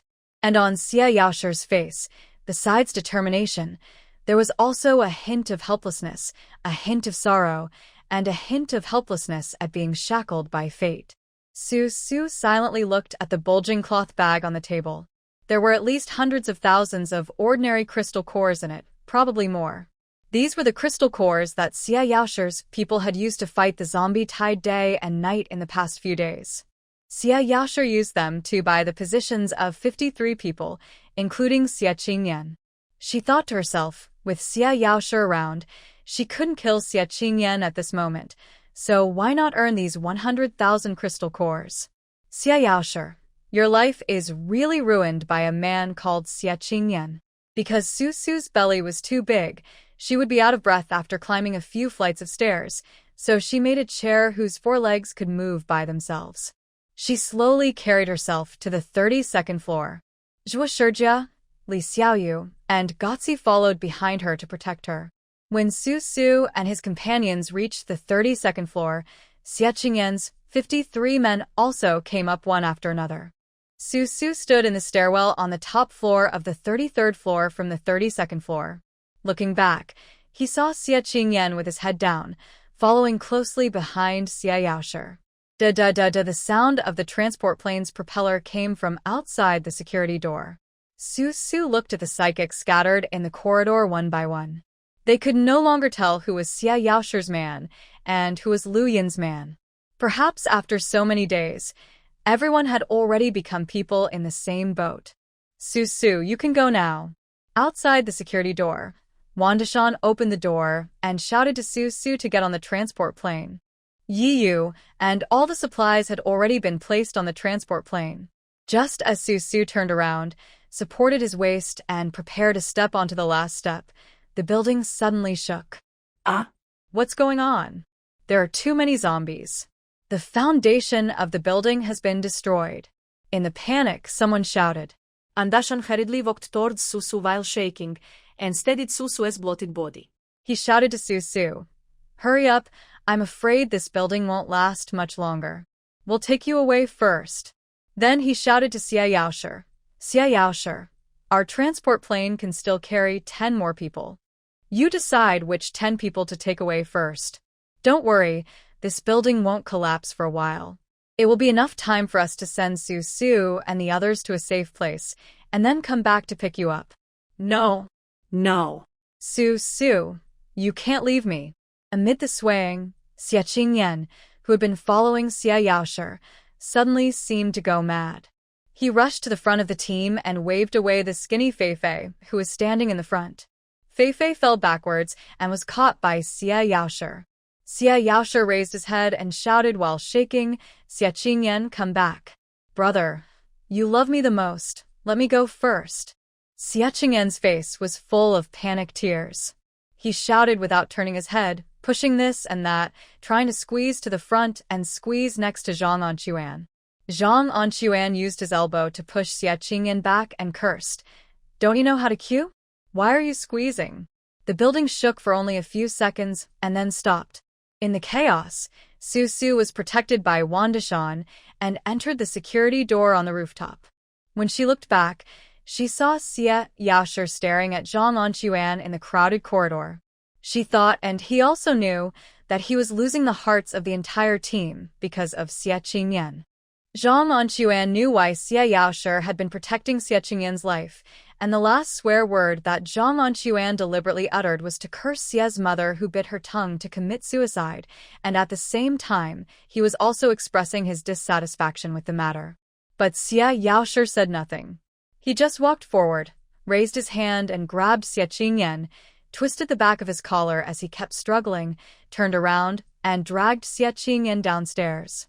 He really went downstairs without saying a word, with his back straight, carrying a certain determination and a heavy feeling that could not be shaken off. The corridor was in such chaos that no one noticed the scene, including Zhang Anquan, who was scolding Xie's mother. Nor did they notice that their captain was dragging Xie Qingyan downstairs. But when he walked past Fei Fei, the wooden expression on her thin face suddenly moved, and she turned around and followed Xie Yaoshi. For some reason, when Su Su saw the scene, a word suddenly popped up in her mind. The hero is old. She felt that Xie Yaoshi gave her the feeling of these 4 words. Even if he had a natural and powerful lightning ability, so what? Xie Yaoshi was too sentimental and righteous, and he was also too proud. It was destined that his ambitions could not be realized, and he only sighed. Su Su turned around and stood on the rooftop with her big belly. The wind from the propeller was very strong, blowing her long hair everywhere. Su Su raised her hand to support her waist, which was a little overwhelmed, and got on the transport plane under the protection of everyone. She didn't mean to leave Xie Yaoshi in the zombie tide. Although Su Su now respected Xie Yaoshi more and more, with Xie Qingyan standing between her and Xie Yaoshi, it was impossible for her to become a member of the same group as Xie Yaoshi. So Xie Yaoshi decided to stay until the end and get on the transport plane, or simply not get on the transport plane. Su Su saw it, but could not, and did not want to say any words of advice to him. Their transport plane looked quite small, but after putting Su Su and the others in it, it could still accommodate about 10 people. Since Su Su and the others had received Xie Yaoshi's crystal core, they would naturally not abandon the remaining 53 people regardless of whether Xie Yaoshi left or not. After the remaining people negotiated among themselves, they selected 10 people first. After the transport plane loaded the 10 people, it flew back to Bafang village. Looking at the endless blue sky outside the window, Su Su lowered his head and looked at the earth below. Except for the zombies besieging their building, which formed a circle and surrounded them, the rest of the zombie tide was still surging towards the north. What was the situation like in the west when you flew over? Su Su sat in the cabin, leaning against Li Xiaoyu, with Xue Shijia next to her. In front of Xue Shijia was the fully armed King Kong, with a small wheat beside his mouth. Hearing this, he turned his head, looked at Su Su and shook his head, saying, "It's still not good." Wang Zijiao and Li Ying's people broke out on the night when the corpse tide started, but for some reason they stayed at the edge of the Maggot tide, and no one knew where they wanted to go. Xie Yaoshi's people were going to rescue Xie Yaoshi, but they were stuck at the intersection of the Maggot tide and the corpse tide. The ones who are doing the best are Chu Xian's gang. Now Chu Xian has rushed back to rescue Xie Yaoshi's people. If we calculate it this way, Xie Yaoshi's force is now doomed to decline. Chu Xian will have at least 300 psychics in his hands, which is a very powerful force in Chuncheng. According to the number of psychics in Chu Xian's hands, plus Feng Shi's munitions, he can completely establish a safe zone on his own. No, the focus now is not on the division of power among the heroes, but the problem of the tide of corpses and maggots. How should Hapo village survive in these 2 turbulent waves? As he was thinking, they arrived at Bafang village in a short while. Su Su got off the transport plane and returned to her parents' arms. Before his parents could say anything, she settled Yu down and hurriedly called Brother Pai, the special forces and people with special powers, Su's father, members of the medical team, Mei Xingnan and the other women and Gu Beitian who was beside Xiao Si, to hold an emergency meeting. The meeting place was the villa where Su's father lived. Su explained the problems of the tide of corpses and maggots to these people, and also expressed his worry that the tide of maggots would spread in all directions. The people, who had been leisurely for a while, fell silent, and the atmosphere on the scene fell into an unusually depressing state. So the maggots in the safe zone didn't come here because they were being controlled by Lu Yin and Liang? Pigo's words were a little difficult to understand, and his expression was a little ugly. It felt like they had only lived a few months of peace, and now the crisis was about to come. He couldn't imagine how the people in the village, young and old, would face the tide of maggots and corpses. Run, but how? Father Su sat in the yard, fanning himself with a large palm leaf fan. After thinking for a while, he said to Su, "Now the wall is 2/3 built, and the trench is almost finished. If the maggots have nothing to eat, it will be difficult for them to spread to our side, right? There's something in the ground. There's never a lack of something." Not knowing how to explain to this group of people, Su lowered his head and rubbed his brows. According to the law of reproduction of creatures in the apocalypse, once any creature mutates and has the ability to reproduce, its number will become extremely terrifying, whether it is the mutated maggots or the mutated chickens in Bafang village. It is all the same. These creatures are either not discovered by humans or once discovered by humans, their numbers will surely be so large that they can no longer be concealed. To know whether there are any mutant creatures in the land of Bafang village, one has to look at the mutant bushes that have almost grown around the entire village. Su once planted the mutant bushes that he brought out from the safe zone under the wall of Bafang Villa. But the mutant bushes outside Bafang Villa need artificial feeding to reproduce, and the mutant bushes that she instructed Brother Abeo to throw into the trench of Bafang village were never taken care of at all, and soon they were about to fill the trench. This proved that there was indeed some kind of creature in the land of Bafang village. Whether it is mutated maggots, mutated chickens, or some other creatures, as long as they exist, they will attract the maggots in the safe zone to eat them. How about we run? The person who spoke was Liang Xiaoqi, who was holding Brother Pai's son in her arms. Because the other doctors and nurses had to take care of the child, she came to the meeting today on behalf of the medical team. It's still not realistic to talk about running. Brother Pai tilted his head, teased the son in Liang Xiaoqi's arms, and said to Liang Xiaoqi, "Look at us, we have a family to support." Not to mention the other elderly and children, Su is about to give birth. If we keep going on like this, I'm afraid she will give birth on the road. As soon as Brother Pai said this, Su's mother, who had originally intended to run, shook her head firmly and said, No. The road is too chaotic. If we leave here and avoid the maggots, there might be another snake, insect, rat, and ant infestation. My Su is already 8 months pregnant. If she moves, she could give birth at any time. What will happen if she gives birth on the road? They have already taken root in Bafang village. It will be very troublesome to move again. They need to prepare all kinds of supplies, medical equipment, old people, and children for the journey. So there is no other way to go now, they can only defend. Speaking of snakes, insects, rats, and ants, I remember one thing. Among the silent crowd, Mei Xingnan twisted her buttocks. She was sitting on a chair with a backrest at that time. As her buttocks twisted, the wooden chair with a backrest made a very ambiguous creaking sound. Suddenly, most of the men present looked at her ace. She was wearing an ultra-short tulle skirt today, and judging from the style of the skirt, it looked a bit like she had stolen it from Xiao Si. Su felt a little pain in her head. She didn't know how the war between Mei Xingnan and Xiao Si would develop. Mei Xingnan was so arrogant that she snatched Xiao Si's clothes to wear. Wasn't she afraid of making Xiao Si angry to death? I heard that before the end of the world, this village had an ant plague. They also eliminated the 4 pests. How do you know about what happened before the end of the world? The one who asked the question was Brother Pai. He was really curious. Before and after the apocalypse, there were 2 completely different worlds. In the apocalypse, everyone was struggling to escape. Who would care about an ant plague in a rural corner? The women sitting next to Mei Xingnan, who were wearing heavy makeup and revealing clothes, immediately started to giggle. One of them, twisting her bright red nails, raised a finger to Brother Pai and said in a coquettish voice, "Of course I heard it from a man." Maisie even forgot which man it was. Brother Pai, who was sitting far away, just laughed and tacitly stopped asking questions. However, Su frowned, stood up from the chair, supported her waist, walked under the eaves, and said to everyone, "Actually, I don't advocate running either. It's not because I'm about to give birth, but where should we run to? The zombies are heading to Chuncheon. Apart from Chuncheon, if we go north, aren't all those big and small safe zones the same as Bafang village?" Su called out to King Kong, but she found that there was no trace of King Kong in the yard. Not only King Kong was not there, but Xie Shijia was also not there.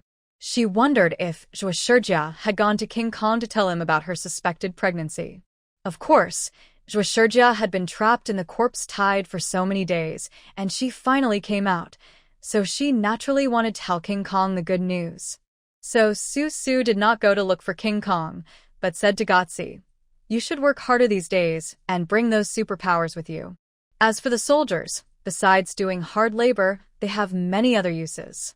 They can also be used for military training. "Okay, no problem, leave it to us." Gotzi and the special forces behind him nodded. Now that Yi Yu and King Kong were not there, Su was their leader. They would do whatever Su said, and it made no sense to anyone. After giving instructions on the defense, Su asked his mother and Brother Pai to organize the wood-type psychics in Bafang village to produce as much rice, wheat, vegetables, and fruits as possible and store them. They would tell them how these wood-type psychics usually work, and from now on their workload would be doubled.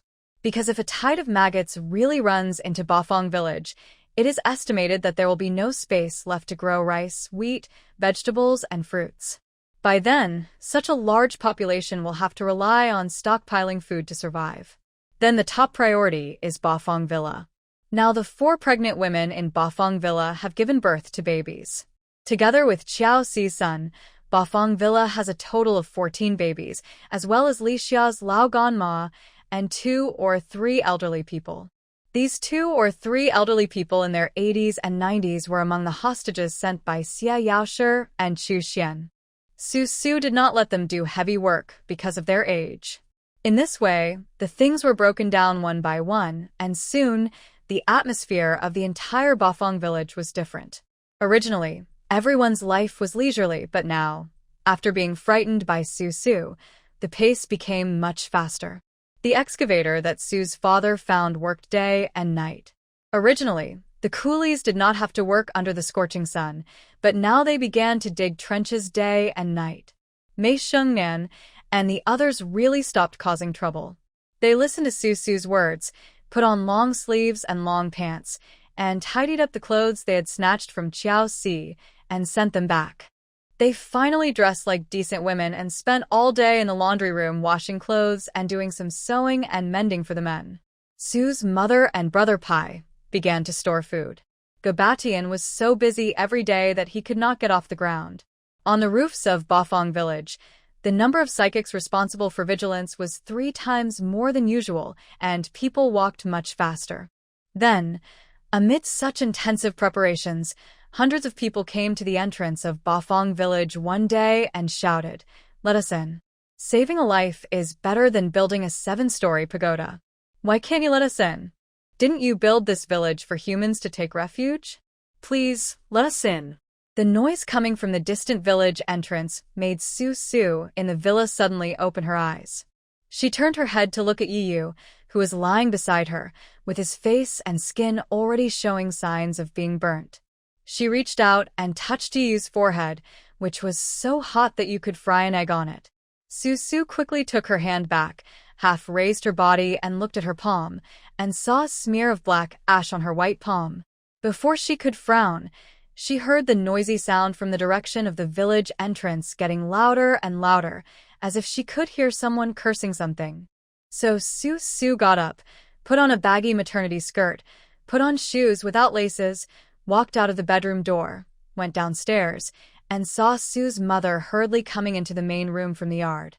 Sue asked, "Mom, it seems like there are a lot of people outside." "A lot of them, a huge crowd of people. I heard they are the survivors sent here by Wang Zijiao. The maggots in the safe zone can no longer hold on.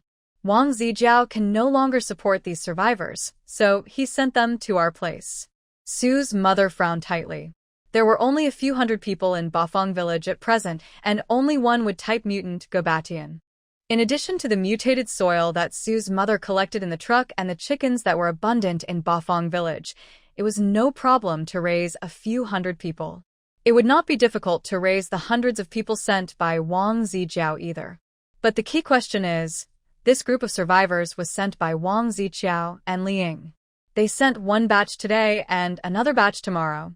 Did Li Ying regard Sue's Bafang village as a shelter or a rear base? Moreover, in view of the impending crisis, Bafang village has been sealed off. Those 100 people have no ability to work at all, which is somewhat inconsistent with Sue's style of doing things. With so many people coming at once, it is very difficult to arrange, organize, and investigate. If you are not careful, there will be chaos. Not only will the survivors be in chaos, but the originally orderly Bafang village will also be in chaos. These survivors were all very anxious, fearing that the maggots would catch up with them, so they waited at the entrance of the village for a while, cursing and complaining. The few psychics guarding the gate of Bafang village were so angry that they didn't want to open the door for the survivors outside. So they kept the door closed and waited for Sue to come and see before making any plans. Didn't Wang Zijiao and Li Ying break out of the maggot tide? Why are they back to guard the safe zone? Sue tilted her head, muttered to herself, walked a few steps outside the yard, and said to her mother, "Mom, I'll go check it out. You stay in the village." "Hey? Sue, you haven't eaten yet." Mother Sue turned around, looked at Sue's back and yelled, then quickly ran to the table, picked up 2 big white steamed buns, caught up with Sue, and handed them to her. "Man is iron and rice is steel. No matter how urgent it is, you have to finish your breakfast. You are not hungry, but my grandson is." I know. Sue absent-mindedly grabbed a big white steamed bun in one hand, took a bite of it in front of her mother, and then continued to eat the bun as she walked forward. The closer she got to the village gate, the louder the noise became. She grabbed 2 buns and walked to the watchtower, climbed up the stone stairs, and saw that outside the gate of Bafang village, there was indeed a large crowd of people. Black-hearted, inhumane. If you watch people die without helping them, humanity will perish. You are the executioners. Open the door for us quickly. Please let the elderly and children go in first. All kinds of cursing and begging sounds came from outside the door. Most of these people were old people and children, and there were some skinny men.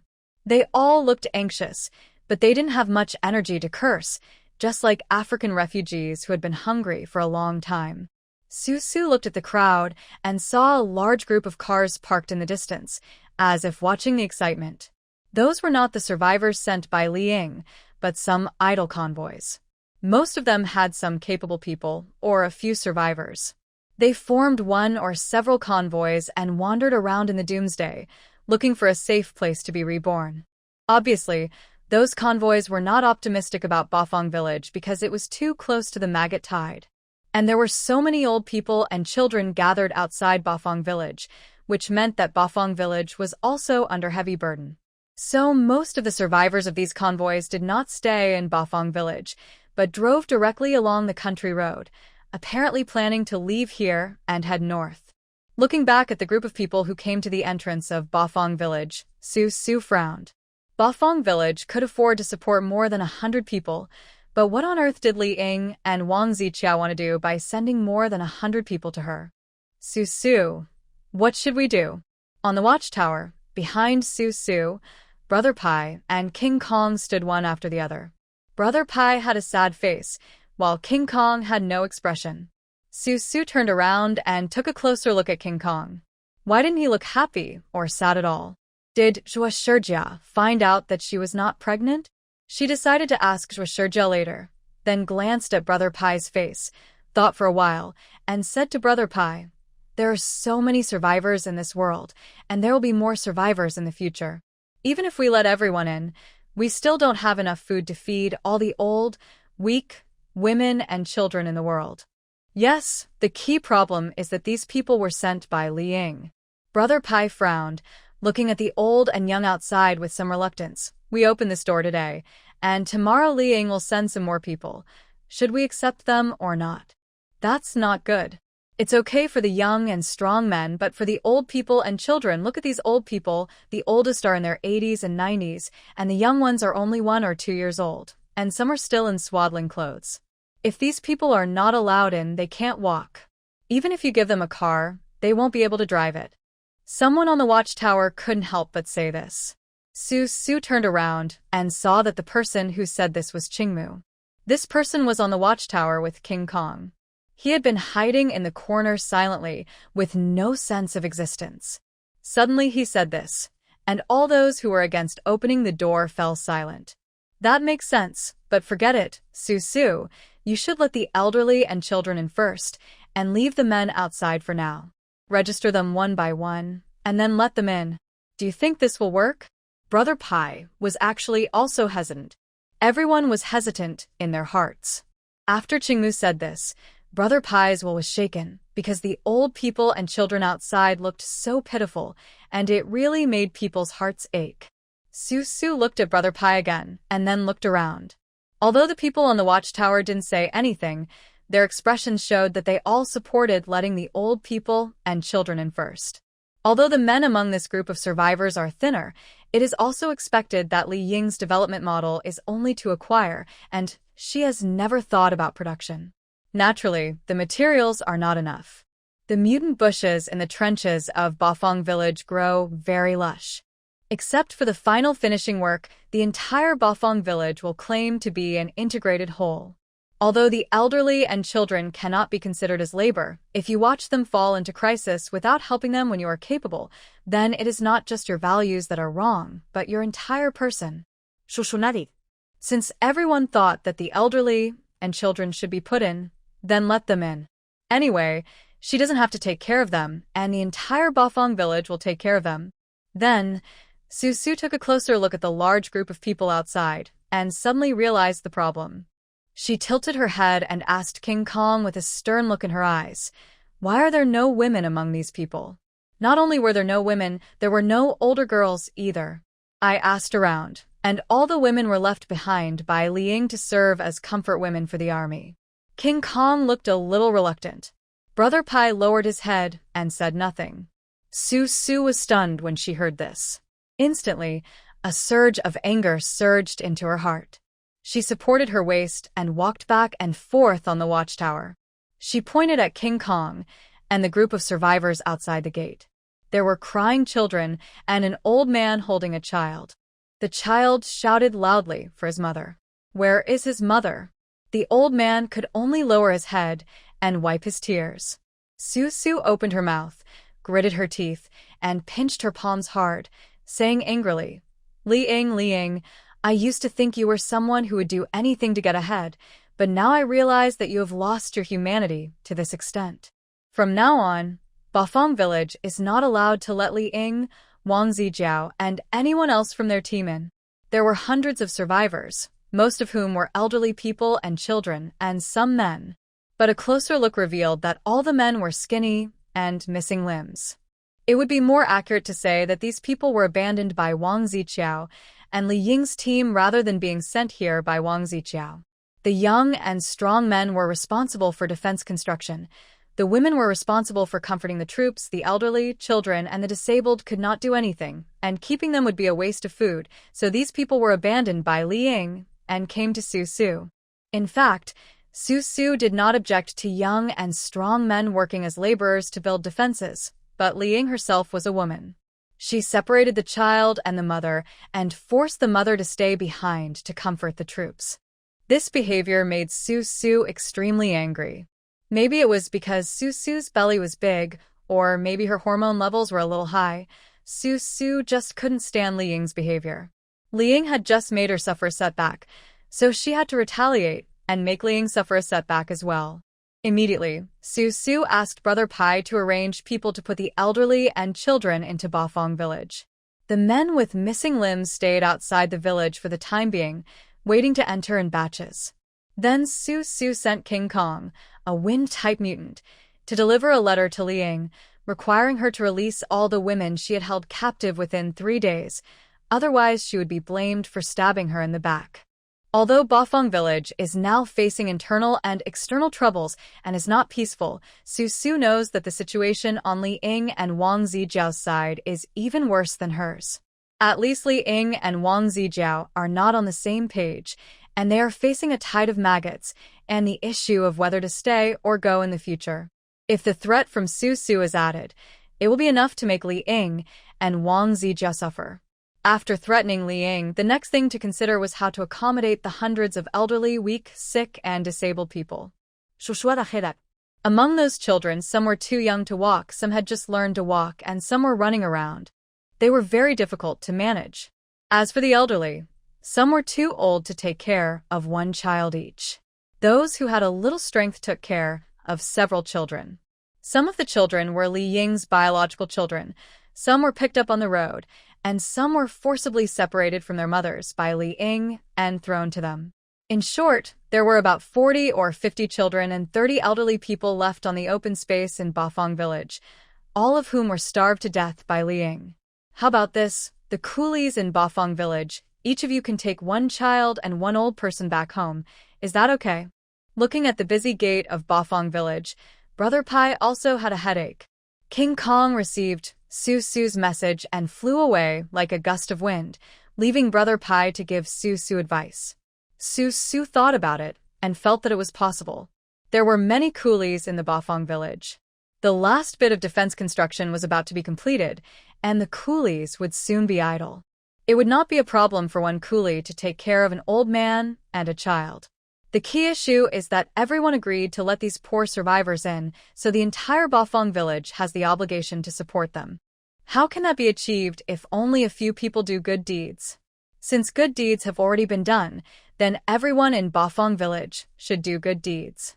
Besides, there are those disabled people outside. Su said, standing on the watchtower, looking at the remaining 30 men outside. They might be missing an arm or a leg. They have already lined up and are waiting to register before entering Bafang village. Su thought for a moment and said to Brother Pai, "We arranged for these disabled people to work on the land, but the elderly have to take care of the children, so they won't go."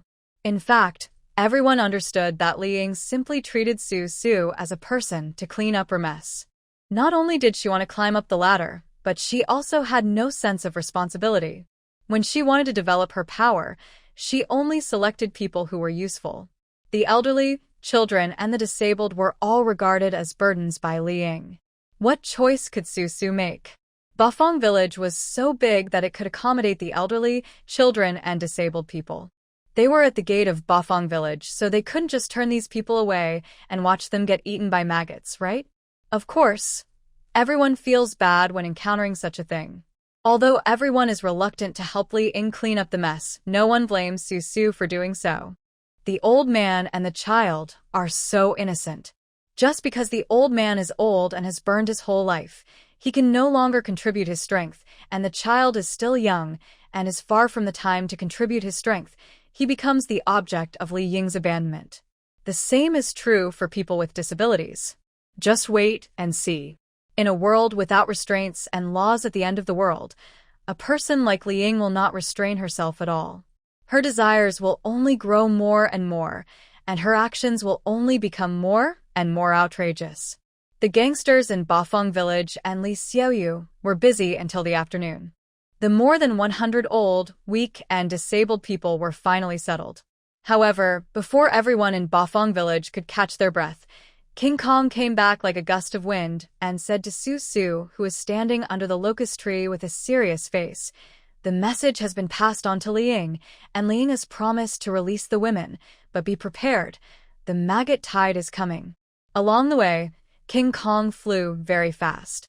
He was now a third-level wind-type mutant. He could fly in the air for half an hour without falling like a gust of wind. So he really flew for half an hour and found the camp where Li Ying and Wang Zijiao were stationed. At that time, Li Ying and Wang Zijiao were arguing about whether to go or stay. In a circle of people, each of them brought their own followers, forming an opposing camp. When King Kong landed on top of their car, Li Ying's people were just about to draw their guns at Wang Zijiao. Speaking of this woman Li Ying, she is both scheming and ruthless, and she has endless means of winning people's hearts. So, she joined Liu Yin's army alone at the beginning, and later won over Wang Zijiao and poached many of Liu Yin's people. Now, she has consolidated her position, and even many of Wang Zijiao's cronies have become her confidants. So of course she is capable of competing with Wang Zijiao. Then, after King Kong threatened Li Ying, he flew away lightly like a martial arts master who came and went without a trace. After he was out of everyone's sight, King Kong went back and secretly captured someone to ask. Only then did he find out why Wang Zijiao and Li Ying, who had finally escaped from the siege of the Maggots, stayed here. This is because Wang Zijiao believes that if the Maggot tide is not controlled, they will not be able to run far. For the continuation of the human race and for the greater good, he wants to stay here and continue fighting the Maggot tide. Li Ying insisted on taking her men to the north. She heard that Chuncheng had developed into a large safe zone and estimated that a base would be established in Chuncheng in the near future. So she wanted to take her men to the north to Chuncheng. She wanted to bring her men to carve out a place for herself there. The key issue is that there are quite a few people supporting Li Ying, but relatively fewer people supporting Wang Zijiao, so Li Ying and Wang Zijiao started to fight among themselves. However, the Maggot tide will not stop spreading just because of internal strife among humans. There are so many creatures underground, and because there is still enough food to accommodate these maggots, the maggots develop safely underground for the time being. This time, when King Kong came over, he actually found nests of white maggots coming out of some of the turned-over soil. Each maggot was as big as a baby's arm. He knew that the Maggot tide was not far away. Su sat under the locust tree, listening to King Kong's words, and looked at the ground under her feet, her face calm. The people around her who heard King Kong's words all looked nervous and panicked. Liao est bisad Susu. Susu, aren't vrid? If an enemy comes, we will fight him. If a flood comes, we will block it with earth. What is there to worry about? Instead of worrying, we might as well think about how to get through this difficult time. She was not worried at all about the underground of Bafang village because there was nothing underground in Bafang village. Many creatures had been almost eaten by the roots of the mutated bushes. She was mainly worried about the surface. If the maggots came, they couldn't come out from the soil inside Bafang village. She had explored that the deep underground inside Bafang village was full of roots of mutant bushes, so if these maggots came, they could only crawl over from the surface. This was not a big deal. Crawling over from the surface could be used for defense, but what about the mutant birds in the sky? Mutated birds would only appear about 2 or 3 years after the end of the world, but the fact that they didn't appear now didn't mean that there were no mutant birds. Didn't Liu Yin have a mutant eagle and a mutant lark at the beginning? It was still a very difficult thing for humans to survive in the end of the world. Sitting on the tree root, Su was thinking far ahead. She turned around, looked at the big locust tree behind her, patted the trunk, and said to Ge Batian, who was standing opposite, "We are all in the same boat now. You're fine now. Please urge the trees in my Bafang village." "Thank you." As the tree grows bigger, its branches and leaves will become much larger, and the tree canopy will block out the sun and intercept the birds. Although it may not be able to stop the attack of the mutant birds in the end, it can at least delay the time and give them time to evacuate. In the distance, the cars that were still outside had already driven away. The people in the cars probably thought that Bafang village was near Xiangqing and would be besieged sooner or later, so they would not stay in Bafang village and wait for death. So they did not even bother to go in or take a look at the scenery inside Bafang village. They drove directly, planning to take a detour north to Chuncheng. And right in the watchtower, within sight of the eye, the scene was desolate. In the dry rice fields, large white maggots occasionally emerged. The largest one had a waist thicker than a bucket, and it emerged from the cracked soil with a scarlet mouthpart, heading straight for Bafang village. The mutated bushes in the trenches of Bafang village excitedly revealed their sharp thorns. The green thorns flashed a green glow in the sunlight. From a distance, they looked like sparkling diamonds dotted among the bushes. The surface of the earth has become like this. Underground, in places invisible to humans, the roots of maggots and bushes have probably already become a ball. Some of the psychics stood on the watchtower, while others climbed up the earth wall with ladders, just waiting for Su's order. Everyone threw their superpowers out all at once. Su was like a general.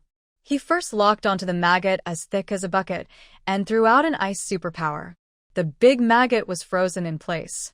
There was nothing challenging about it. The first batch of maggots that came over in the early stage were easily dealt with in 2 or 3 moves. There was no need for the survivors behind the psychics to go into battle. Everyone had originally mustered their strength and were ready to fight the maggots to the death. Everyone had a tragic heart, but the war was declared over in just a few minutes. Maggot versus Bafang village. In the first round, Bafang village wins. Su was standing on the watchtower with her big belly, holding up the binoculars given to her by the special forces, observing and saying, "Be patient, be patient. There are not many maggots coming here at the beginning, and the mutant bushes can handle them. It's okay.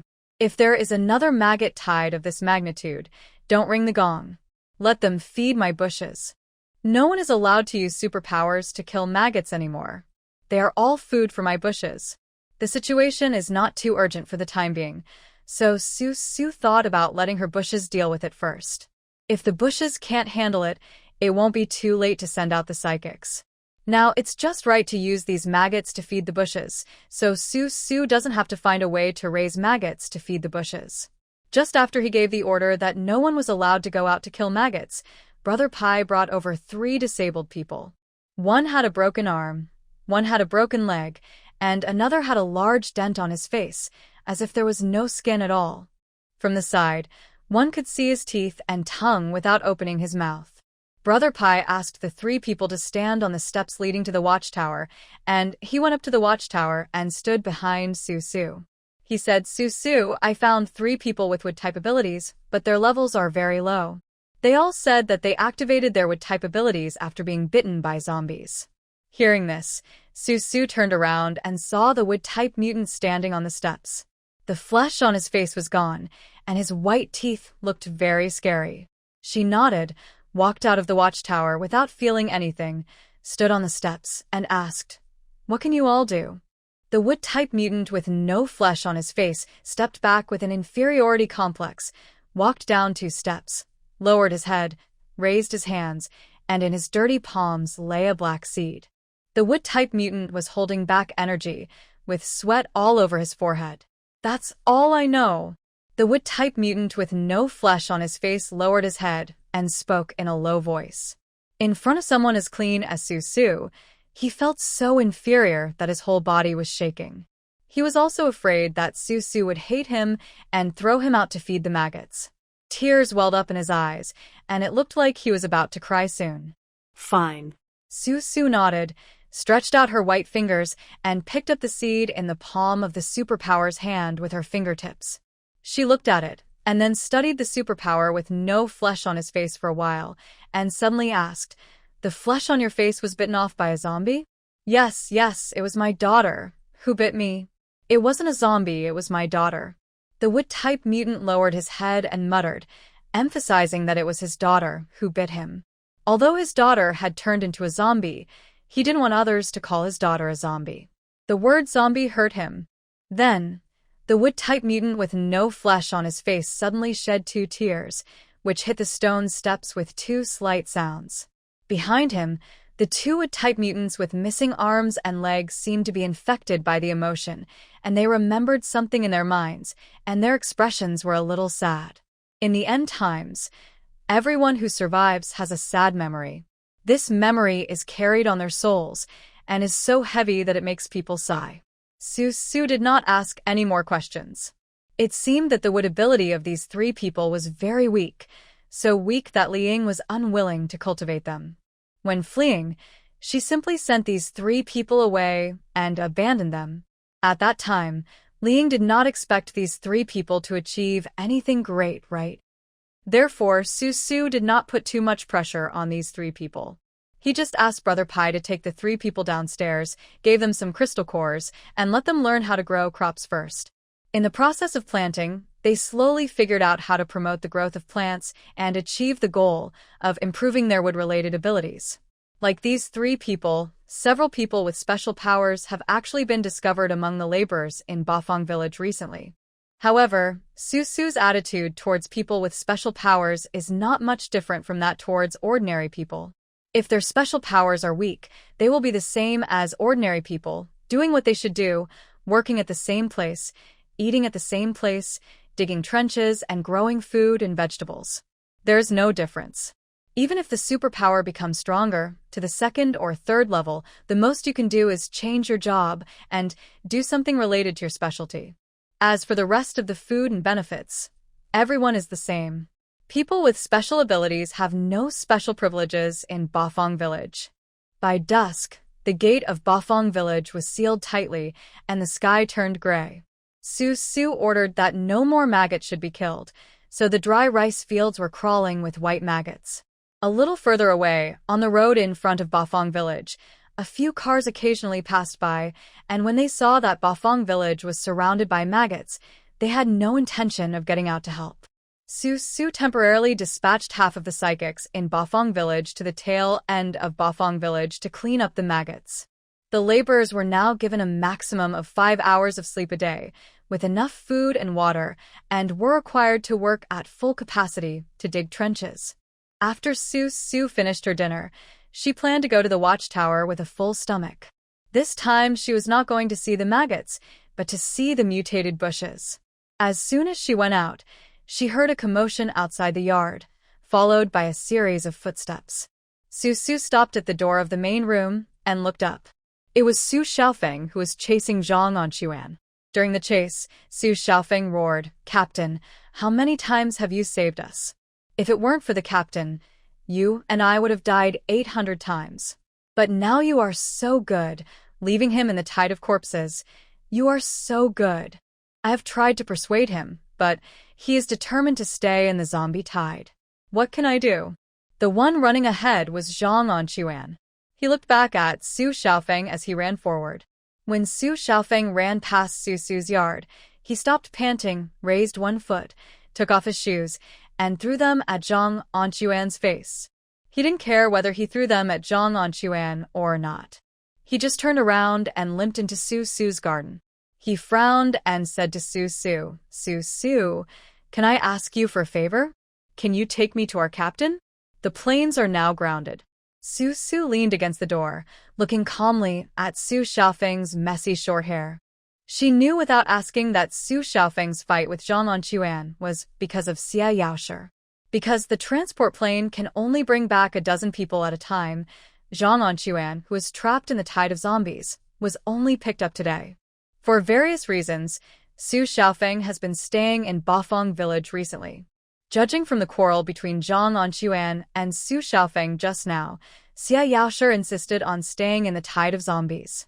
No matter how many times Xie Yaoshi had saved Su Xiaofeng and Zhang Anquan, and no matter how deep Su Xiaofeng's feelings for Xie Yaoshi were, because aviation kerosene was limited and there was a maggot plague outside Bafang village recently, the transport plane would not be operated for the time being. Su planned to keep the remaining aviation kerosene in case of emergency. Su, you can't do this to our captain." Su Xiaofeng, who was standing in front of Su, pulled his hair anxiously when he heard that the plane was grounded. He said anxiously, "When you were in the safe zone, our captain took care of you. Now he is trapped in the zombie tide, and he is all alone. No one is helping him, not even you. What will he think?" Su, you can't be so hard-hearted. Xie Yaoshi wanted to stay in the tide of zombies on his own initiative. He is not alone. He also has Xie Qingyan and Fei, who volunteered to stay with him. Su sneered, looked at Su Xiaofeng, and said this. In fact, what she didn't say was that Xie Qingyan was a water-based supernatural person. Because Xie had never taken the water-based supernatural power seriously. He had never practiced it, so Xie supernatural power level was very low. But Xie was still able to satisfy the drinking water needs of 3 people. In addition, Fei was a wood-type ability user with a very high level of ability. Su estimated that Fei's wood-type ability level was about 3rd level. The food, fruits, and vegetables that could be produced were enough for Xie Yaoshi and the other 2 to eat their fill.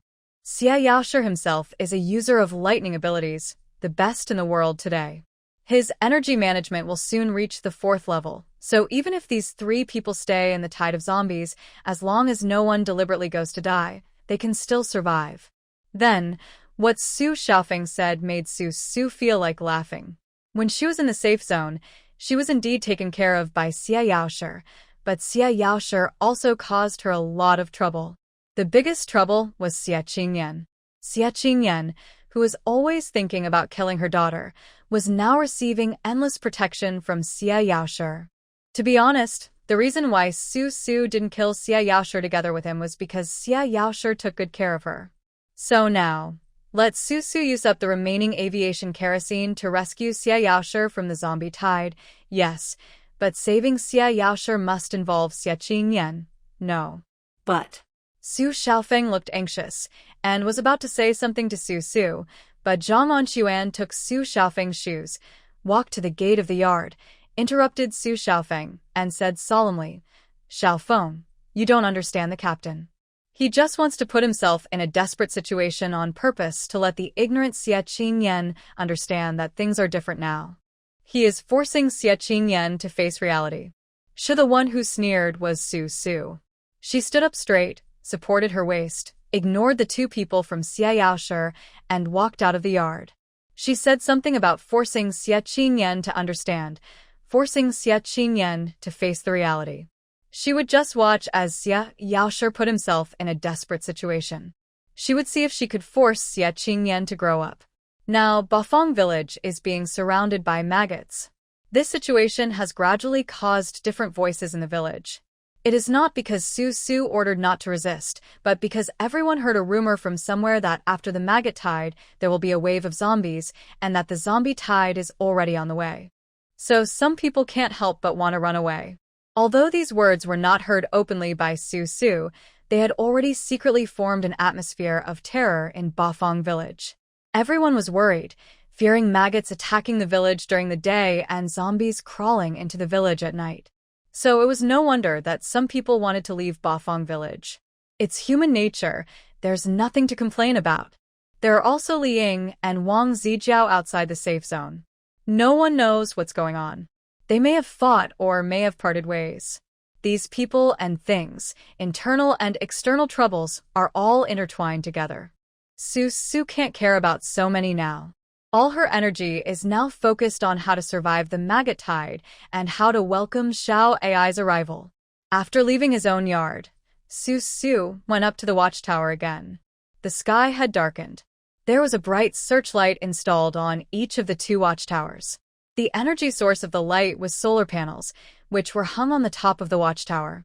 After being charged during the day, the people on the watchtower would turn on the searchlight at night to illuminate the maggots crawling on the ground in the dark ahead. There are more maggots at night than during the day. Whether they are zombies or mutant creatures, they are more active at night.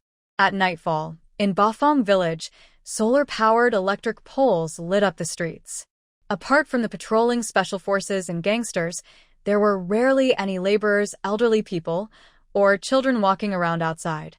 The maggots outside the wall were crawling, and the pale hairy moon was still hanging in the dark sky, which made people feel very uncomfortable.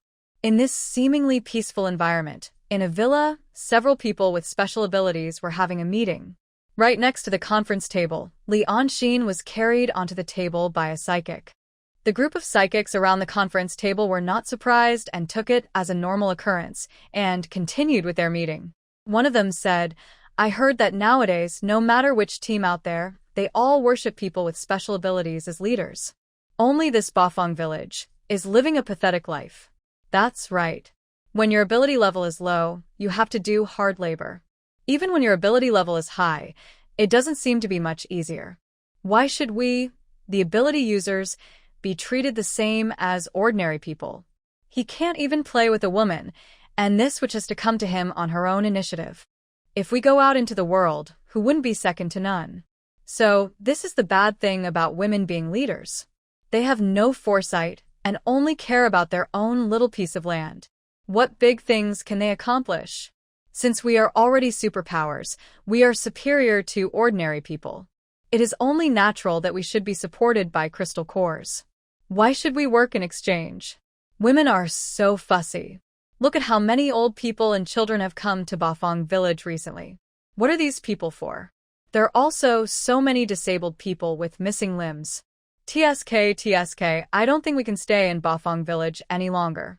If we continue like this, we will be dragged to death by these burdens. Su shouldn't have opened the door to those people.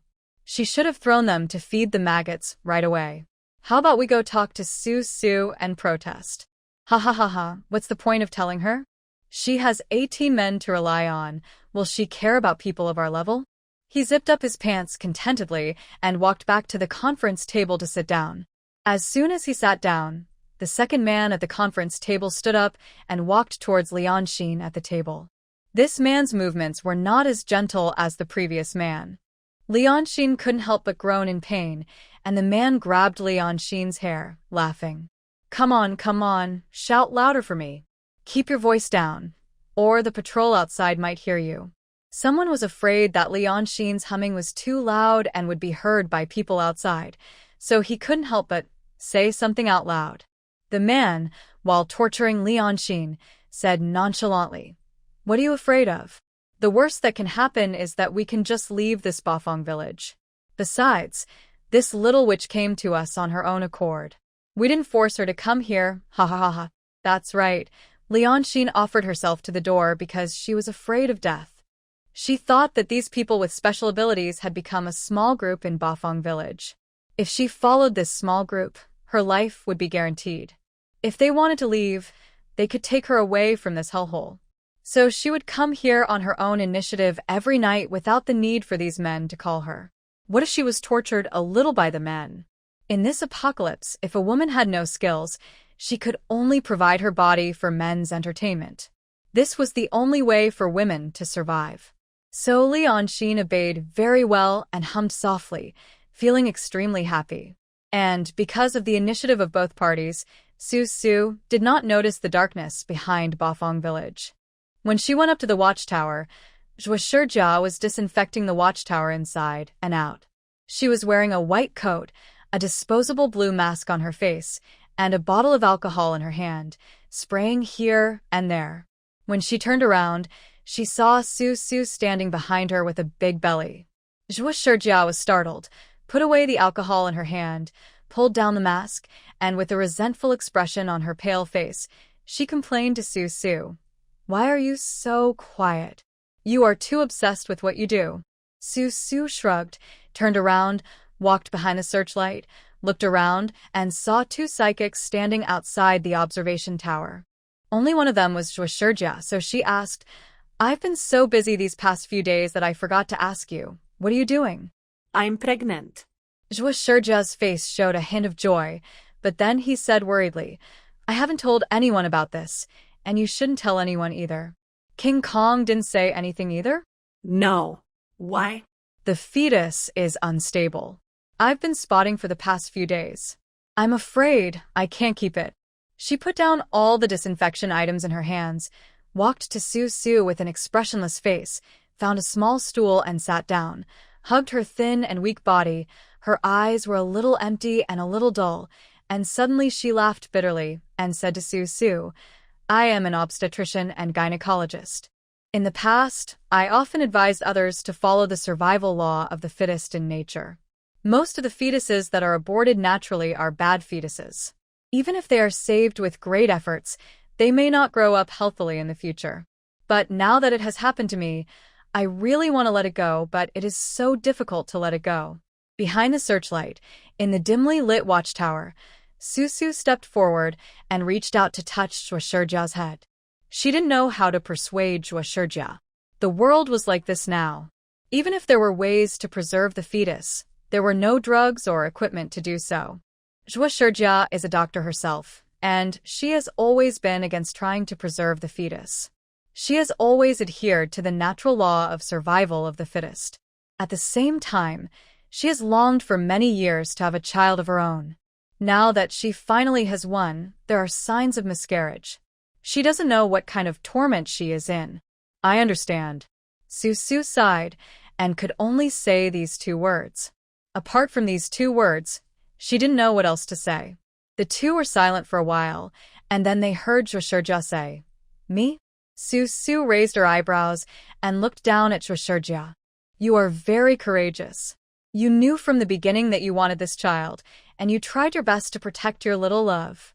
Even though the end of the world has come, your determination to protect your little love has not changed at all, and has become even more determined. Dr. Xie, if you are so hesitant, just try your best. This is the end of the world, and people's physical constitutions will change to some extent. If any woman has spotting right after getting pregnant, it would be a dilemma. She would try her best to save a bad pregnancy, but perhaps the final result would only show that everything she does now is in vain. But now is the end of the world, and the human body will mutate. If the child can be saved, he may survive, because in the end of the world, everything is possible. This is a world that makes people despair, but at the same time it is full of hope." So Su thought, since Xie Yaoshi was so conflicted, why not give it a try? Maybe Xie Yaoshi could fulfill her regret of not having children in this life? Xie Yaoshi didn't say anything and fell into silent thought. Su patted her shoulder and gave her silent encouragement, then turned around to observe the mutated bushes in the trench. At this time, it would be better to let Xie Yaoshi be alone. Whether to try her best to save the child should be decided by Xie Yaoshi herself. The watchtowers are set right next to the earth wall. Because these 2 watchtowers have been modified repeatedly by Su's father, they have become very large now. It is said that after the coolies complete the last bit of defense, Su's father will raise the 2 watchtowers a little higher. Outside the watchtower, Su's father specially built an observation platform. The platform has extended out of the earth wall and is just above the trench. Standing on this platform, one can see the bushes in the trench clearly. One of the psychics in charge of lighting the searchlight, under the command of Su, shone the searchlight into the trench. Su stood on the observation deck and looked down, and found that the mutant bushes in the trench had grown lushly, like a green river, winding around the earthen bridge of Bafang village. It seems that her mutant bushes have been eating well these days, and they are growing so fast that they are about to spread out of the trench. Su was very satisfied.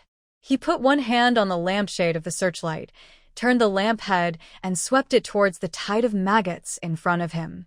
There was still only a thin layer, and it was not piled very high. It was estimated that some of the maggots would be eaten by the mutant bushes. So, it was enough to let the mutant bushes deal with it. Just when Su felt satisfied, there was a bulge under the thin layer of maggots in front of her, as if some creature was swimming under a piece of white cloth, and it rushed directly towards the platform where Su was standing. Su let go of the searchlight and took a step back. The 2 psychics standing behind her seemed to have seen the white arch in front of them. One of them was preparing to strike the gong, and the other was accumulating supernatural powers. However, at this moment, a very thick white pillar suddenly shot out from under the platform. It was so fast that Su only had time to put his hands forward, and 2 silver white ice cones shot out. The white pillar then shrank back, coming and going without a trace. The white arch in the distance also disappeared. What's this? Behind Su, one of the psychics was stunned. What happened just now happened too fast, and he had not yet reacted. Maggot. Su answered him with one word. Compared to the 2 people who looked dumbfounded behind her, Su, a pregnant woman with a big belly, seemed extremely calm. She turned around with a stern face and said to the 2 people behind her, "I beat him back. I don't know if he is dead. Notify everyone to be on high alert. Such a big, thick and long maggot?" The 2 psychics had incredible expressions on their faces. They had seen maggots thicker than a baby's arm, Maggots thicker than a snake, and maggots thicker than a bucket. But these maggots were as big as pillars. This doomsday was too crazy.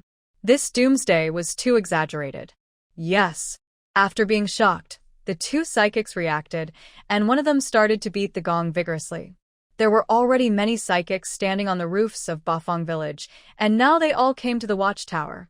When Su saw this, she opened her mouth and wanted to say that there was no need to beat the gong, because there couldn't be so many maggots that big, and since she had beaten them back, they wouldn't have a few days to recover, so how could they come out to make a presence again? But since such a big maggot had appeared, and if she didn't allow the gong to be struck, it would seem that she had no sense of crisis, so she just let these people go, and went straight back to the watchtower. At this time, Xie Yaoshi was still sitting on the stool, lost in thought about her troubles, so Su stepped forward and supported Xie Yaoshi, and the two of them walked out of the watchtower together. Someone hurriedly floated up the stairs. Su tilted her head and saw that it was King Kong. However, because someone struck the gong, King Kong and the others felt that the situation was urgent and had no time to say anything to Xie Yaoshi and Su. So when Su walked down the stairs, she thought for a moment and said to Xie Yaoshi, "I used to think that the child was born by me and I would be able to raise her in the future. But my parents told me that whether you accept it or not, you should know about the existence of this child. Dr. Xue, I understand that you are not sure whether to keep the baby or not, but I think you should discuss this matter with King Kong. No matter what happens, he has the right to know whether to keep the child or not. I know that he and Xie Yaoshi once had a child." What Su didn't say was that if Xie Yaoshi still decided to follow her natural law of survival of the fittest and gave up the child, and if King Kong knew about this one day in the future, it might cause great unhappiness between the two of them. Because Su felt that most of the people in Yi's group were orphans. In fact, although they didn't say it on the surface, they really wanted to have a home and relatives in their hearts. Su knew from Yi's expectations for Xiao Ai that King Kong and Yi were brothers, so their personalities and preferences would not be very different. Xie Yaoshi still didn't say anything. She just nodded, indicating that she had heard Su's words. Then she helped Su down the last step. Under the solar street lights in the village, the two walked slowly forward. People around me kept running towards the watchtower, as if they were affected by the gong. However, more people closed their doors and windows, fearing that some unsolvable trouble would arise at the watchtower and the village would be lost. After taking only 2 steps, she saw a disheveled woman rushing out from the empty road ahead, followed by a man. The woman ran forward, and just a few meters in front of Su. She knelt on the ground with a thump sound, and she began to cry, Su, please save me, I'm being bullied, please save me, someone is bullying me. What are you talking about? Following the woman was Brother Pai's subordinate, Brother Abeo. Brother Abeo's face was red and furious. He ran to Su and pointed at the woman kneeling on the ground. He said to Su, I saw her coming out of the coolie's house so late, so I grabbed her and wanted to ask her what she was doing. What's wrong with me coming out of the men's house? Look at Mei Xingnan and the others. Aren't they also going in and out of the men's houses? The woman raised her head, her face full of tears. Her neck, buried in her clothes, looked red and purple under the streetlight, which was very tempting. She knelt and took 2 steps forward, thinking of reaching out to hug Su's legs, but Su stepped back 2 steps, protecting her belly, and stared at the woman's face carefully and said in surprise, Lianxin, you haven't left yet? Lianxin actually stayed in Bafang village. Su remembered that she had told Li Xiaoyu to send Lianxin away. Why didn't Lianxin leave? Lianxin's expression faltered for a moment. Then he straightened his back and said with courage, there are too many maggots outside. I can't leave, Su. This man is bullying me. Lianxin almost made it clear that the focus now was that the man Abeo bullied her, not the question of whether she should leave or not. How did Abeo bully you? Su was a little impatient. Although she was asking Lianxin, her tone was a little interrogative. Before Lianxin could reply, Brother Bao was so anxious that he jumped up and down and said loudly, "How did I bully her? She is a woman and she didn't stay in the villa. She was wandering around so late. I thought she was causing trouble, so I caught her and asked her. I didn't do anything to cause any damage. There are so many maggots outside. What good would it do me to cause any damage?" Lianxin was also anxious. She was originally listed as a suspect after being found in Lu Yin's 3 military trucks. Now Brother Abeo accused her of sabotage. Wasn't this deliberately forcing her to death? So Lianxin said bluntly, I just want to change some food. Hapo Village will provide food to everyone. What else do you want to exchange for food? Su lowered her head and looked at Lianxin's neck. She didn't need to ask Lianxin how to exchange for food. How else could she exchange for food? It was nothing more than the same as Mei Shengnan did before, exchanging her body for food. That. Lianxin knelt on the ground with her head lowered, twisting the hem of her clothes with her fingers, not knowing what to say to Su. Of course she knew that Bafang village would distribute food to everyone, and the 3 meals a day were very generous, but now it was the end of the world, and the outside of Bafang village was surrounded by maggots again. There were so many people with special abilities in Bafang village, but they didn't go out to kill the maggots. If the maggots rushed into Bafang village one day, wouldn't there be nothing to eat? So Lianxin felt that he should prepare for a rainy day, stock up on some food first, and then find a way to get Li Xiuyu to follow those psychics to Chuncheng and leave the dangerous place of Bafang village. Seeing Lianxin's guilty face, hesitating and unable to explain anything, Su had no patience to wait for Lianxin to finish her words. The situation was very chaotic now, and she had no time to play with Lianxin here, so she said in a bad tone, "Okay, stop saying that. Everyone is very busy. The men here are busy working during the day and resting at night. From now on, you are not allowed to run into men's rooms. If you want to do flesh trade, you will naturally have plenty of business to do when you go to Chuncheng or other safe areas in the future, but not here. Don't worry, Lianxin, I don't intend to keep you. If you want to leave now, no one will care. If you don't want to leave, just stay here honestly and don't make trouble." After that, Su and Zhuo Shijiao left, leaving Lianxin kneeling on the ground, her face turning pale and blue, but she didn't feel embarrassed at all. What face did Lianxin have now? If people wanted to save face, they couldn't survive in the end times. She had only one idea at the moment. Su might as well let her do the flesh trade in Bafang village. She didn't do any business in the first place. She just provided her body for free to the men who wanted to leave this place to take turns playing with her, just to take her away from this hellhole. During the meeting, they also talked about Li Xiaoyu. They all thought that Li Xiaoyu had delicate and fair skin because of Su's care. Although she was not 1/10 as pretty as Mei Xingnan, the fragrance emanating from her body made the men present think about it for a long time. Lianxin felt that if she could convince Li Xiaoyu to help her serve these men, she would definitely be able to please these men. Then, when the day came for her to leave, those men who were in a good mood would not pull up their trousers and ignore her. Thinking of this, Lianxin stood up from the ground regardless of Su's warning, and went to find Li Xiuyu while it was getting dark.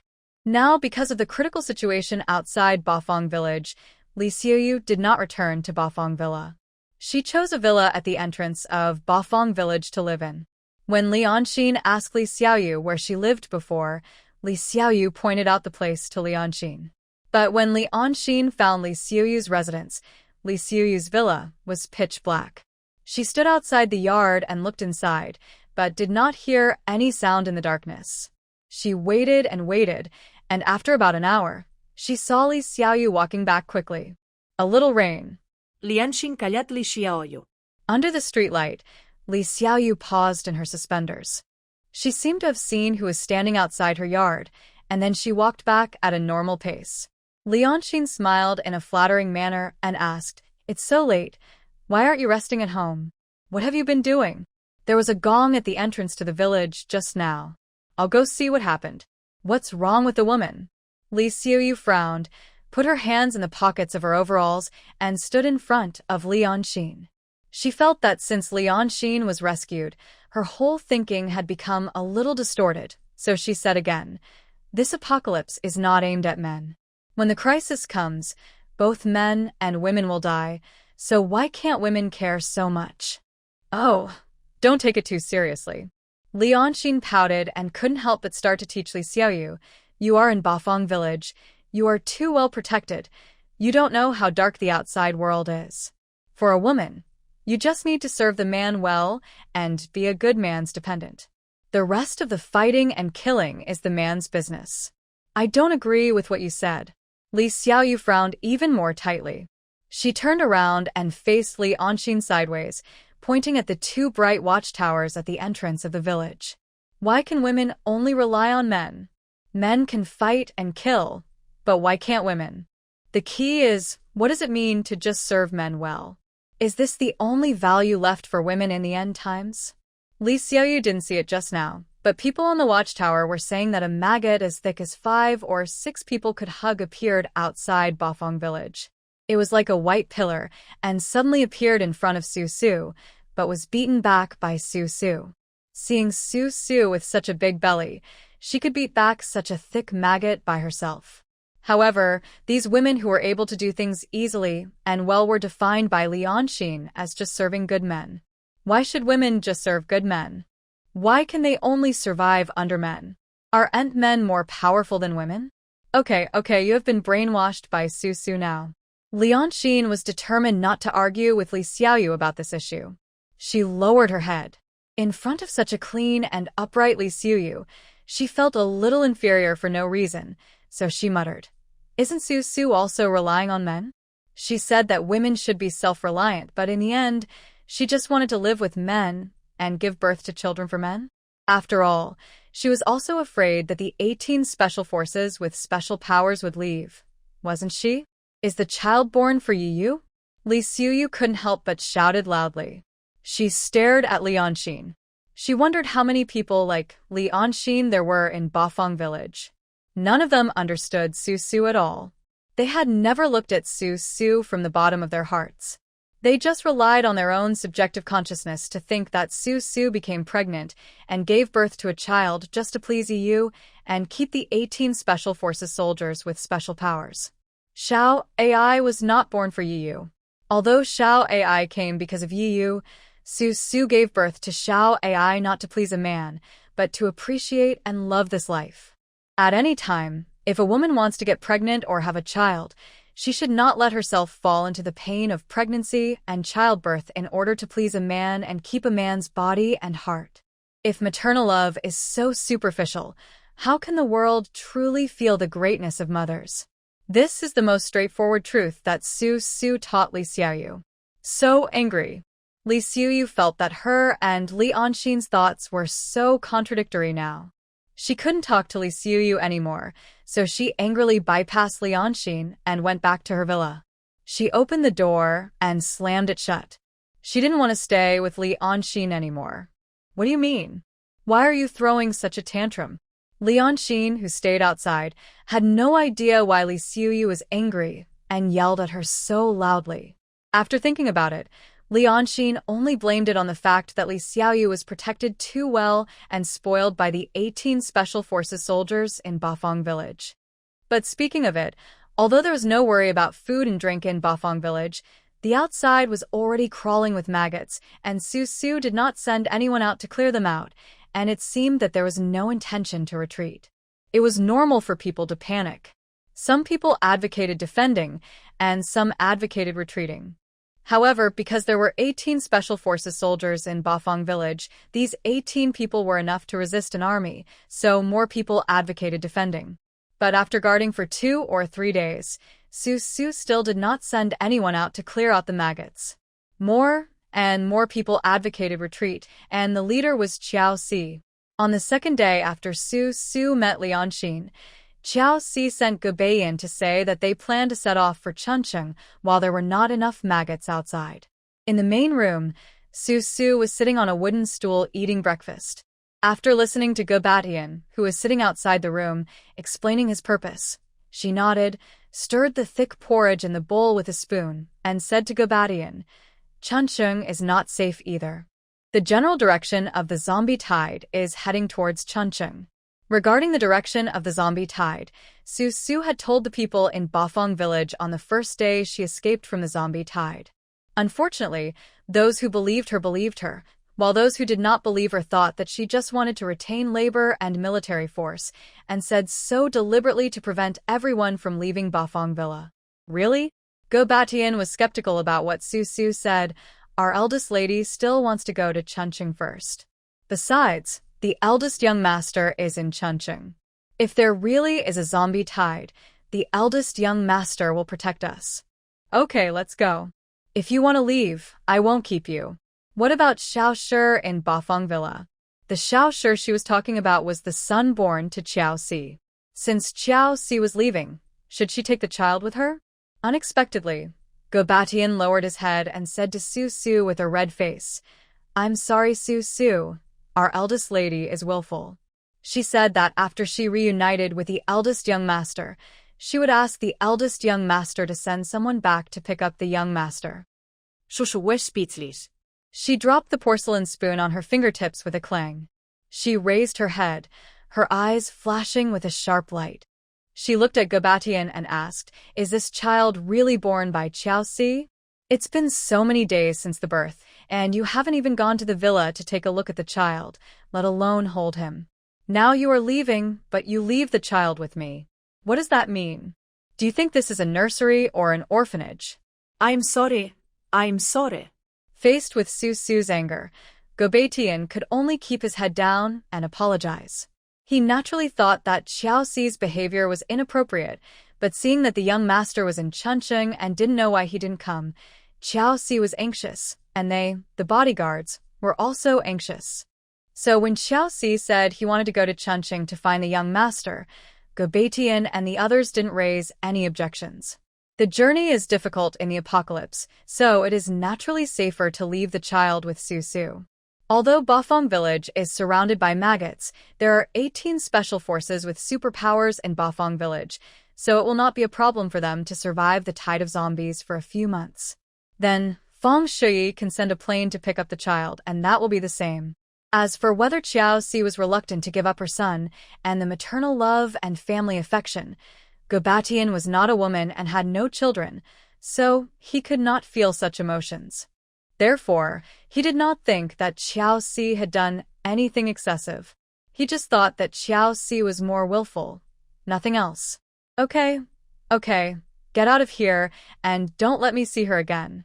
Considering the weapons of the two military trucks, Su did not force Gobatian and the others to take the child away. Since Feng Shui only wanted a son, the weapons would not be able to escape with the child. It was also better that Xiaoxi did not take the child away, lest the child followed Xiaoxi and die halfway.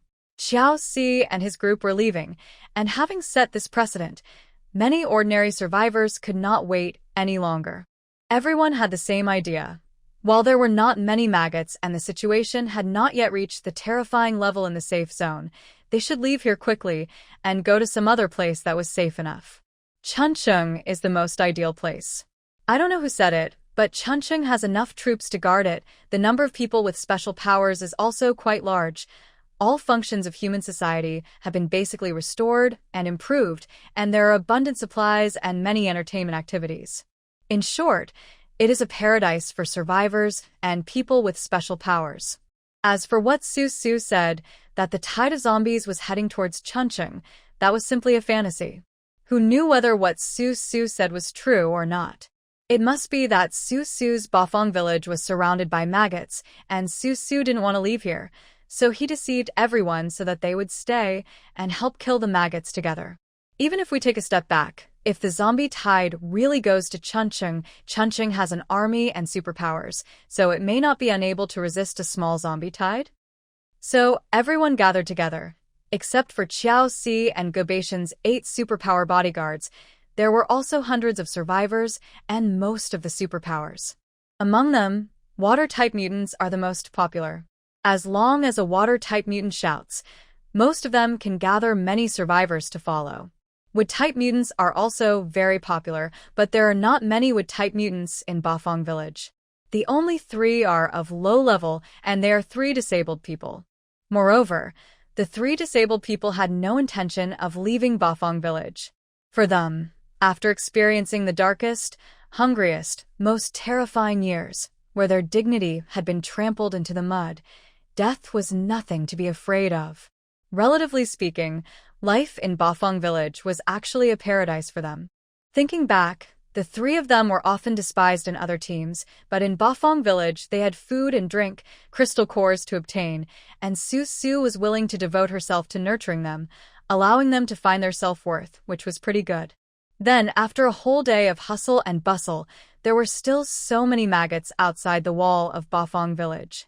In the village, Brother Pai sorted out the crystal cores of the people who had worked as laborers and then stood under a locust tree, watching these people carrying large and small bags, preparing to load them onto trucks, and set off as if they were fleeing famine. The old people and children stood far away and watched. Some felt sad, as if they were left here to feed the maggots. Some looked calm, as they thought it was good that these young and strong survivors and people with special abilities did not take the old, weak and sick with them, so as to save them the fatigue of traveling and the danger of being abandoned at any time. There were only a small number of survivors and people with special abilities who refused to leave. They all looked at the group of people who were leaving without any feelings, thinking that after the separation, they might never have the chance to meet again in their lives. Of course, they were unwilling to leave, and they must have been in the mood to live and die together with Bafang village. In the end times, they bid farewell to their relatives and friends and survived alone in such a world. They were already homeless and had finally found a place to settle down. Whether they lived or died, they didn't want to move at all.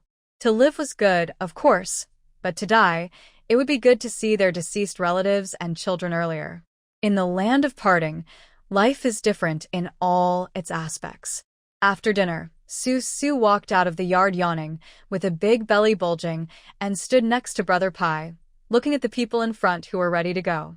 Among them was a small group, all men, among whom there were about 2 or 3 people with special abilities, and Lianxin was in this group. Well, Su looked at Lianxin and sighed. She saw that Lianxin was only wearing a thin t-shirt, but Lianxin was completely unaware of it and even thought that such attire was very normal. Don't sigh.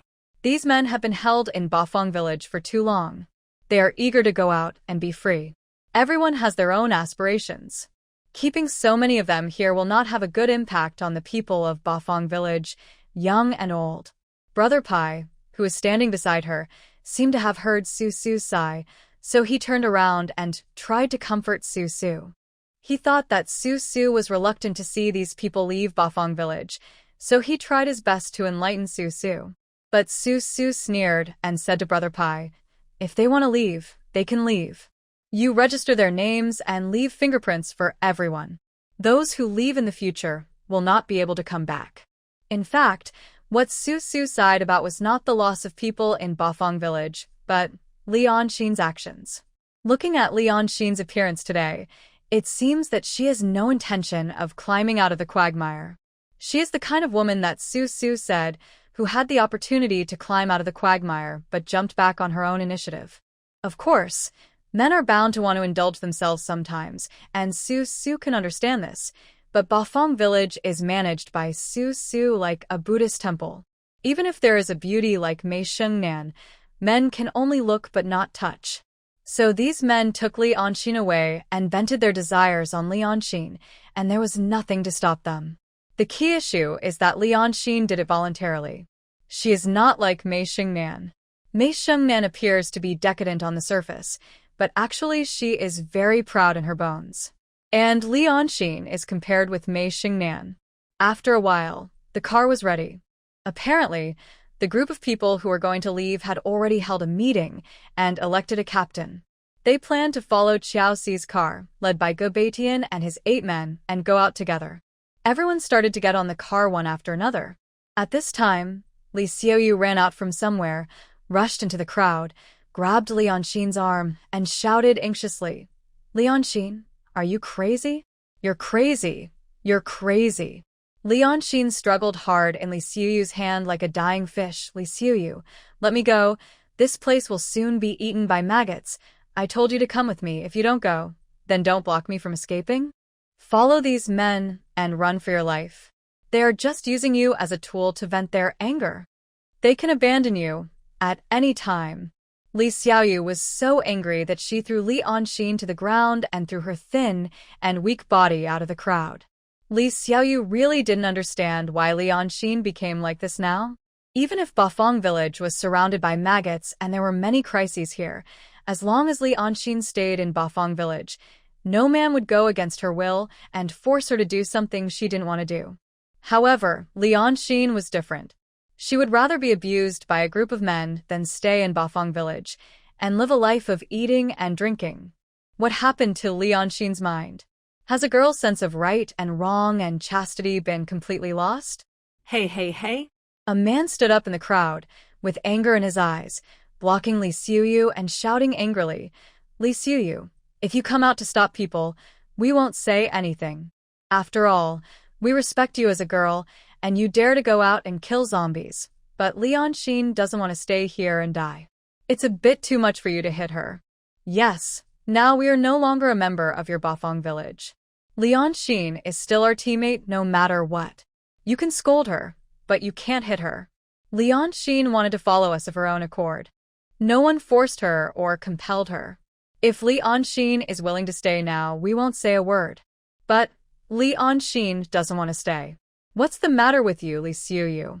Or Li Xiuyu, you can come with us, ha ha ha. The man who was smiling had an obviously ambiguous look on his face. When they were making a living in Bafang village before, they didn't dare to covet the women around Su Su. But if Li Xiaoyu also followed them, this kind of woman would be much more attractive than Li Yanxin. Perhaps this person's idea was also the idea of many people. Before leaving, everyone couldn't help but burst into dissolute laughter. Li Xiaoyu was in the crowd, so angry that his face turned red and white. He walked forward and couldn't help but slap the first person who laughed. The man's expression was shocked, and a murderous look suddenly appeared on his face. He raised his hand and grabbed Li Xiaoyu's collar at a very fast speed. Su Su, who was watching from a distance, frowned and took a step forward. Two thin water dragons behind her began to dance, windingly. She was originally just standing aside to watch the fun. Anyway, she thought that Li Xiaoyu would not be able to persuade Li Yanxin to come down. However, she did not expect that this group of people who were determined to leave would dare to attack Li Xiaoyu openly without leaving Bafang village. However, before Su Su could make a move, the scholar standing on the roof raised his gun and fired at the crowd in front of him. The shot happened to hit the foot of the man who was holding Li Xiaoyu's collar. The man quickly let go, took a step back, and smiled at Su Su standing under the locust tree. Okay, I won't move. We each have our own aspirations, and harmony is the most important thing. Yeah, there's no need to leave a bad impression on each other before leaving. Su Su sneered, her tone full of sarcasm.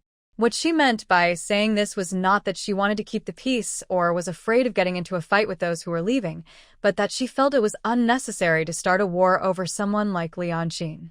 She retracted the winding water dragon behind her, supported her waist, and walked forward, looking at Li Yanxin, who had stood up from the ground. Li Yanxin lowered his head and hunched his shoulders, looking like someone who didn't want to cause trouble and just wanted to leave quickly. Not far away, Shengnan and a few others, dressed up in fancy clothes and long sleeves and long pants, came over and stopped to watch the fun. Su Su turned around and said to Li Xiaoyu, "Do you want to go with Li Yanxin?" "No, I won't leave." Li Xiaoyu answered firmly, and his attitude made it clear that he would stay in Bafang village, even if he died. So Su Su asked again, "Then, do you want to force Li Yanxin to stay?" Although Su Su disliked Li Yanxin very much, for a woman who had already lost her soul, such a woman was not threatening at all. If Li Xiaoyu was reluctant to let Li Yanxin go out and be abused by men, and insisted on keeping Li Yanxin in Bafang village, Su Su was willing to reluctantly agree to let Li Yanxin continue to stay in Bafang village for the sake of Li Xiuyu.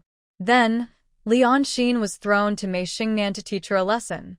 Who would have thought that before Li Xiuyu could say anything, Lianxin seemed to be stimulated by Su Su's words. She quickly raised her head and shouted at Su Su sharply, who doesn't know that behind the maggot tide is the corpse tide. You said this, Su Su. It's fine if you stay here to die, but now you want to drag me with you. I don't want to. I would rather be slept on by thousands of people and ridden by tens of thousands of people than stay here to feed the maggots. Last two words, feed the maggots, were emphasized by Lianxin. Su Su raised her eyebrows and wanted to scold Lianxin. If it weren't for Li Xiuyu, who would have the patience to keep her? Li Xiuyu turned around suddenly, stared at Lianxin, stared at her, and said word by word, "Okay, bye." Since Lianxin had said so much, there was no point in Li Xiuyu keeping her here any longer. It would be even more pointless to argue with those who were leaving for Lianxin. Li Xiuyu had said what he should say, persuaded those who should be persuaded, and made a fuss. There was nothing he could do for Lianxin anymore, so he turned around, supported Su Su, and walked back, no longer muttering about going to save Lianxin. A woman who is determined to jump into the fire pit, even if you stop her once, you can't stop her a second time. If you are so easy to kill, why do you want to trap yourself here? Why don't you retreat earlier? Just come with us. Among the departing crowd, someone deliberately dropped this sentence to Su Su, but Su Su ignored it. If these easy-to-kill maggots were not allowed to feed the bushes, how could the circle of mutated bushes outside Bafang village grow to be able to resist the tide of zombies? She and Li Xiaoyu walked to the bottom of the locust tree and saw Mei Shengnan leading a few women to watch the fun. Mei Shengnan looked sad and smiled at Su Su. Just letting these people go like this? That's really not in line with your usual style. What else? Should I persuade them to stay with all my heart, or should I use a gun to force them to stay? If they want to leave, then leave. I won't keep these people. Su Su shrugged, supported her waist, and walked back to her villa. Her Bafang village did not rely on the human wave tactic. In addition to the pressure on rations, Su Su did not rely on those people to guard the village. So if people wanted to leave, they could leave, and once they left, they should not come back. In fact, as things have developed to this point, Su Su thinks that everyone can see that although there are maggots outside Bafang village, there are no maggots inside Bafang village. Why? If you have the slightest intention of coexisting with Bafang village, you will use your brain to think about the reason. But those who were leaving, no, they never thought about why, because they were panicked from the beginning. First of all, they had long been alienated, and they preconceived that Bafang village could not be defended, so they did not look at the actual situation. Why were there no maggots in Bafang village after the maggots had been there for 3 or 4 days? At this moment, they only had one thought in their minds. Bafang village was very dangerous. They had to leave as soon as possible. The life in Bafang village was too cool and dull, and there was no meaning at all. They wanted to go to the colorful world outside and fly freely. This time, Su Su promised them that there would be no maggots in Bafang village in the short term. What about next time? If they encountered any danger again, these people would be the first to abandon Bafang village. Since they have no intention of living and dying together with Bafang village, why would Su Su go to so much trouble to keep them? She walked straight into the small villa where she lived with Su's father and mother and went up to the second floor to see Yu. Yu now looked like a human-shaped piece of coke. Su Su sat at the end of the bed and touched him. Her hands were full of black ash. She sighed, sat a little further forward, and put her hand on Yu's heart. She could still clearly feel Yu's heartbeat. Su Su muttered to herself, he is already a fire-type ability user. If he evolves further, what kind of ability can he develop? Su Su also didn't know that after the end of the world, many attack-type psychics didn't like to evolve a second time. For example, fire-type psychics, whose fire-type abilities were already very strong, might just evolve into speed or strength abilities if they evolved a second time. That would be a bit of a loss. After talking to herself, Su Su sniffed the air in the room, reached out and patted Yu, who looked like charcoal, and shouted, "What on earth are you going to evolve into? Why is there a smell of barbecue in this room?" The smell of barbecue still came from Yu's body. Su Su stood up with her belly bulging and turned around a few times. She was very worried about Yu. But even though she was a 4th-level mutant, she couldn't stop Yu from evolving. What's more, Yu was already cooked. If she forcibly stopped him from evolving, Su would get nothing except a roasted Yu. Su, come down, there are guests coming. In the room, Su was so anxious that she didn't know what to do. In the yard, Shengnan stuck her head out and called her. Su instantly regained her composure, looked at the human-shaped piece of charcoal lying on the bed with a heavy heart, turned around, and went downstairs. It was already dark, and several hours had passed since the group of people just left. Some left, and some came.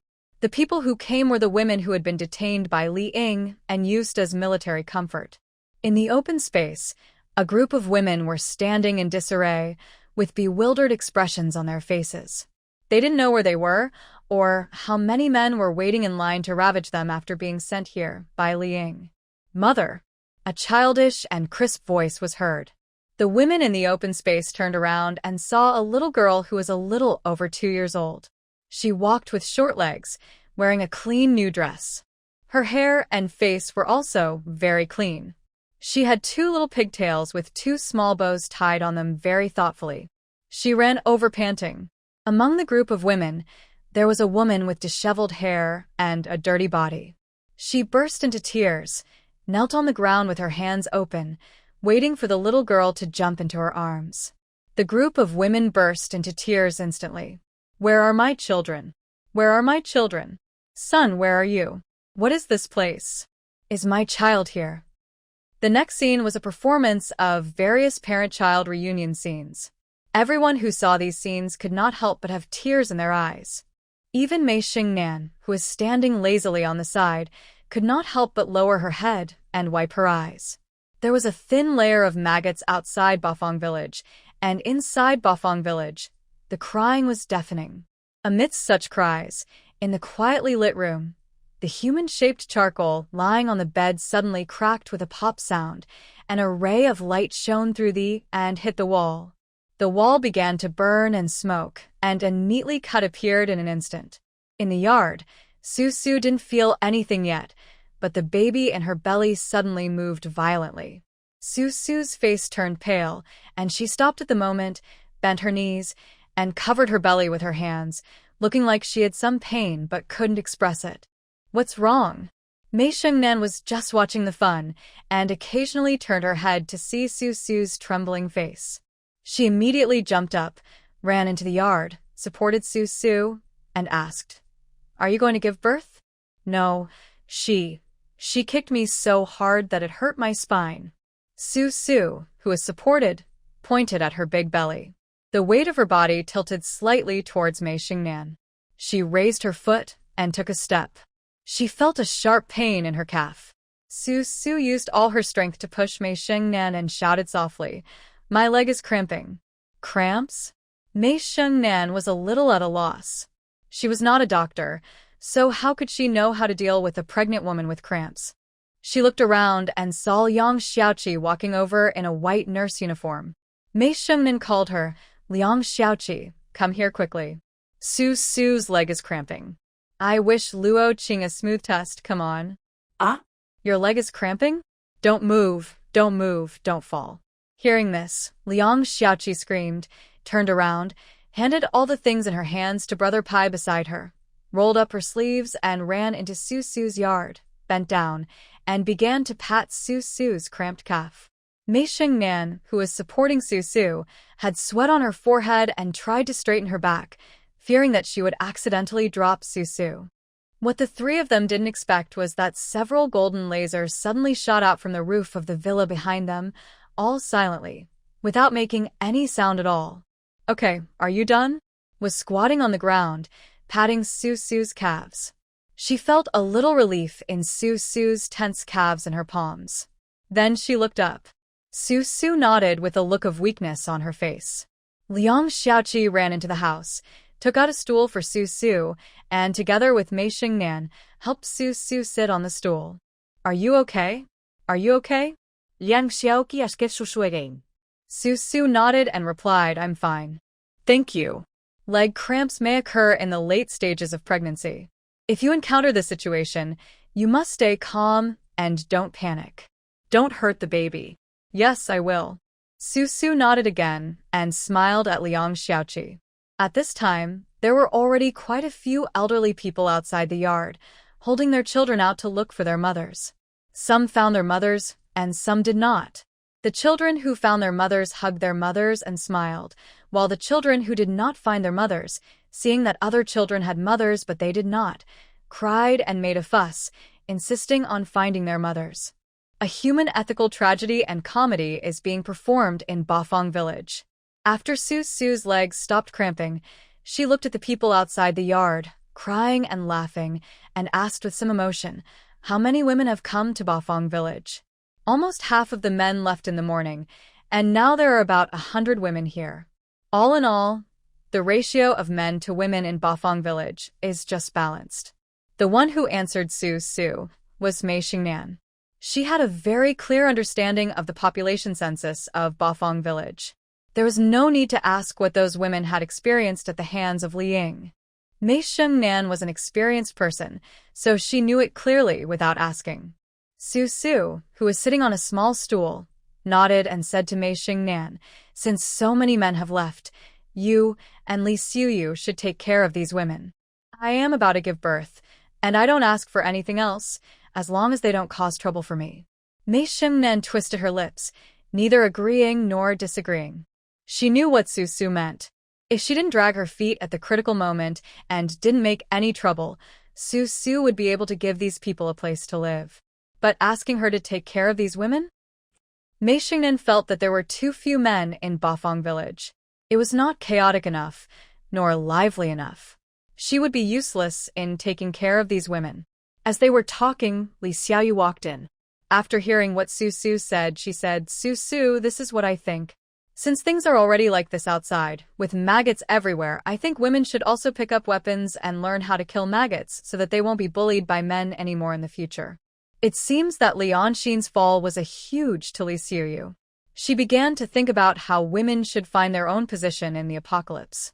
At the beginning of the apocalypse, as long as women with courage took up weapons to kill zombies, there would be a way to survive. However, as the end of the world gradually approaches, human nature is gradually lost in this process. Regardless of whether women have the courage or not, they will be affected by this situation to a certain extent. Some of them are willing to jump into the fire pit, such as Lianxin, and some are forced to jump into the fire pit, such as Mei Xingnan and so many women standing in the open space outside. Whether they like it or not, they all have one thing in common. They are all in the fire pit. So what role do women play in the end times? Are they just an appendage of men? Is the role of women just to comfort men? Li Xiaoyu thinks that's not the case. Men can go out and kill zombies, so why can't women? Why do men suppress the status of women to this extent? Why do everyone think that when men work hard outside and come back, women deserve to be used to warm the bed?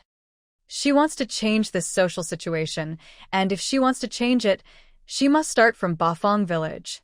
Pa pa pa. A loud applause rang out. Su looked up and saw that it was Mei Xingnan who was applauding, and she was applauding towards Li Xiuyu. Mei Xingnan clapped her hands lazily at Li Xiuyu, then said, "Okay, I support you mentally. It's commendable that an ant is trying to shake a tree. Not bad, not bad. Come on, Li Xiaoyu. Mei Zi, don't hit her." Su couldn't bear it and scolded Mei Xingnan. Mei Xingnan then put away the mockery in her eyes, shrugged indifferently, and walked out with her hips twisted. For someone like Mei Xingnan who is swimming in a fire pit, she is not as noble as Li Xiaoyu, nor does she think as far as Li Xiaoyu. For Mei Xingnan, survival is the top priority. But Li Xiaoyu had already made up her mind. A raging fire had already ignited in her heart. How could Mei Xingnan's 2 or 3 cold words extinguish it? Seeing the resolute look on Li Xiuyu's face, Su cleared her throat and asked, "Then, Xiuyu, when are you going to start training them? I'll go back and write a plan now." Li Xiuyu was ambitious and said to Su, who was sitting on the chair, "Su, I'm not doing this for myself, nor am I being chased. I just want to prove one thing. Women can reproduce and fight. Haha, it's a huge project, but I support you." Su smiled, but did not pour cold water on Li Xiaoyu like Mei Xingnan did. She was neither optimistic about Li Xiaoyu nor did she attack Li Xiaoyu at will, because Su Su understood that what Li Xiaoyu was going to do was extremely difficult. This was definitely not the result of a heart. This was Li Xiaoyu's vain attempt to change the status of women in the entire human race by her own strength. Shushuisha feminist. She also doesn't like the current apocalypse, where women are given a certain purpose. It seems that apart from comforting men and warming their beds, women have no other purpose. But if Su Su is asked to do something to change the status of women, she can only applaud and encourage Li Xiaoyu like Mei Xingnan did. Speaking of Li Xiaoyu, she is also a person of action. Since she has decided to do something big and earth-shaking, she really started planning. The first issue was the placement of the 100 or so women in Bafang village. Of course, those who had children went back to their children, and those who had relatives went back to their relatives. For those who had nothing, Li Xiaoyu also arranged accommodation for them. The next day, he gathered all the women and started training on the open space. She also asked scholars to help her with how to organize the women into teams, divide them into classes, and give them some routine preliminary training in how to stand at attention and march in step. Her plan was to first strengthen the women's physical fitness. If women want to be strong in the end times, the first thing they need to do is to strengthen their bodies. When their bodies are strong, their wounded hearts will slowly be healed.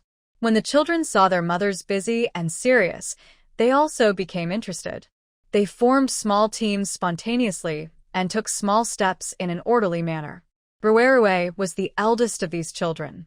Look at Ruerue in a hurry leading a group of little kids who had just learned to walk. Some of them could not even walk steadily, but in a small corner of Bafang village, they were laughing and clapping their fists. It was so lively. After a whole day, Bafang village was bustling outside and busy inside. Then time passed quickly, and it was night. The number of maggots outside Bafang village did not decrease, and the bushes grew an inch further outside the trench, pressing down on the wall and growing outward, as if a skirting board was installed under the earth wall, which was very natural and interesting. Just as the people in the village finished a busy day and were queuing up for food, a small plane suddenly flew in the twilight sky. A small plane that can only seat 2 or 3 people. Men, women, old people, and children below, all holding rice bowls in their hands, looked up into the strong wind and looked at the small plane above their heads. The special forces standing on the rooftops immediately pointed their guns at the plane. Before they could start shooting, the window of the plane was opened, and a man wearing a helmet waved a white handkerchief at the window, shouting, "Don't shoot, don't shoot, I'm Chu Xian, requesting to land. Can we land now?" Chu Suan? Why is he here again? Brother Pai, who was squatting under a locust tree with a bowl of rice already served, frowned and covered his bowl, fearing that the sand and dust stirred up by the propeller would into his bowl. Seeing this, Brother Abeo, who was squatting with him, stood up and said to Brother Pai, "Brother, I'll report this to Su Su." After saying that, Brother Abeo took a bowl of rice and ran towards the villa where Su Su lived. When he called Su Su to come out, the small plane that Chu Xian was riding had already landed on a flat building far away from the open space at the entrance of Bafang village. Su Su stood in the yard, frowning and waiting for a while. She saw Chu Xian walking towards her while taking off the helmet on his head. Following Chu Xian in was a handsome guy who was 1.8 meters tall, wearing a floral short-sleeved shirt, goose yellow casual shorts, and dressed in a Hawaiian style. Susu, let me introduce you. This is the young master Feng Shui that I often mention to you. Before entering the yard, Chu Xian's voice started shouting. Su Su tilted her head and looked Feng Shui up and down. She happened to see Feng Shui also turned his head, and the two of them looked at each other. No interest in each other. After all, Feng Shui was the son of a wealthy family, and he had no interest in a cabbage like Su Su, especially a cabbage with such a big belly. But when he came, Chu Xian introduced this village to Feng Shui. The village chief was Su Su, a high-level water and ice dual ability user. Su Su's man was a special forces soldier with special abilities, and he had 17 other Special Forces soldiers as teammates. Therefore, a young girl like Su, in terms of martial arts, was still worthy of Fang Shi's special attention, so he walked in front of Su very politely, raised a hand to Su, squinted his peach blossom eyes slightly, and smiled charmingly. "Nice to meet you. I am Fang Shi." "Hello." Su stretched out her hand and shook hands politely with Fang Shi. "I am Su. Su, where's Xiaoxi? Hurry up and call Xiaoxi over. Her brother is here." On the side, Chu Xian was laughing so hard that his eyes couldn't close. The smile lines at the corners of his eyes made him look several years older. Seeing that the weapons of the military cards were about to be obtained, Chu Xian seemed to be even more impatient than Fang Shi. Seeing that Su didn't move, he urged again. Su, hurry up. Master Fang is waiting to see someone." Who are you looking at? Xiaoxi? She left yesterday, saying she was going to Chunqing to look for young Master Fang. Su smiled at Chu Xian in a somewhat evil way while speaking. "I did tell her to wait in this remote place of mine, but Xiaoxi didn't listen to me." Ah? Chu Xian was stunned. In the evening, the street lights in Bafang village lit up one by one, illuminating his stupid face. He opened his mouth, not knowing what to say. Fang Shi, who was standing next to him, frowned tightly and glanced at Chu Xian with dissatisfaction in his charming peach blossom eyes. He must have known that they were now on someone else's territory. Although he was very dissatisfied with Su letting Xiaoxi go, he did not say a word against Su. He just stared at Chu Xian with an expression as if he wanted Chu Xian to take full responsibility. But fortunately, Xiaoxi felt that it would be troublesome to bring her son along on the journey, so Xiaoxi's son is still with me. "Do you want to see her son?" Ah? Chu Xian opened his mouth again, and then his face was full of surprise. He happily arched his hands towards Su and said with a smile, "Oh my aunt, you did a great job on this.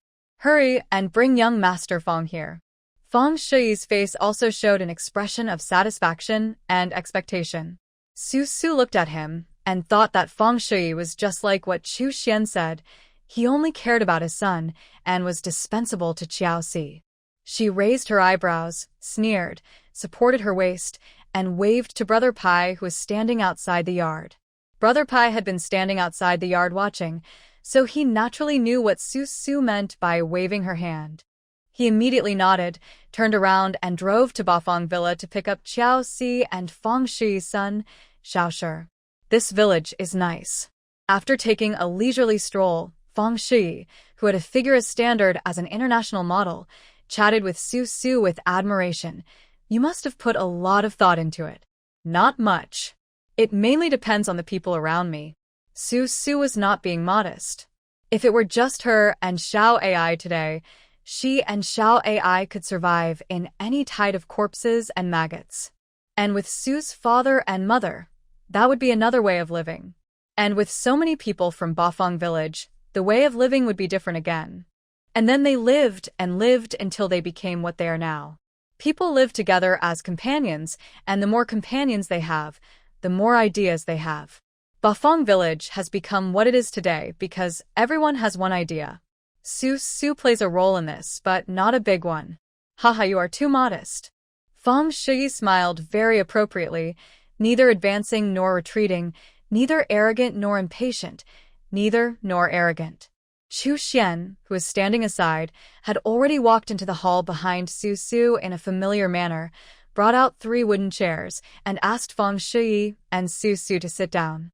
He also sat in the yard, looked around, and asked Su, "Why are there no maggots here?" After a while, seeing that Su had no intention of answering, Chu Xian asked curiously, "We flew all the way here and found that the maggots began to radiate around the safe zone. It's strange that you didn't see any maggots in the village. We clean up diligently." Su raised her eyebrows and looked at Chu Xian, clearly unwilling to tell Chu Xian, so Chu Xian smiled and nodded, responding, Yes, hard-working. Why there are no maggots in Bafang village, and why the bushes outside Bafang village grow so lushly, there must be a connection between them." Su was unwilling to say, So didn't Xu Xian know how to find out secretly? So he didn't ask Su Su, but just kept it in mind, waiting to slowly figure it out later. Xiao Shi is here.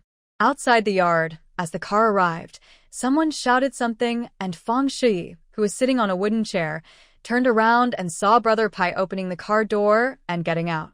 He then walked around to the back seat and opened the door of the trunk.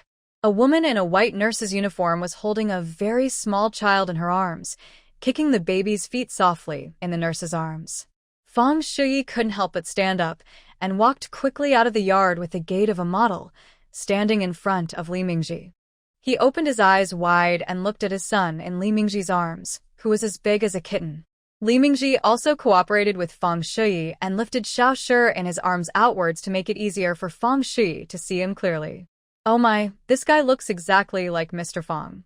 It's impossible to imagine that he was brought back by mistake. Look at his small nose and eyes. He's so cute.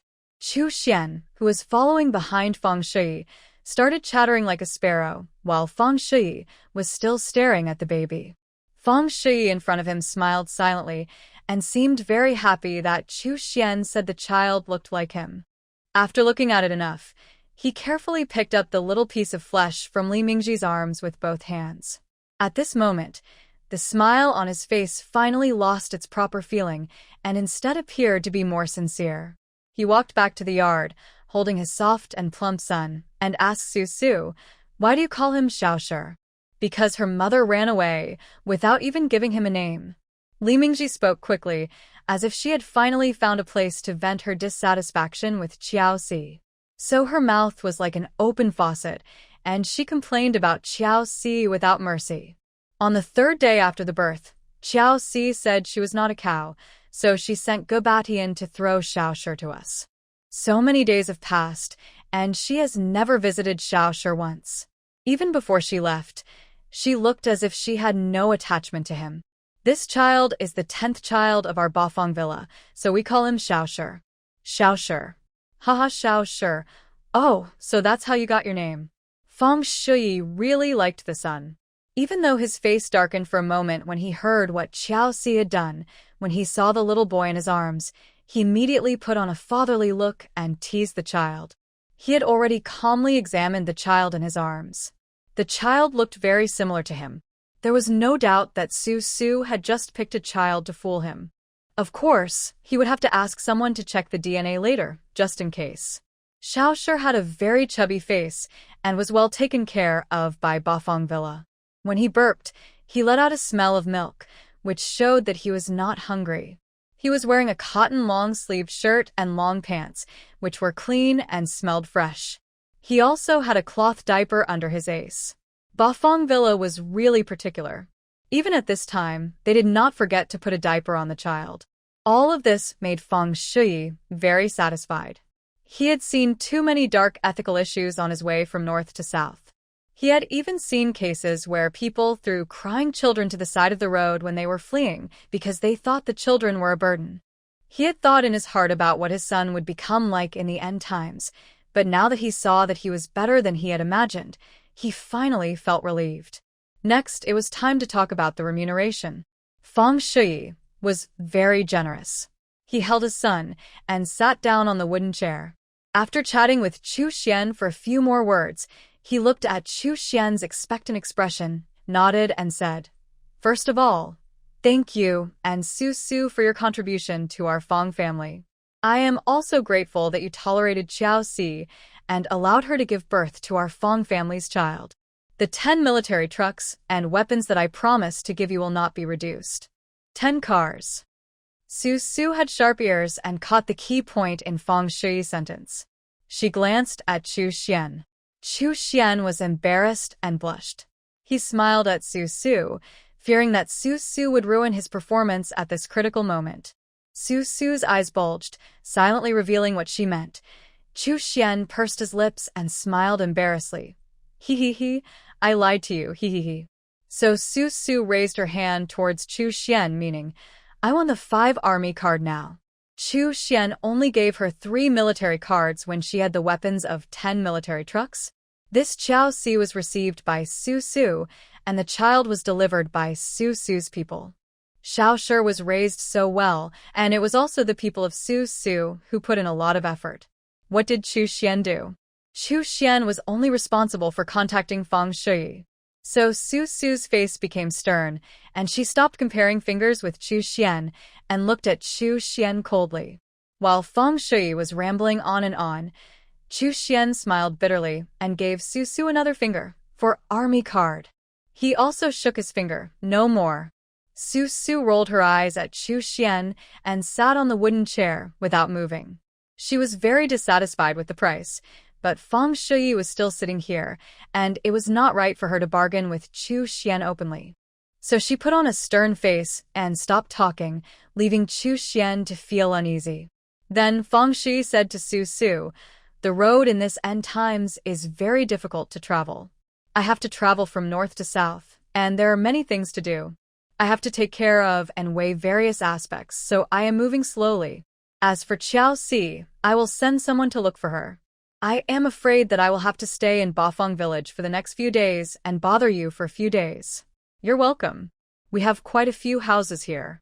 But Xie, you know I don't like to go back to my ex, and I don't want to see others go back to their ex. If Master Fang finds Xie, don't send her to me. To avoid trouble." Said the words "to avoid trouble." Her tone was a little heavy, emphasizing her dislike for Xie. Fang Shui pursed his lips and smiled, but said nothing. Chu Xian was beside Fang Shui, making circles and saying, "It's the end of the world now, and it's still unclear whether the person can be found. Young Master Fang is kind-hearted. Even at this time, he still sent someone to look for Xie. He has done his utmost. In fact, Su, our young Master Fang has not had an easy time either. Life outside is not like your Bafang village, and it's a mess everywhere. So if Xie was found, it would be hard to tell where to send him, so they would have to send him back to Bafang village." Of course, Chu Xian's subtext was just to leave Su with something to say afterwards. He didn't say it for sure, but just to leave some room for maneuver in the future.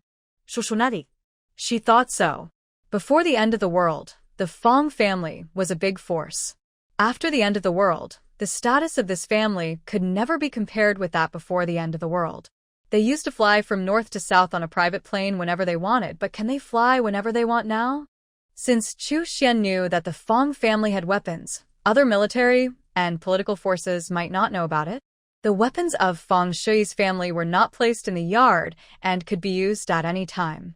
At the beginning of the end of the world, it was so chaotic that the Fang family needed time to accept and adapt to deal with people from all sides who asked them for weapons. It was not that they did not have weapons, but at least they had to have the time to get them. Before getting the weapons, they had to have time to recruit soldiers. So Xie was just too impatient. After she gave birth and found that Fang Shui had not come yet, she rushed to find him impatiently.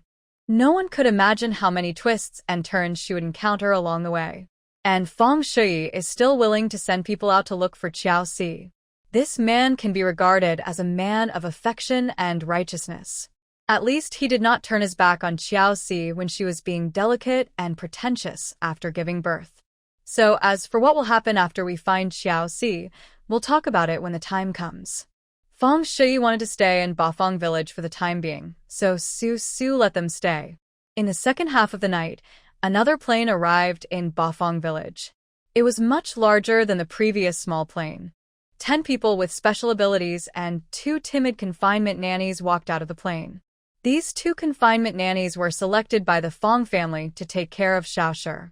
Since Fang Shui was going to stay in Bafang village, and the environment in Bafang village was much better than outside, it was only natural to send the confinement nannies to Bafang village. As for the weapons of the 10th military card, Fang Shui did not mention when they would be delivered, and Su did not ask. Chu Xian was a little anxious, fearing that Fang Shui would run away on a plane in the middle of the night. So before dawn the next day, he rushed to the villa where Su lived and waited for Su to wake up. Because Bafang village was surrounded by maggots recently, Su got up early and yawned as she went downstairs.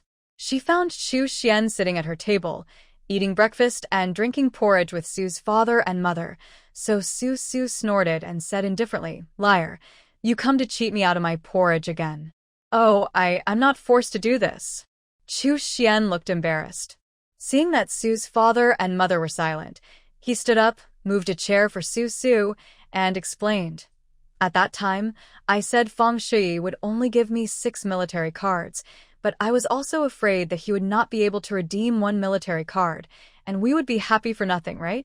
I said a smaller number, thinking that if Feng Shui could not redeem 1 military card, I would at most compensate you with 2 military cards.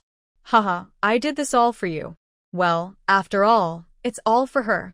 Su didn't want to argue with this old fox about the matter of Ji Junka and Ji Junka. She sneered, sat on the chair, greeted her parents, and said to Chu Xian, "Tell me, why did you come to see me this morning?" "I just came here to explain to you why this 6 army card became a 10 army card. Su, we are very good partners, and I am very sincere." To be honest. Okay, tell me the truth. Chu Xian wiped his face, and instantly changed his sincere apology face into a shrewd and calculating expression, and said to Su, "Before Feng Shui's military card arrives, you can no longer let Feng Shui go like you let Xiaoxi go. If he wants to leave, I can't force him to stay. If he leaves, our weapons will be wasted. Well, the most I can do here is to watch him.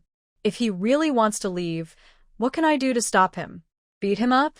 Detain him and ask the Fong family for weapons?" When Su thought about it, she felt that the matter had become extremely complicated. Feng Shui was a man with unfathomable scheming, and there might be countless armed forces supporting him behind the scenes. She was about to give birth and did not want to cause any more trouble. It would be great if we could get the weapons, but what if Feng Shui breaks his promise? When the time comes, just stop them. The 18 special forces from Bafang village may be able to deal with the 10 superpowers around Feng Shui. Don't worry, as long as you stop them, I will make sure that the Fong family will fulfill their promise. But I don't feel motivated.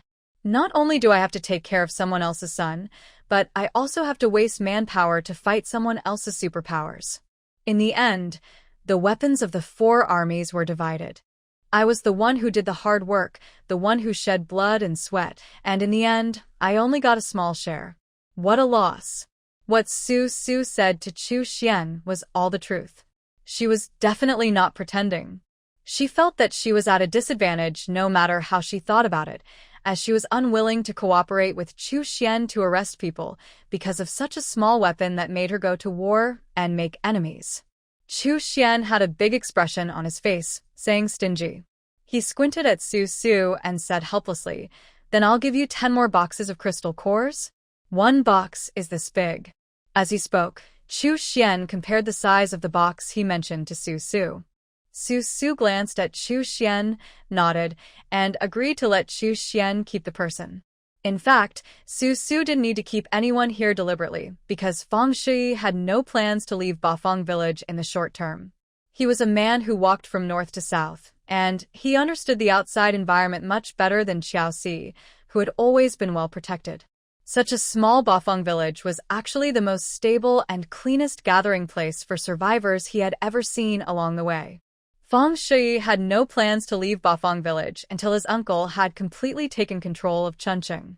Chu Xian's concerns were completely unnecessary. After having breakfast with Chu Xian, Su's father went to continue his unfinished defense project, Su's mother went to harvest and plant rice and vegetables, and Chu Xian went to Feng Shui's place, intending to chat with Feng Shui, to keep in touch, and to narrow the distance between them. The special forces with superpowers in the village are still on guard and patrolling on the rooftops. The 10 superpowers brought by Feng Shui only protect their young Master Feng and young Master Feng, so like Gu Baitian's group of bodyguards, they do not walk around the village on weekdays. Su was planning to go up to the watchtower to see what was going on. Before she walked out of the yard, she heard someone screaming in front of her. There was another commotion. Su hurried out of the yard. The women who had been exercising in an orderly manner in the open space now ran into the village in panic. Su looked up and saw a white pillar erected behind the 2 villas. On the pillar, the huge, bright red mouth parts were stirring, and saliva was dripping down in globs. because Bafang village was well prepared. Ever since Su Su had fought off a very large and thick maggot, the special forces with superpowers in Bafang village had been waiting for the maggot to appear every day. This time it finally came, and before Su Su could react, several superpowers rushed towards the white maggot from multiple directions and corners. This big white maggot has a waist as thick as 4 or 5 people hugging together, and its upper body is taller than a telephone pole. It seems to have come specifically to destroy the mutated bushes outside Bafang village. Under its white body, many legs are wriggling, and its thick waist is resting on the earth wall, and its head is raised up to try to climb onto the roof in front. The earth wall was crushed a little, and the back half of its body fell directly into the trench. However, perhaps because of its high level, the thorns of the mutant bushes had difficulty penetrating its flesh. But the thorns still pierced its body. When the maggot was trying to enter Bafang village, many scratches were clearly visible on its abdomen. It should have been pierced by the roots of the mutant bushes underground when it was squirming. When it was crawling out, it directly cut long cuts, revealing the white protein inside, just like egg white. Moreover, the level of this maggot is indeed very high. The cuts on its abdomen are healing at a speed visible to the eye. When Su Su saw the wounds that were about to heal, she stretched out her hands forward. 2 white cold lights shot out from her palms and hit the thick white maggot, freezing it instantly. Fortunately, she was able to freeze it, which meant that the maggot was at most level 3. However, before Su Su could feel lucky, the thick white maggot fell straight down on the villa, pressing the roof of the villa down in the middle. The maggot's hind half arched and raised its frozen upper body. Many psychics then madly released their superpowers towards the maggot. After a while, the maggot twisted and fell from the side of the villa and hit the ground, stirring up countless dust. The second half of its life curled up and swept across, sweeping down a large section of the earth wall. At this time, several superpowers still did not stop the attack. The maggot's hind half swept and swept, destroying the earth wall and the vegetable garden. Then it curled up its hind half a few times and finally died under all kinds of messy superpowers. But this was not the end, but a beginning. As the huge maggot swept down the earth wall and pressed down on the mutated bushes, the small maggots outside Bafang village finally had a breakthrough. They used the big maggots as a bridge and pushed their way into Bafang village while eating the bodies of the big maggots. At this time, it is time for the chickens to show their power. When the special forces with special powers are ready to deal with the little maggots that have rushed into Bafang village, a group of organized and well-organized chickens come over, cackling. The little chickens eat the small maggots, and the big chickens eat the big maggots. Some chickens couldn't get the maggots to eat, so they simply spread their wings, flew out of Bafang village, and ran outside the trench to feast on the maggots. Haha, this Bafang village is really a magical place. Fang Shui, who was standing on the roof of a villa, looked at the scene that had just appeared with admiration, turned around and said to Chu Xian, who was standing behind him, "This crisis has been resolved just like that. Now there is nothing for the superpowers to do. The role of the psychic and Su Su is to deal with the big maggots that break in to clear the way."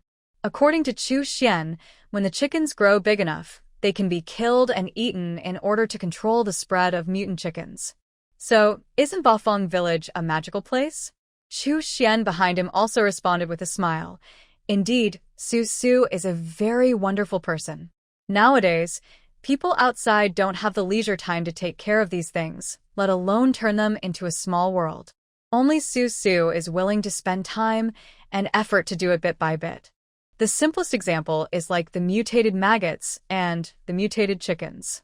If you separate them, both are harmful and enough to cause humanity to be besieged. But for Su Su, this has become a food chain that feeds humanity. Fang Shui nodded with admiration on his face, but he didn't mean to be greedy. After the admiration, he felt a little regretful and commented with Chu Xian, "It's good, but the place is a little small. It's only suitable for a woman like Su Su to play around. It's just like playing. Master Fang, you think this place is too plain and peaceful." Chu Xian could roughly figure out Fang Shui's thoughts. At this time, Fang Shi's uncle had brought his soldiers to Chuncheon, and Fang Shi stayed in Bafang village. With nothing to do, his mind became active, so Chu Xian said to Fang Shi, "Actually, speaking of Bafang village, it's not all clear. I heard there's a beauty here." Oh. Stunning. It was obvious that when he heard the word beauty, he was much more interested in it than other things. But he was a romantic man, without being. Fang Shi looked down upon the prostitutes on the streets of Chuncheon. He always pursued high-level enjoyment. Spiritual pleasure could satisfy Fang Shi more than physical pleasure. Chu Xian understood this, so when he saw Fang Shi's interested expression, he stepped forward and said to him, "In this Bafang village, there is a woman named Shengnan, whose appearance can be regarded as the most beautiful in the world. It is said that she had a rough life before, but it is better not to mention it. After coming to Bafang village, she originally wanted to do the flesh trade to make a living, but Su did not let her. She directly set a price for Shengnan, 100,000 crystal cores, to invite her for a meal. Mr. Fang, are you interested?" Fang Shi smiled, with an air of being better than nothing. Chu Xian didn't need to ask any more questions about this. Fang Shi had previously thought that Bafang village was some kind of place of dragons and tigers, but after coming here, he discovered that in this apocalypse, there was no other place where life could be more comfortable than this simple Bafang village. It seems that he neither acted like a hooligan towards Shengnan nor sought any benefit from Bafang village. The 100,000 crystal cores were just there to entertain himself and kill time in these boring days. Looking at Su again, after killing the big maggot, Su supported her waist and walked to the direction where the big maggot fell. Looking at the extremely disgusting scarlet mouthparts, Su frowned. An ice rope flew out of her hand and stretched into the scarlet mouthparts, stirring a few times. When the rope slowly retracted, it rolled out an oval crystal core as big as a thumb. After a while, another group of chicks came and followed the mother hen. They jumped onto the dead maggot and began to peck at it and eat it. Looking at the tail of the big maggot, the end that was not frozen had already been eaten by the small maggots. Several big roosters and hens with iron claws and sharp beaks were pecking at the small maggots, and the area where the chickens and maggots were scattered was a mud wall with a big hole in it. The wall that Su's father had built was originally made of excess soil piled up when the trench was dug. Although some stones were added later, it was still too fragile to withstand any attack. Now that the earth wall of the entire Bafang village had just been completed, a giant maggot revealed its shoddy quality. Father Su, who was watching from afar, had an inexplicable look on his face. Without needing anyone else to say anything, he immediately called over Gotzi, an Earth-type mutant, and asked Gotzi to get a big rock to temporarily block the gap. There are not as many coolies in Bafang village now as before. Many men have run away, including the soldiers in the 4 carts at the beginning and the survivors who came later. So now, let Su's father consolidate the earth wall outside Bafang village. The project will become even more massive. He thought about it and decided that the defense work of Bafang village could not be stopped. After the incident where the earth wall was crushed by the giant maggots, he had to urge the remaining laborers to continue to consolidate the wall. However, all the building material stores in Bafang village have been emptied in the past few months, and the cement and construction glue that were found have been used for other purposes, such as repairing reservoirs and building bridges over trenches. Gotzi's earth-based ability can release a large piece of stone at once, but he often needs to absorb crystal cores for a long time before he can release the second large stone. If we rely on Gotzi to consolidate the wall, the efficiency will be too slow. There are a few Earth-type mutants with relatively low abilities in Bafang village now, but faced with such a huge wall project as Bafang village, it is impossible to reinforce the wall in the short term. Father Su was so anxious that he stood in front of a group of chickens, terrified that if a few more maggots that big came, the wall that Bafang village had spent so much time building would be in vain. A few maggots could knock down the entire wall. Dad, don't be too impatient. We have to do things step by step. All problems need time to be solved. Su, who was standing by, couldn't bear to see her father racking his brains to come up with a solution, so she advised, "It's certain that the maggots will come back. I think now everyone in the village should stop moving alone. Everyone should try to move away from the outer wall and live together." Bafang village is very large. Su had never cared about the soldiers and survivors before. He just let them choose the house they liked to live in. Because the scenery outside Bafang village is particularly beautiful and it is convenient for the soldiers and survivors to go to work on weekdays, most of the coolies choose to live next to the earth wall. But it is obvious that this house needs to be changed now. The place near the earthen wall is not safe at all. A level 3 maggot can easily run over the earthen wall and rush into Bafang village with the little maggots. If the chickens in Bafang village do not rescue in time, the people living near the earthen wall will be in danger. Su. At this moment, a male voice sounded behind Su. Su was persuading her father not to worry. When she heard someone calling her, she turned around and saw the scholar standing behind him. Compared with other Special Forces soldiers, the scholar's fair face had a humble expression. He recommended himself to Su. "Can I give it a try?" "You, mistype?" Father Su didn't quite understand. The scholar's ability was fog, which was a white, light mist.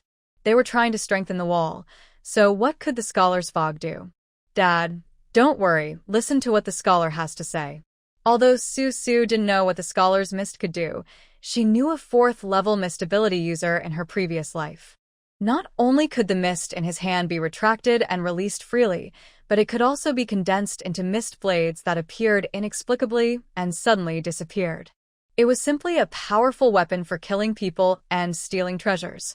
So don't look down on fog. As long as the scholar makes good use of it, it is entirely possible for him to become a dark horse that surpasses other types of superpowers. Then the scholar smiled at Su and took out a glass bowl. At the bottom of the bowl was a layer of white maggots the size of rice grains. It was a thin layer, and there were not many of them. In fact, as I get older, I am no longer as angry as I used to be. When I wrote books before, I always thought that I wrote the best and would not listen to any opinions. Now I think that it is very good that someone can calmly write so many words for me in the book review section and explain the reasons one by one. So as for the details that are indeed problematic, I will change them if I can, but the overall situation cannot be changed. The foreshadowing for the later parts will have to be improved in the next book. Some time ago, didn't you get an ice bowl in Bafang Villa and raise maggots in it for a while? The scholar looked at Su's silly expression and thought that Su must have forgotten about this matter a long time ago. He did not tell Su how these maggots forgotten by Su ended up in his hands. The scholar told Su the result directly. In order to control these maggots, I discovered my mist system, which has a very good advantage. As he spoke, the scholar waved his hand into the glass bowl, and the transparent glass bowl was filled with white mist. The crystal-clear container and the misty white smoke made the scene in the bowl appear inexplicably magnificent. Su was still wondering when she had found an ice bowl in Bafang Villa and raised maggots in it. As she was thinking, she suddenly felt bad and said to the scholar with shame, "I'm sorry, I almost caused a disaster. I remember that I seemed to have raised maggots. At that time, why did Su raise maggots? Oh, to feed her mutant bushes." She looked down at her big belly in silence. What happened to her? She actually brought the maggots into Bafang Villa and forgot about them inside Bafang Villa. Fortunately, the scholar discovered it in time. Otherwise, if the maggots spread and became a disaster, and there were so many elderly people and babies in Bafang village, wouldn't she have killed all of them? Yes, you did. The scholar looked at Su, who had a silly expression on her face, but didn't blame her. He just continued, "Then I found that these maggots completely lost their sense of direction in my fog. They seemed to be trapped in some kind of dilemma, and most of them stopped moving." As he spoke, the scholar raised the glass bowl in his hand and showed the bottom to Su and Su's father. Sure enough, the little maggots that were originally crawling at the bottom of the bowl and trying to break through the glass bowl all stopped wriggling in the scholar's mist and stayed there stupidly, as if they didn't know where to go. The speed of their body movements also seemed to slow down a lot, and they looked even more stupid than Su. Why is that? Father Su bent over and stood under the bowl held high by the scholar. He looked up with a serious expression, as if he was studying why the maggots were not moving.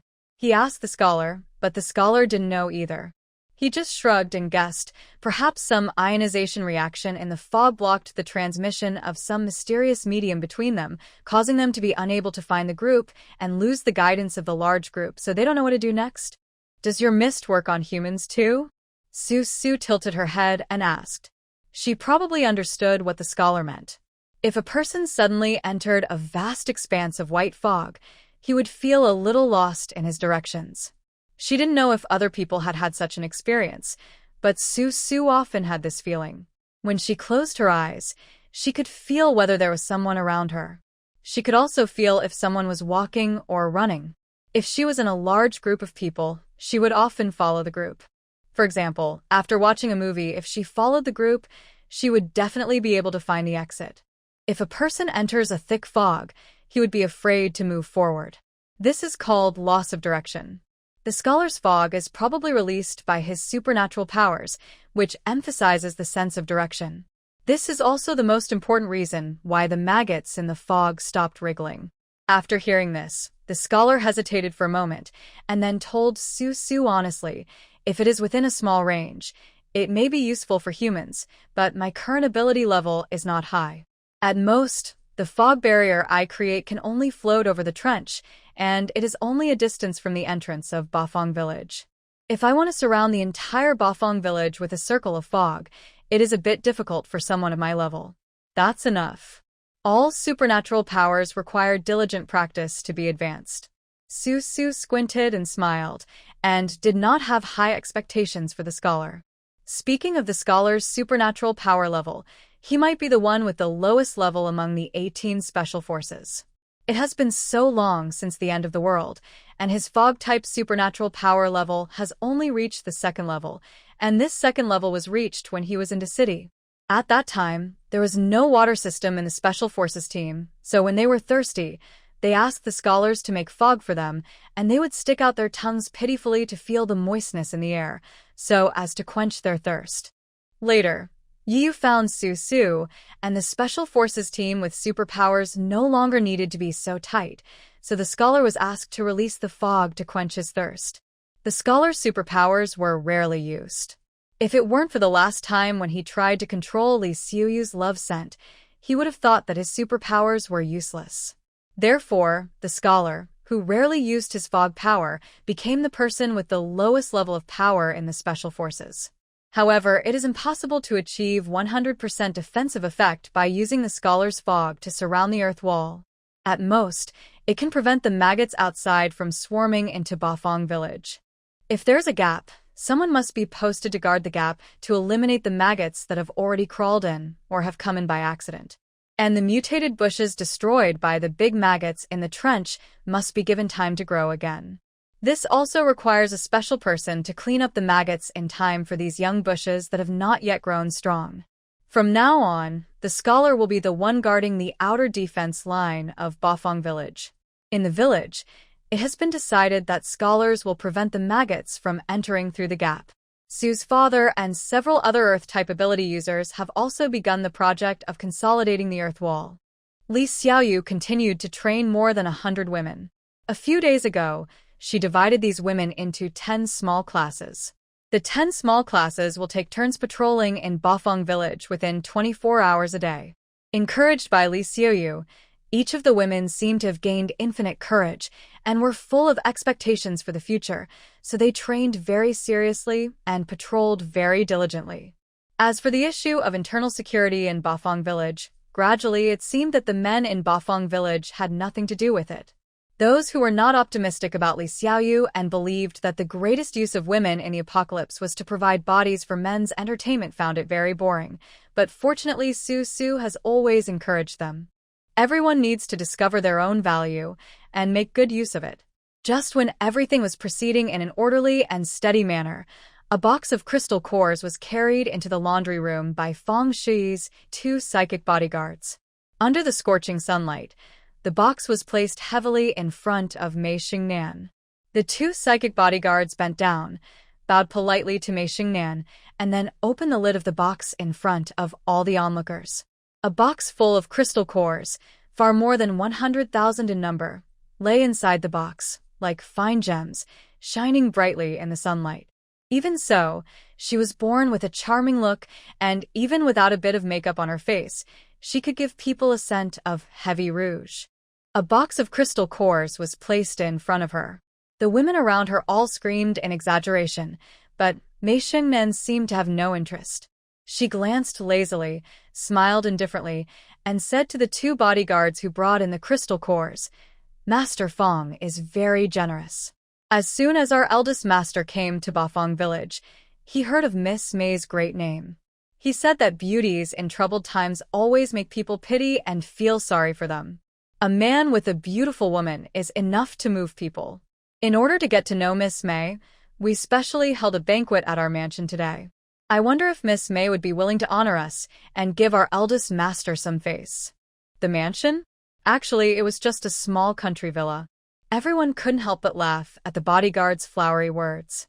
Then, listening to the rest of what the bodyguard said, they were actually very polite and respectful to Mei Xingnan, as if they were used to chasing girls for feng shui and seemed particularly skilled. "This is true love, Maisie. Why don't you agree to it quickly?" Someone around Mei Xingnan sourly urged her to agree to it. To be honest, they would never encounter such a thing. If they did, they would definitely agree to it and follow the bodyguards back on the spot. How could they be like Mei Xingnan, still lazily putting on airs? Aren't you afraid that Master Fang will be unhappy? Look at these crystal cores. These are all feng shui's sincerity. True love. Mei Xingnan, who was encouraged to quickly accept feng shui's invitation, couldn't help but turn her head to look at the jealous women around her. She snorted with some ridicule. What she didn't want to say was that don't think that feng shui's offering of crystal cores far exceeding 100,000 is true love. This kind of rich kid is just playing a process, and the result is actually similar to soliciting prostitution. They just like excitement, challenges, and the pleasure of conquering women. But in this world, men are not the only ones who like to conquer women. Sometimes the situation can be reversed. Mei Xingnan decided to have some fun with feng shui. She stood up straight, stepped forward, and walked around the box of crystal cores on the ground with graceful steps. She was extremely beautiful, and her smile was so seductive that people dared not to blaspheme easily. She said to the two bodyguards, "Then I would like to thank Master Fang for his kindness. Please report this to Master Fang for me. We will see you there." Ha ha ha. Yes, yes, yes. The bodyguards bowed and retreated with smiles on their faces. They were very satisfied with Mei Xingnan's understanding. It seemed that Mei Xingnan was a character. She was not pretentious, nor did she feel that she was being insulted by feng shui, nor was she so proud that she thought she had found true love in the world. This woman was indeed as stunner as Chu Xian said. "I believe that their young Master Fang can have a great time in Bafang village." Maisie, who do you think this young Master Fang is? You are so lucky. Master Fang is willing to spend so many crystal cores on you. It shows his sincerity. Maisie, should we call you Mrs. Fang from now on? How stupid. What's Mrs. Fang? She's a generation apart. You should call her Madame Fang. Uft, it seems like I'm watching a national drama. Amid the chatter, Mei Xingnan frowned and stood beside the box of crystal cores. She kicked the box with her toes and said to two of the women, "There are many internal and external troubles in Bafang village right now. Send this box of crystal cores to Su Su. She can use it." Why? One woman was not happy. She stiffened her neck and looked like she was blaming Mei Xingnan. "This was given to you by Master Fang. You just gave it to Su Su so casually. Isn't it a waste of Master Fang's love?" Infatuated. Mei Xingnan's expression was full of sarcasm. She took 2 steps forward, looked at the woman who had refuted her, and said seriously, "I thought you had experienced the end of the world and would understand men a little better. But judging from what happened today, you are still as naive as before the end of the world." She glanced at all the women in front of her, turned around, and continued with a graceful and charming figure. "Feng Shui and I have never met each other.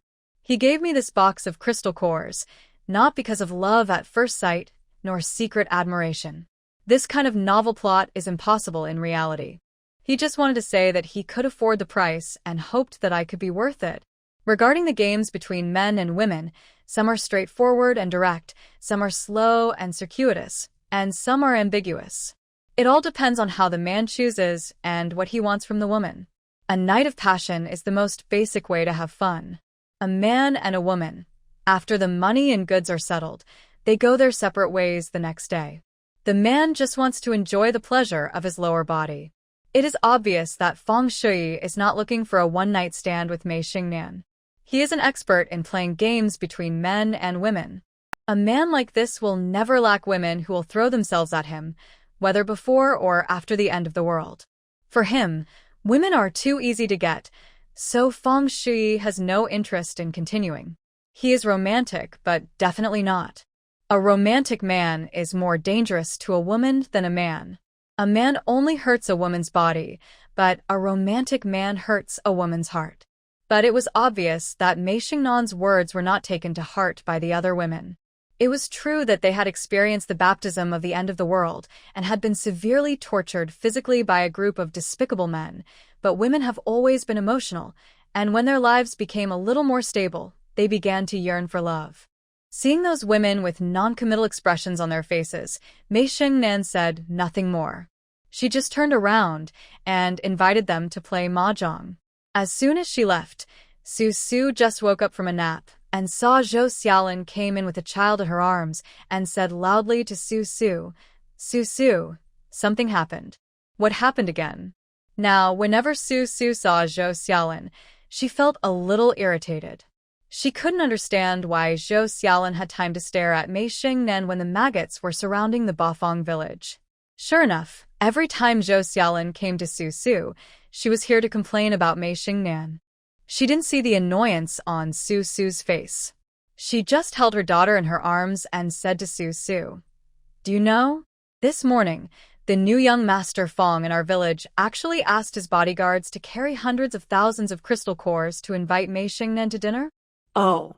TSK, I didn't expect that Mei Xingnan's method of seducing men is quite powerful.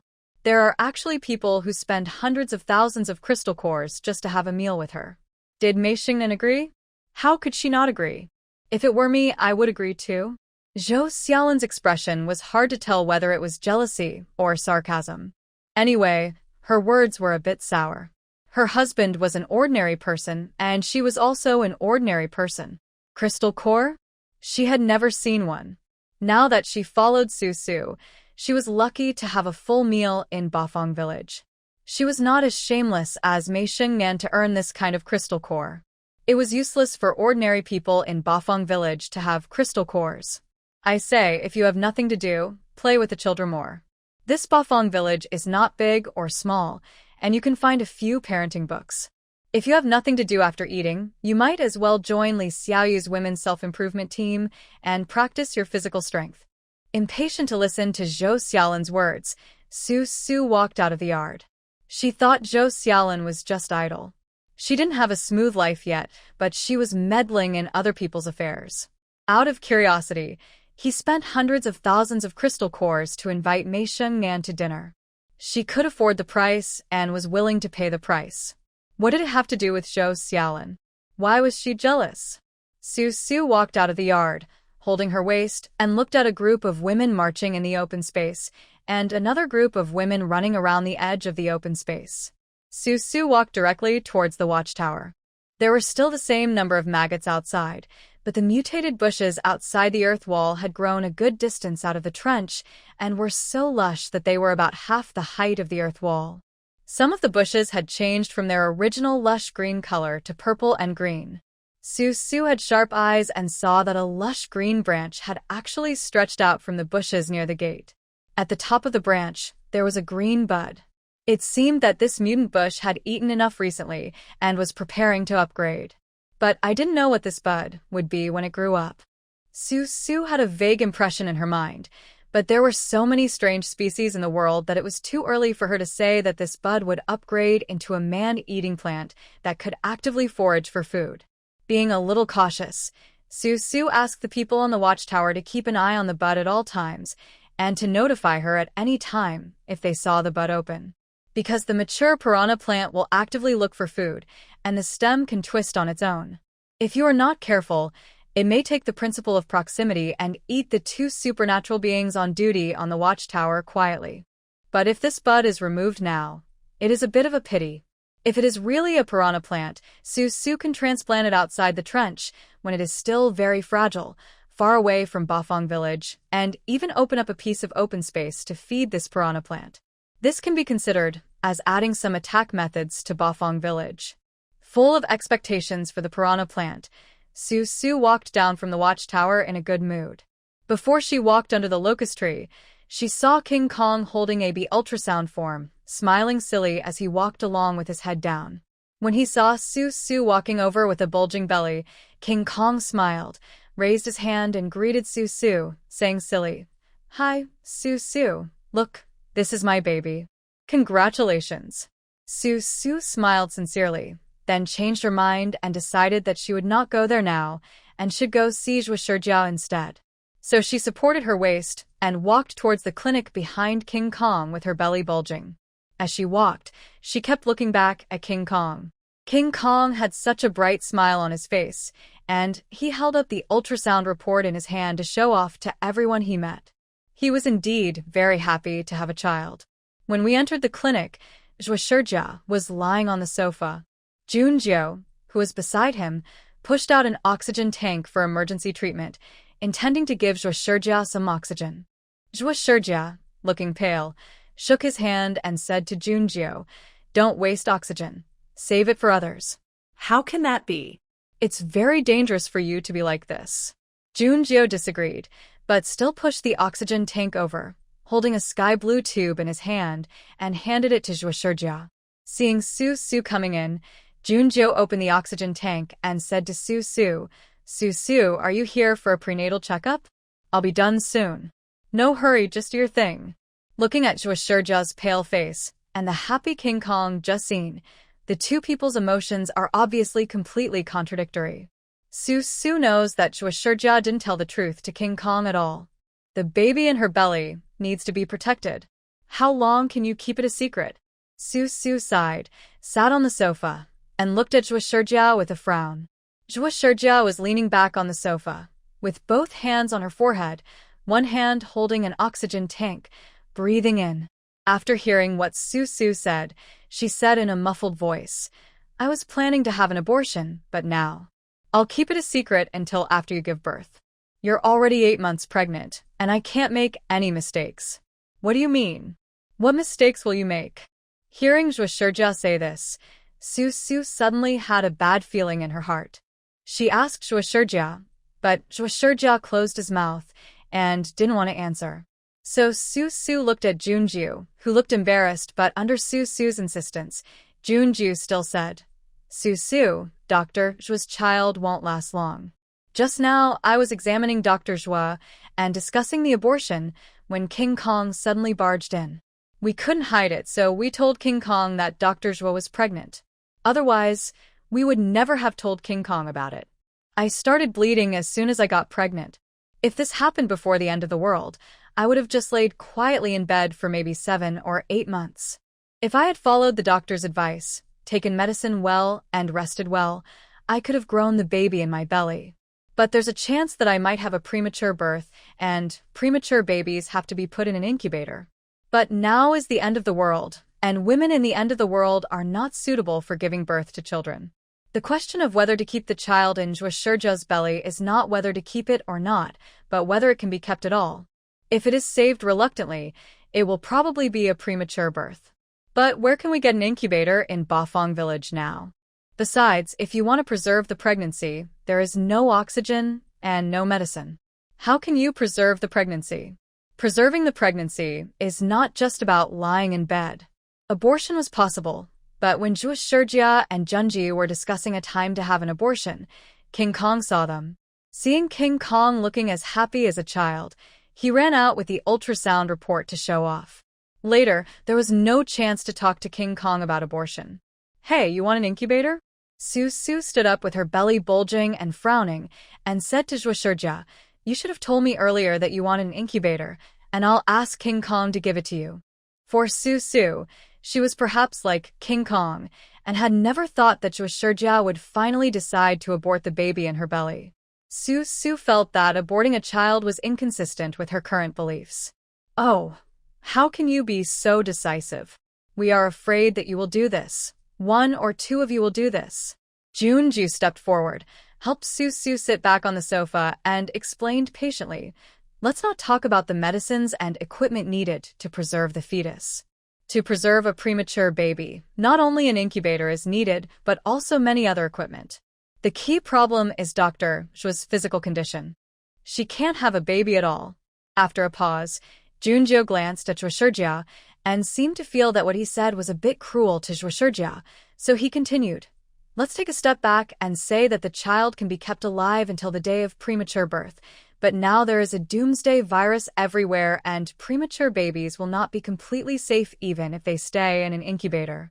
Su, you're about to give birth, and the most important thing for all of us to do now is to ensure that the baby in your belly can be safely delivered." According to the order of treatment, Su's child was born before Xie's child, and the possibility of survival is much greater than the child in Xie's belly, so all rescue forces should be given priority to Su. Only after Su gives birth will they consider how to save the child in Xie's belly.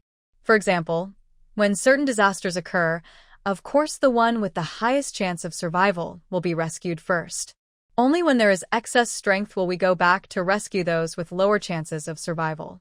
Otherwise, all medical resources will be used to rescue those with lower chances of survival, and in the end the person being rescued will not be saved, and the one with a higher chance of survival will be delayed. As a result, both lives were lost. It was also because of the current situation in Bafang village.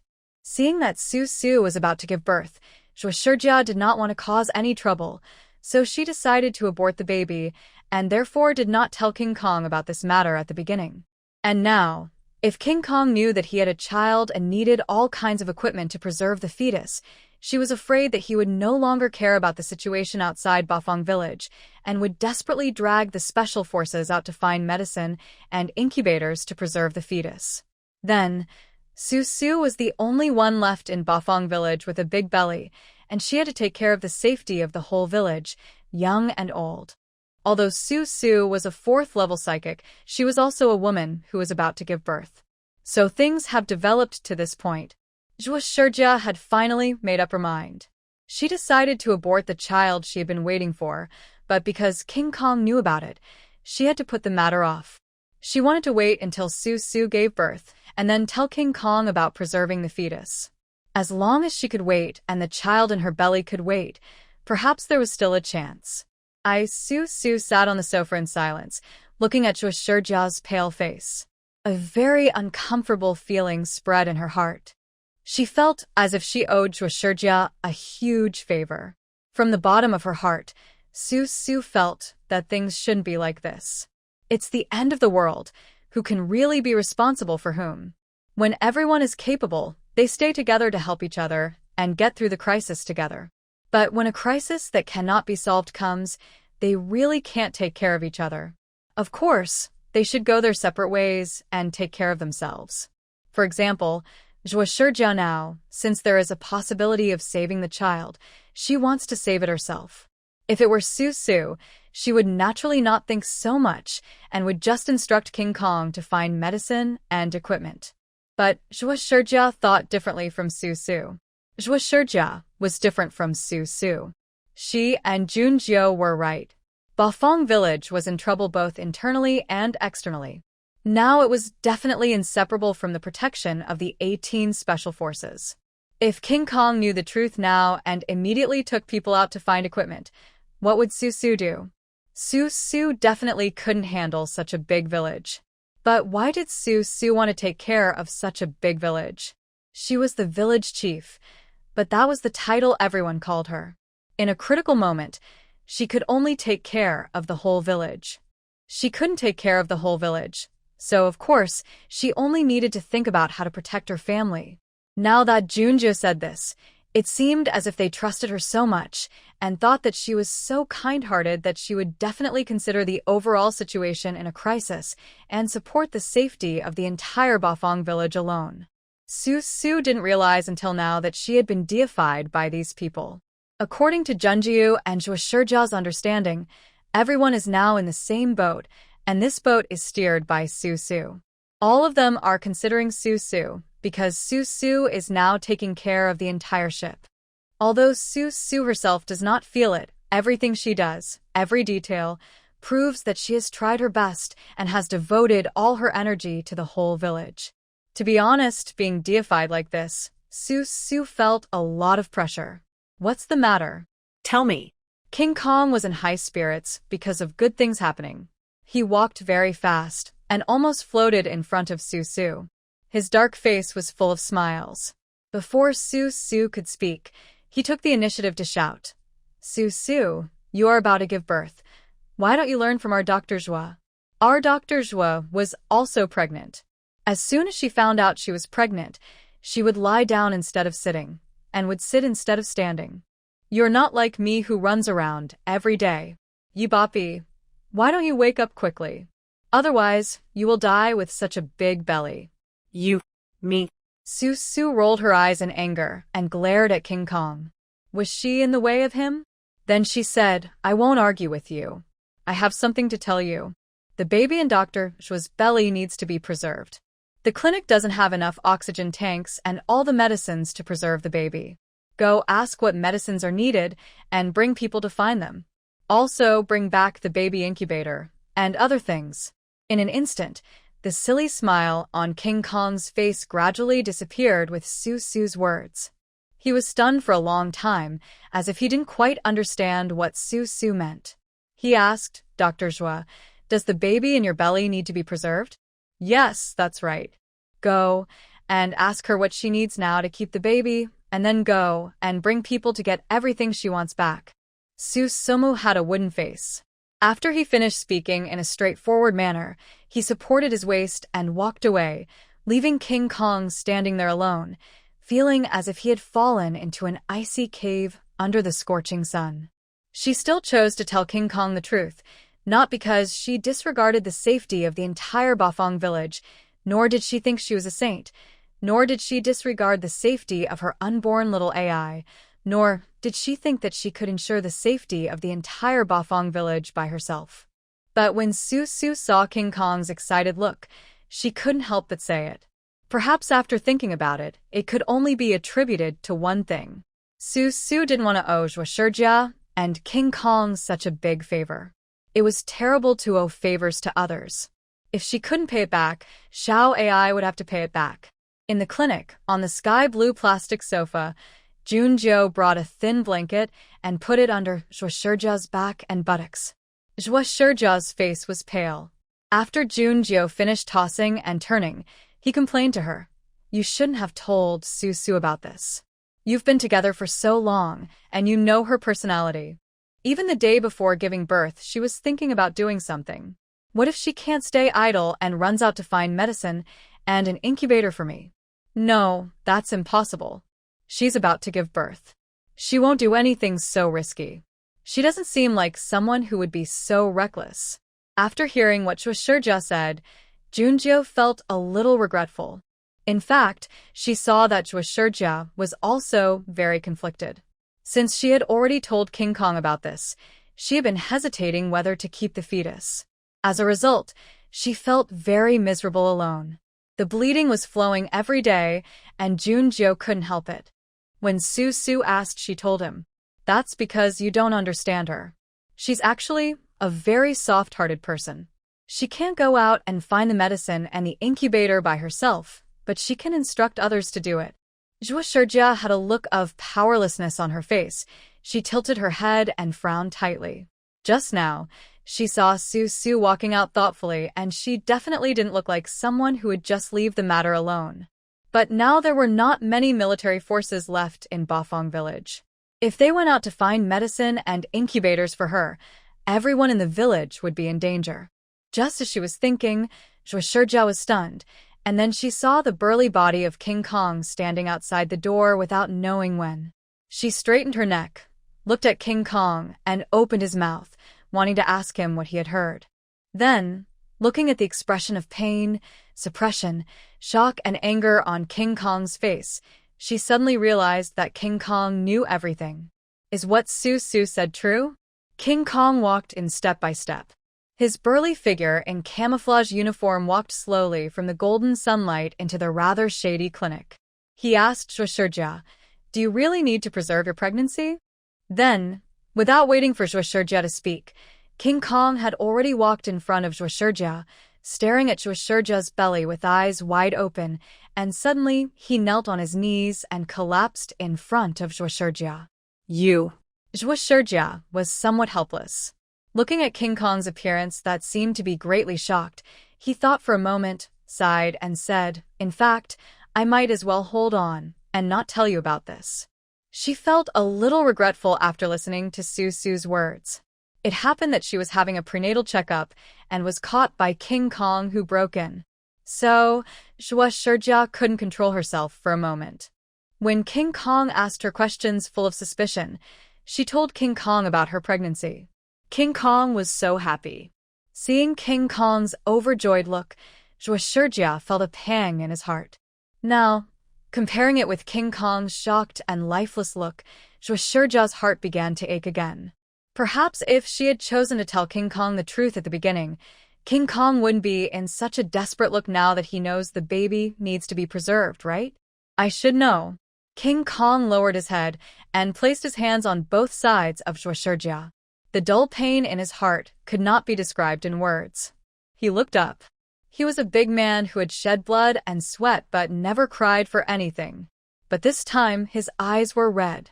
He looked up at Zhuo and asked in a hoarse voice, "How serious is the situation? If we save it at all costs, how long can it last? I want to hear the truth." Seeing Zhuo pursed his lips and said nothing, King Kong moved his fingers, and there was a little pleading in his eyes. So Zhuo sighed and said, "If there is enough medicine, 7 months. That requires that all the drugs to preserve the pregnancy are in sufficient supply. If Zhuo lies in bed motionless for 7 months, there is a 70% chance that the baby in her belly can be preserved for 7 months. However, a 7-month-old fetus is considered premature. In an environment like the end of the world, the chances of a premature baby surviving are very low." This was also the most important reason why Zhuo hesitated at the beginning whether to keep it. Now that King Kong is here, Zhuo cannot choose to have an abortion. Then there are the problems of the scarcity of various pregnancy-preserving drugs and the practical problems of the child needing to be put in an incubator after it is born. Of course, if the situation outside Bafang village was not so urgent, so many people suddenly left Bafang village, and Su Su was about to give birth, these problems of lack of medicine and equipment would be easy to solve. King Kong could just take his brothers back to the safe zone, and everything would be settled. However, various factors are now intertwined, and the baby in Zhuo's belly is stuck in such an awkward situation. She wants to keep it, but she has no conditions to do so. I'll take someone to find medicine right away." King Kong still had his head down, his fists clenched tightly.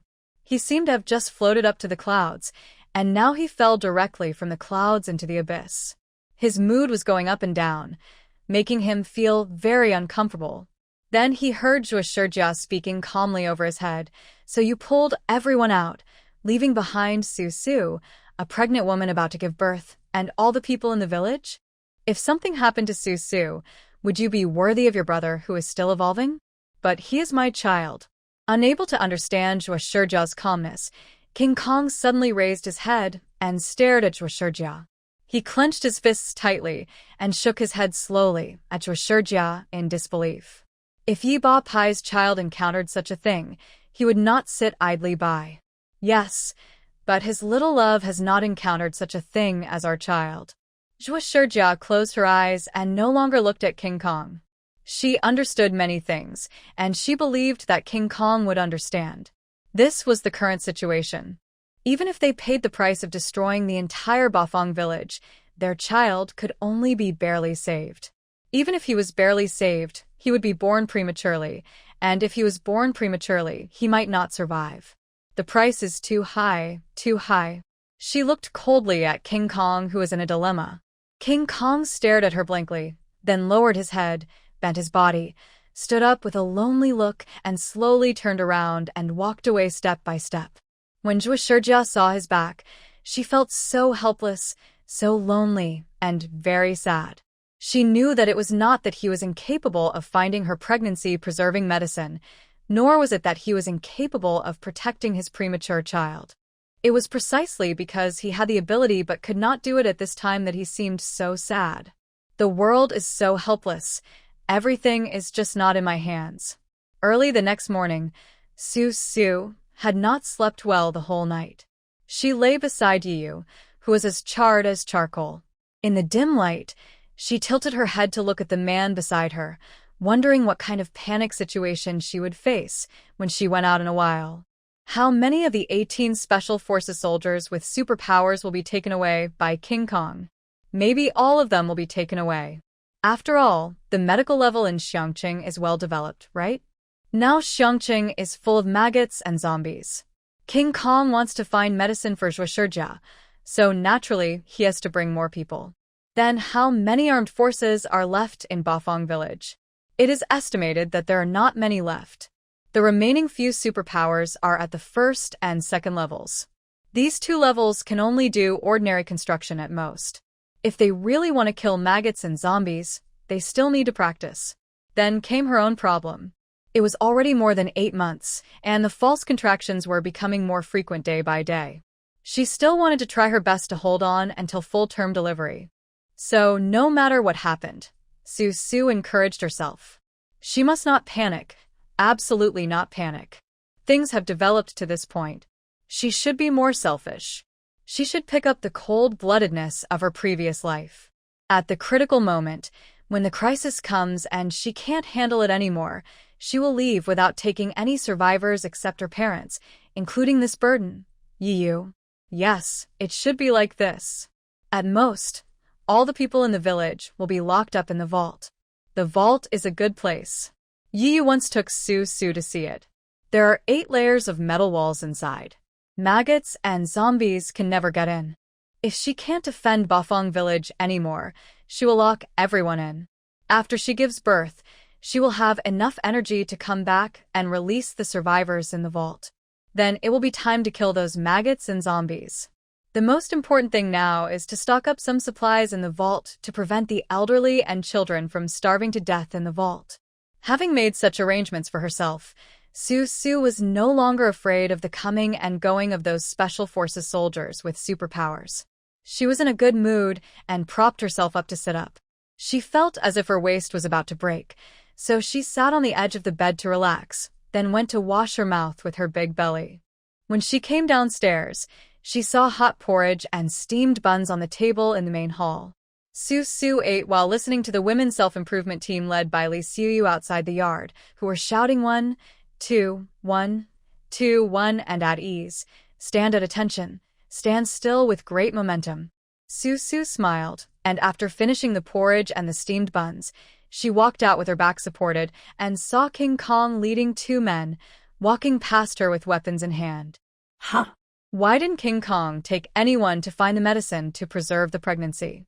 Xie looked at King Kong in surprise, then raised her head to look at the roof of Bafang village. The Special Forces soldiers were standing on the roof in 2s and 3s, holding guns in their hands. Some were chatting, some were smoking, and some were walking back and forth. It seems like no one leaves the village? What happened to these people? Xie was a little confused and couldn't help but called out, King Kong? King Kong walked over with a stern face. He was in a bad mood and very depressed. Looking at Xie, he was no longer as playful as before.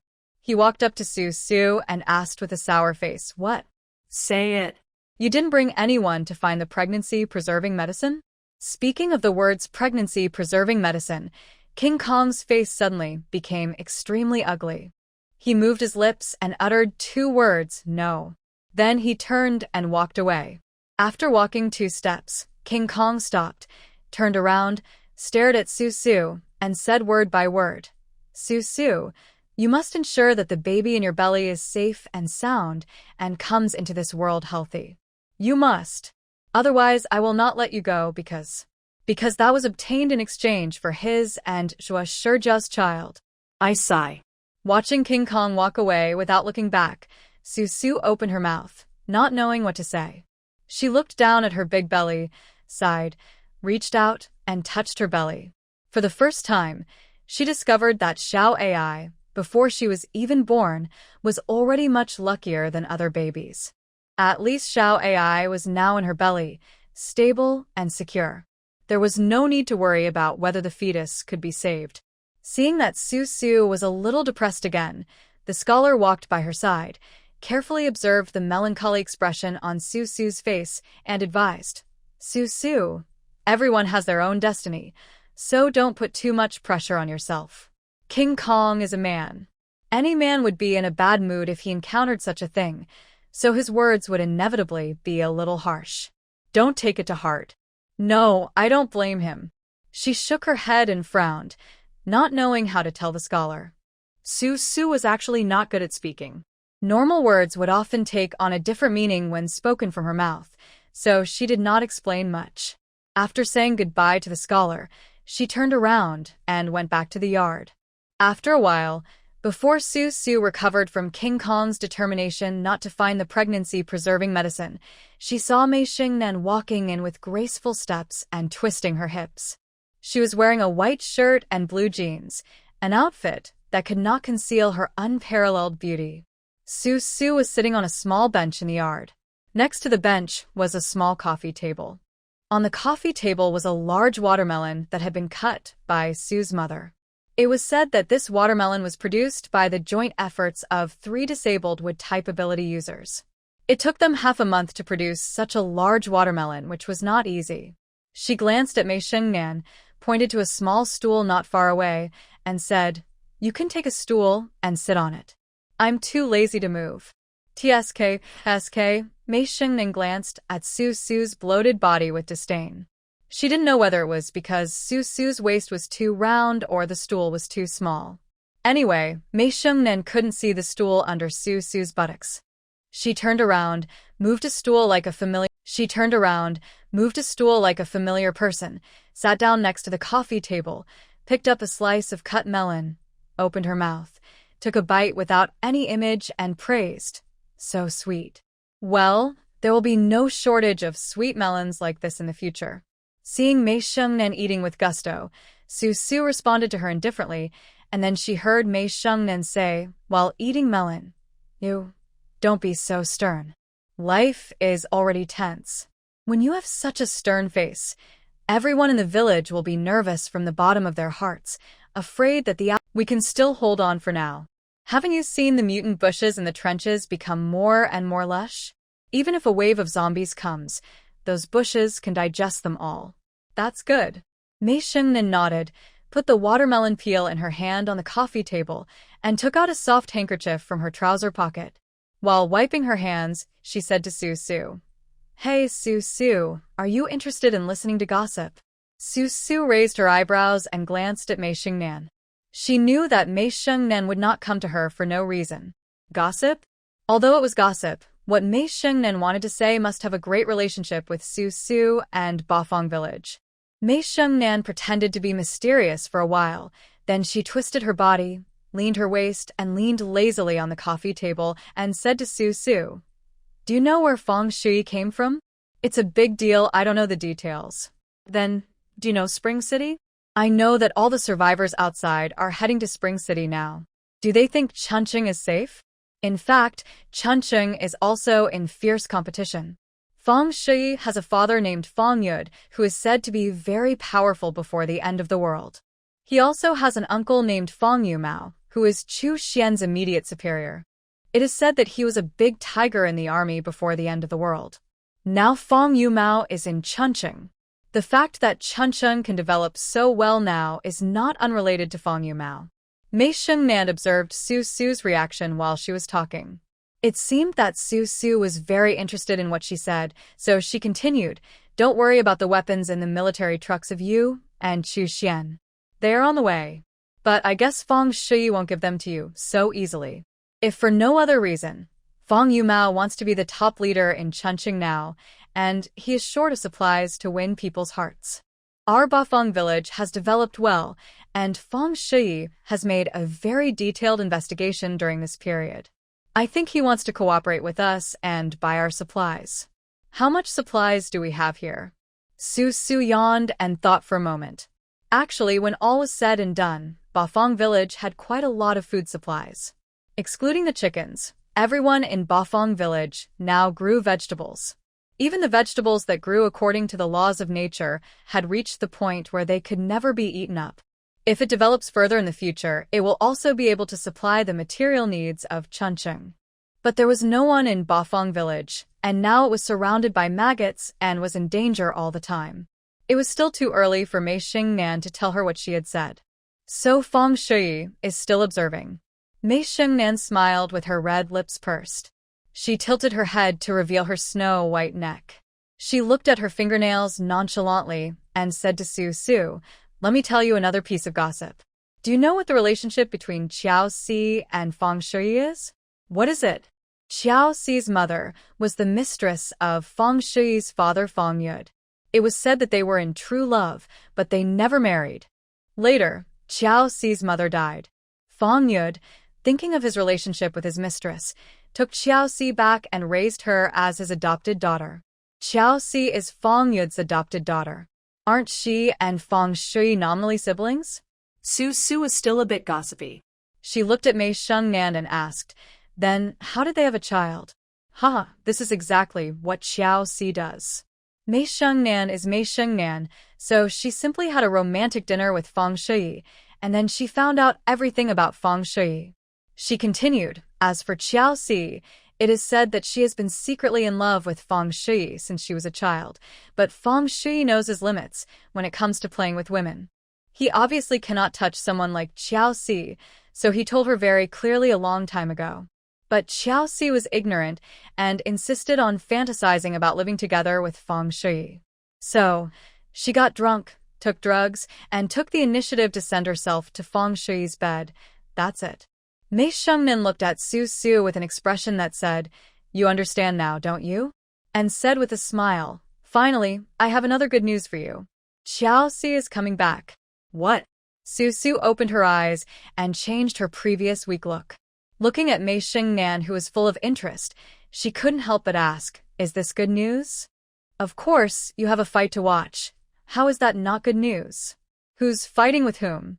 "You and Xiao Xi?" As soon as the question was asked, Mei Xingnan smiled.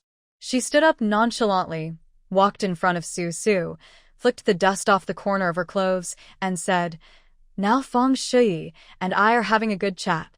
He is quite interested in me, and I am quite interested in him too. If Xiao Xi comes back, will he fight me to the death? So, I'm reporting this to you first. If the war spreads accidentally and implicates innocent people, I'll be sorry first." "Okay, Maisie, what do you want me to do for you?" Originally, Su Su didn't want to get involved in this matter, but when she saw Mei Xingnan's aggressive attitude, like a female general about to enter the battlefield, Su Su felt that this was Mei Xingnan's main battlefield. As a friend, she and Mei Xingnan could barely be considered friends now, right? Shouldn't she support Mei Xingnan a little? "Don't do anything." "You can't do anything." Mei Xingnan looked at Su Su's big belly and seemed to be very restless to help her, so she waved her hand in disdain, and then she heard Su Su laugh. "You don't need my help, and that's fine. But when these people left, I told them that it's easy for them to leave, but when they come back, Bafang village won't accept any of them, no matter what." Speaking of why Xiao Xi and the others came back, it was because Fang Shui once said that he would send someone to look for Xiao Xi. Fang Shui's decision to look for Xiao Xi was their own business, and Su Su had no right to interfere. However, she had asked Brother Pai to leave his fingerprints as a gesture. If these people came back in the future, Bafang village would not accept them. Later, Fang Shui arrived and sent people all the way to Chunqing to look for them, only to discover that the group of people who had followed Xiao Xi were now awkwardly trapped on the edge of the zombie tide. They thought that by leaving the Maggot tide in Bafang village and going north, they could reach Chunqing. As a result, the scope of the zombie tide became larger and larger, and they happened to be caught up with it. Su Su thought that after Feng Shi found Xiao Xi, he would send her to Chunqing, but he actually let her come back? So when Feng Shi's people were sent there, those who originally had great ambitions to go to Chunqing also came back with Xiao Xi. On this point, Su Su thought it was necessary to clarify her position with Feng Shi. If she said she would not accept people who left Bafang village, then she would not accept them. This had nothing to do with Mei Xingnan but with Bafang village. In Bafang village, Su Su, could she leave as she pleased or stay as she pleased? Mei Xingnan smiled. The little grudges between Su Su and the group of people who left at the beginning had nothing to do with Mei Xingnan. She only cared about what happened after Xiao Xi entered Bafang village. If Xiao Xi didn't even have the ability to enter Bafang village, then it would be too unchallenging. As soon as Mei Xingnan left, Su Su reiterated her meaning to Brother Pai and repeated Mei Xingnan's words. Brother Pai's face was also gloomy. He nodded, stood in front of Su Su, and cursed. Those people left with Xiao Xi last time. How dare they come back with him this time? This is not a refuge. You can come and go as you please. If we don't accept you, we won't accept anyone. That's what I mean. Today, a group of people came and left when they saw that Bafang village was dangerous. Tomorrow, the outside world was more dangerous than Bafang village, so they came back. What do they think Bafang village is? Su Su nodded, took a piece of watermelon and gave it to Brother Pai, and said, "Tell Feng Shi about this and ask him to arrange a new place for Xiao Xi. Otherwise, bring his son, and follow Xiao Xi back to Chunqing. Our Bafang village is a remote place, so we won't keep this young master. Will Mei Xingnan be willing?" Brother Pai hesitated a little, took the watermelon given by Su Su, opened his mouth and took a bite, and continued, "I think Mei Xingnan didn't find out Feng Shi's ancestors clearly, and she seemed to be dissatisfied. Feng Shi is leaving. Mei Xingnan will not follow him, right? Hapo village is too small for Maisie. Maybe. Su Su thinks that Mei Xingnan will follow Feng Shi. To be honest, this Bafang village is really too monotonous, and the personnel structure is not complex enough. It is not suitable for someone like Mei Xingnan. Her stage is not in Bafang village. In Bafang village, Mei Xingnan has no place to use her talents at all. So Su Su thinks that if Mei Xingnan wants to leave, she can understand it. So, there is still a long way to go." Su Su looked into the distance. Although she was reluctant to leave Mei Xingnan, everyone has different aspirations. She could not live the kind of dissolute life that Mei Xingnan lived, and Mei Xingnan could not live the plain life of a peasant woman enjoying the sweetness of mountain spring water like her. So, even though Su Su was reluctant to leave Mei Xingnan, she still decided to respect Mei Xingnan's personal wishes. Unexpectedly, when Brother Pai returned and found Feng Shi and told him that he refused to let Xiao Xi come back, Feng Shi did not say to leave, nor did he tell Xiao Xi not to come back. Instead, he personally came to Su Su's house and gave her 2 large boxes of crystal cores and said very politely, "It is said that Chunqing will soon face a wave of zombie attacks. I don't care about the rest of the people, but Su Su, can you please give me a favor and take Xiao Xi and my people in so that we can avoid this disaster for the time being? People say that when you go out, you rely on friends. I will make friends with you, and you will do me a favor. One day, I will repay you with gratitude." Looking at the 2 boxes of crystal cores in the yard, Su Su frowned and said nothing. She was a little angry. She had clearly said before that those who left Bafang village would not be allowed to come back, but Feng Shui insisted on letting Xiao Xi come back and gave her 2 boxes of crystal cores. This was a bribe, a bribe. However, Su Su thought about it and looked at Feng Shui and suddenly asked, "Did you send a plane to find Xiao Xi?" "Yes, that's right." Feng Shui frowned slightly, feeling a little troubled about this matter. What bothered him was not Su Su's current attitude, but that Xiao Xi was too troublesome. Just because of Xiao Xi's willfulness, he had to send a plane to find someone, and send a crystal core to Su Su. In order to bring Xiao Xi back, he sent many people to clean up the zombies, and several psychics died on the way. Ha ha ha. Feng Shi stood in front of Su Su, squinting his peach blossom eyes, and smiled at Su Su. Su, you are really a wonderful person. You said that there are things that are useless in the whole world, but how come they are scarce here? This is not a problem at all. I can do it, and I can even give you more things. Chuncheon does have more abundant supplies than Bafang village. After all, Chuncheon was a big city before the end of the world, and pregnancy-preserving medicine is not a rare medicine. You can just grab a handful of it, and they are all piled up in the trading house to gather dust. It seems that a batch of them was destroyed some time ago, because the inventory was insufficient. If they were not destroyed, they would seriously take up inventory space. There are also those baby incubators, and the like. Not to mention the baby incubators, all kinds of baby products are also piled up like garbage in the garbage dump of Chuncheon. It's the end of the world, there are few pregnant women and babies. Why keep those things? It would be better for Feng Shi to do Su a favor and give it all to her. After he agreed, a plane flew from Chuncheon to Bafang village that night. Several people got off the plane, carrying boxes of pregnancy-preserving drugs wrapped in wooden strips, and delivered them all to the clinic in Bafang village. There were so many pregnancy-preserving drugs that they almost frightened Xie Yaoshi and King Kong. Before Xie Yaoshi and King Kong could ask Su what was going on the next day, incubators and other medical equipment suitable for babies were also transported in by several planes. Those various medical equipment were crowded in front of the clinic, making people look like they could open a children's hospital at a glance.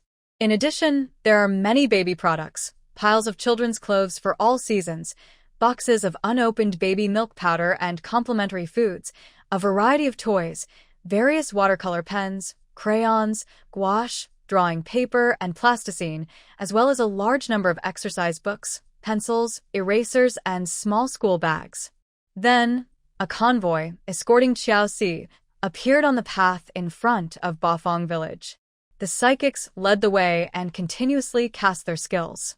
In the thin layer of maggots and the maggot tide, they opened a road leading to Bafang village. Brother Pai had been waiting on the watchtower. He was seen carrying a stool and sitting next to the searchlight. He was wearing a tattered straw hat on his head and holding a battery-powered loudspeaker in his hand. He shouted to the convoy that was slowly moving forward in front of him. The people whose names are called out below can enter the village with the special approval of the village chief. The people whose names are not called out, please leave on your own initiative. I will repeat it again. The people whose names are called out below can enter the village with the special approval of the village chief. The people whose names are not called out, please leave on your own initiative. The names below are called out. Xie Yaoshi. Go-Batian list in Brother Pai's hand was given by Feng Shi. It included not only the 8 superpower bodyguards of Xie Yaoshi and Go-Batian, but also the many people who went out to clean up the zombies and support Xie Yaoshi. So when Brother Pai read out the names one by one, there were actually dozens of people on the list. But the convoy continued to move forward steadily, and those in the convoy whose names were not called did not stop moving forward because of Pigo's broadcast. So when the convoy arrived at the entrance of Bafang village, they saw that the maggots outside were increasing in number, but Bafang village had no intention of opening the gates, so the car at the front of the convoy finally stopped.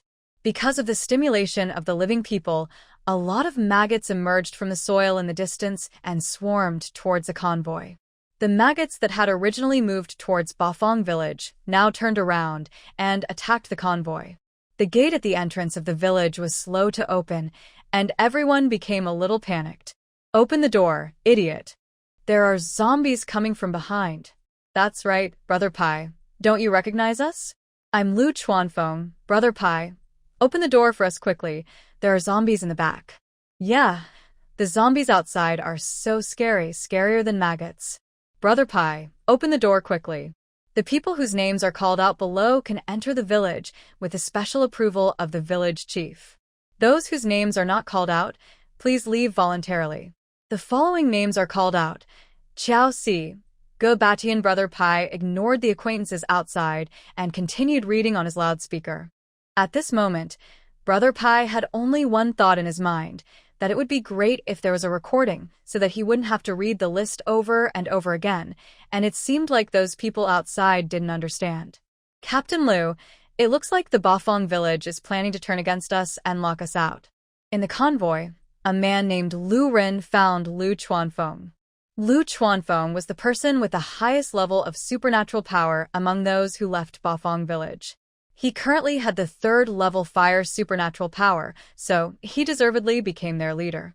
Sitting in the driver's seat of the car was Lu Chuanfeng, who looked to be in his 30s, with ordinary looks and short middle-parted hair.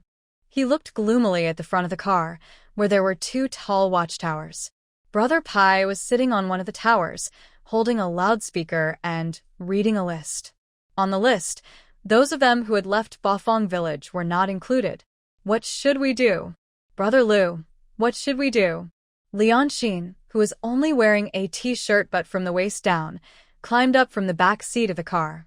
Her face was covered in dirt and her thighs were covered in bruises. She leaned on the back of Lu Chuanfeng's car seat and asked pitifully, "Will we die here?" Lu Chuanfeng was sitting in the driver's seat. He turned around and slapped Lianxin, who was leaning on the back of his seat, away. The gate of Bafang village was closed, and the situation outside was not even 1/3 as stable as that inside Bafang village. Lu Chuanfeng was feeling extremely annoyed at the moment. So it's no wonder that he pushed Lianxin. For a woman like Lianxin, he could beat her or scold her as he wanted, or even kill her. Lianxin, with her lower body in the back seat, didn't dare to say another word. She was afraid that she would anger this man and be thrown out to feed the maggots.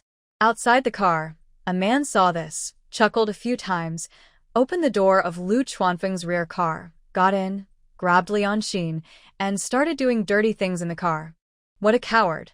Lu Ren, who was outside the car window, glanced at the tightly closed gate of Bafang village and said angrily, "Captain Lu, after looking around, I think Bafang village is the best. Why don't we go inside Bafang village?" "Hush, that's all later." Lu Chuanfeng interrupted the nonsense of his subordinates outside the car window. Although he was also tempted, he was still a calm man. His subordinates were trying to seize Bafang village before they even entered the gate. There were 18 special soldiers with supernatural powers guarding Bafang village, so how could it be so easy to seize it? However, life in Bafang village is really good. In the past, these people had little knowledge and thought that life in Bafang village was too dull and boring, and that people with special abilities would be treated very well outside. As a result, there is no harm without comparison. After only 1 or 2 days away, they regretted their decision and decided that it would be safer and more prosperous to stay in Bafang village. It's not so easy to get along in the outside world. There are maggots everywhere, and after the maggots, there are zombies. That's right. They have been in Bafang village for a long time and almost forgot that there are creatures like zombies in the outside world. As a result, they were surrounded by zombies. With a few low-level psychics and a lot of ordinary survivors, how could they resist the tide of zombies? So they clung to Xiaoxi's thighs. When Xiaoxi's people came to rescue Xiaoxi, they followed Xiaoxi out. Xiaoxi wanted to go back to Bafang village, so they had to go back to Bafang village. Originally, when Bafang village was besieged by maggots, they chose to leave, and they also expected that Su would be angry. If there were no zombies blocking their way, they certainly would not have the audacity to return to Bafang village. But now the road to Chuncheng is blocked by zombies, they have no way to go, so they can only return to Bafang village. Fortunately, Su is a woman with a soft heart and will not stand by and watch someone die. Otherwise, a woman like Xiaoxi, who is as insignificant as a daughter, would not be allowed in. Having decided to adopt a conciliatory policy towards Su, Lu Chuanfeng's subordinates notified the rest of the people. Led by a few ordinary survivors, a group of people got out of the car, knelt on the stone bridge at the gate of Bafang village, and began to wail for Brother Pai to open the door and let them in. "Brother Pai, we have been together for so long after all. We have friendship even if we don't have family ties. Please let us in." Su, it was our fault to leave Bafang village. We should not be so stingy, right? The zombies are coming soon, so please let us in. Please. Su, I kowtow to you and admit my mistake. Please let me in. I am an ordinary person, and I will be eaten by zombies sooner or later. At first, We were afraid that Bafang village could not be defended, so we wanted to escape when faced with a crisis. This is human nature. Su, please be magnanimous and don't bother with ordinary people like us.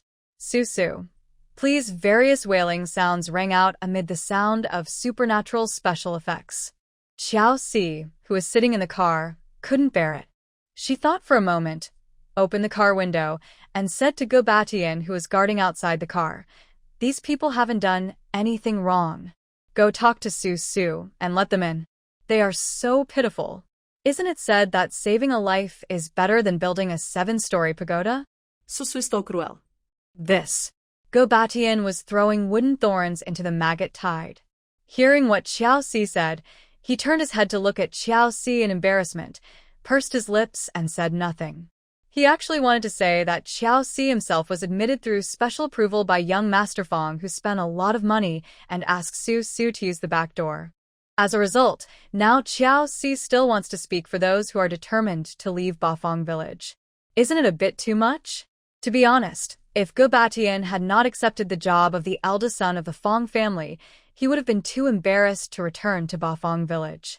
Thinking back to when he went to find Su and told her that they were going to leave, Su had already advised them once, saying that the tide of corpses was heading towards Chunqing.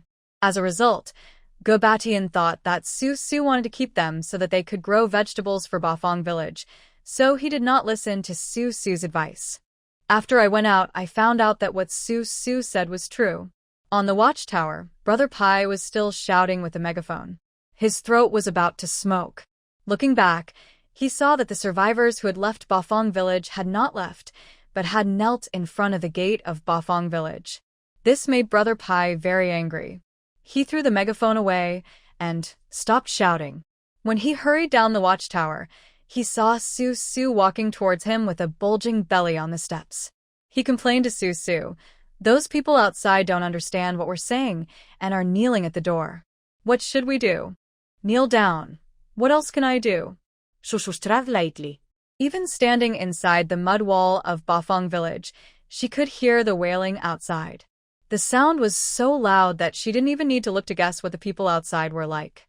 So she didn't want to look and just said to Brother Pai, "Open a small door, have people guarding the door with weapons, read out a name, and let that person in. Remember, no one without a name is allowed in. What's the point of being humble enough? How can a person with good hands and feet not get a bite to eat?" Just like what they thought at the beginning, being a superpower means being superior to ordinary people in the outside world. This is absolutely true. As long as they can find a way to get themselves into a larger human gathering place, a safe zone, or even a base, superpowers will definitely have many privileges. So, if you want to leave, don't come back. Even if you come back, Su won't accept you. Then why was Xie Yaoshi able to come in? Because Xie Yaoshi's backstage gave Zhuoshijia the pregnancy-preserving medicine, which was exchanged for a little life. Su's attitude was very firm, and Brother Pai carried out Su's orders thoroughly. He turned around immediately, not caring whether his throat was smoking or not, and led a few gangsters to open the small door and read out the list. He originally wanted to find a few Special Forces soldiers with special powers to support him, but Li Xiaoyu brought a team of female soldiers, each of them holding cold weapons, marching in standard steps, and took the initiative to guard both sides of the gate. Speaking of the women's self-improvement team established by Li Xiaoyu, the cold weapons in their hands are of little use. If they fight with outsiders, they will not be able to deal with the superpowers. However, these cold weapons are made by a fortune teller and are completely imitated from special equipment, which is enough to threaten the survivors. The gate of Bafang village, which looks extremely heavy, is also cleverly designed with a lot of hidden weapons. There is only a small door for one person to enter and exit, and such a configuration still exists. As soon as the small door was opened, the survivors kneeling on the ground stood up in a hurry and rushed to the small door. Brother Pai quickly ordered people to close the small door. He did not care how many people outside were cursing and opened another secret compartment on the small door. He raised his loudspeaker again and shouted, Xie Yaoshi, your name is called. Do you want to come in? I will call it 3 times. If you don't come in, It means you automatically give up the quota to enter Bafang village. Xie Yaoshi, who was originally sitting in the car, feeling a little sad for these poor people kneeling on the ground, quickly opened the door and got out when she heard it. Immediately, a bodyguard with superpowers cleared the way for her, pushed aside several survivors, and sent Xie Yaoshi to the front of the small door. Su, you will be punished for doing this. God is watching what we do. Su, you are such a snob. When I become rich, I will never let you go. Please, Su, open the door and let us in. I want to live. I really don't want to die. There were curses, begging, all kinds of voices came out one after another. Xie Yaoshi was helpless and compassionate, but she was just a little woman. Apart from moral condemnation, she had no other way to deal with Su's cruelty. Even if Xie Yaoshi did not cherish this opportunity to enter, she would be locked outside the door, so Xie Yaoshi could only stand outside the small door with an apologetic heart, waiting for the small door to open and then she would walk in alone. Next came the 8 psychic bodyguards around Xie Yaoshi. Their names were called out, and under the protection of the psychics sent by Feng Shui, they walked into the small door one by one. Finally, it was the people sent by Feng Shui who, after their names were called out, walked into the small door one by one. Seeing that there were fewer and fewer people outside, the psychics who were killing the maggots also walked into Bafang village one by one. Lu Chuanfeng and others finally felt a little pressure from the maggots. Including Lu Chuanfeng, everyone started to get busy.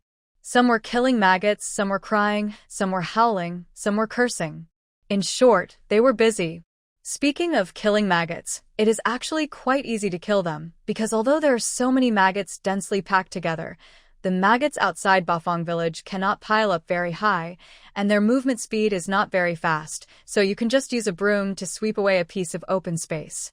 Inside the small door, Xie tilted her head and looked at the survivors outside who were holding a broom and sweeping away the maggots around their feet. Her eyes lit up. She thought that during this period, the women's self-improvement team she led finally had some momentum. She was worried that there was no actual combat for the women's self-improvement team to practice. Sweeping the maggots with a broom was simple and uncomplicated, and not very dangerous. It was just the right way to do daily training. But this broom needs to be strengthened and improved. It would be best if there is a way to not only sweep away the maggots, but also kill and eliminate them when sweeping them. She stood in the small door, thinking about it, and then she thought of Su's mutant bushes.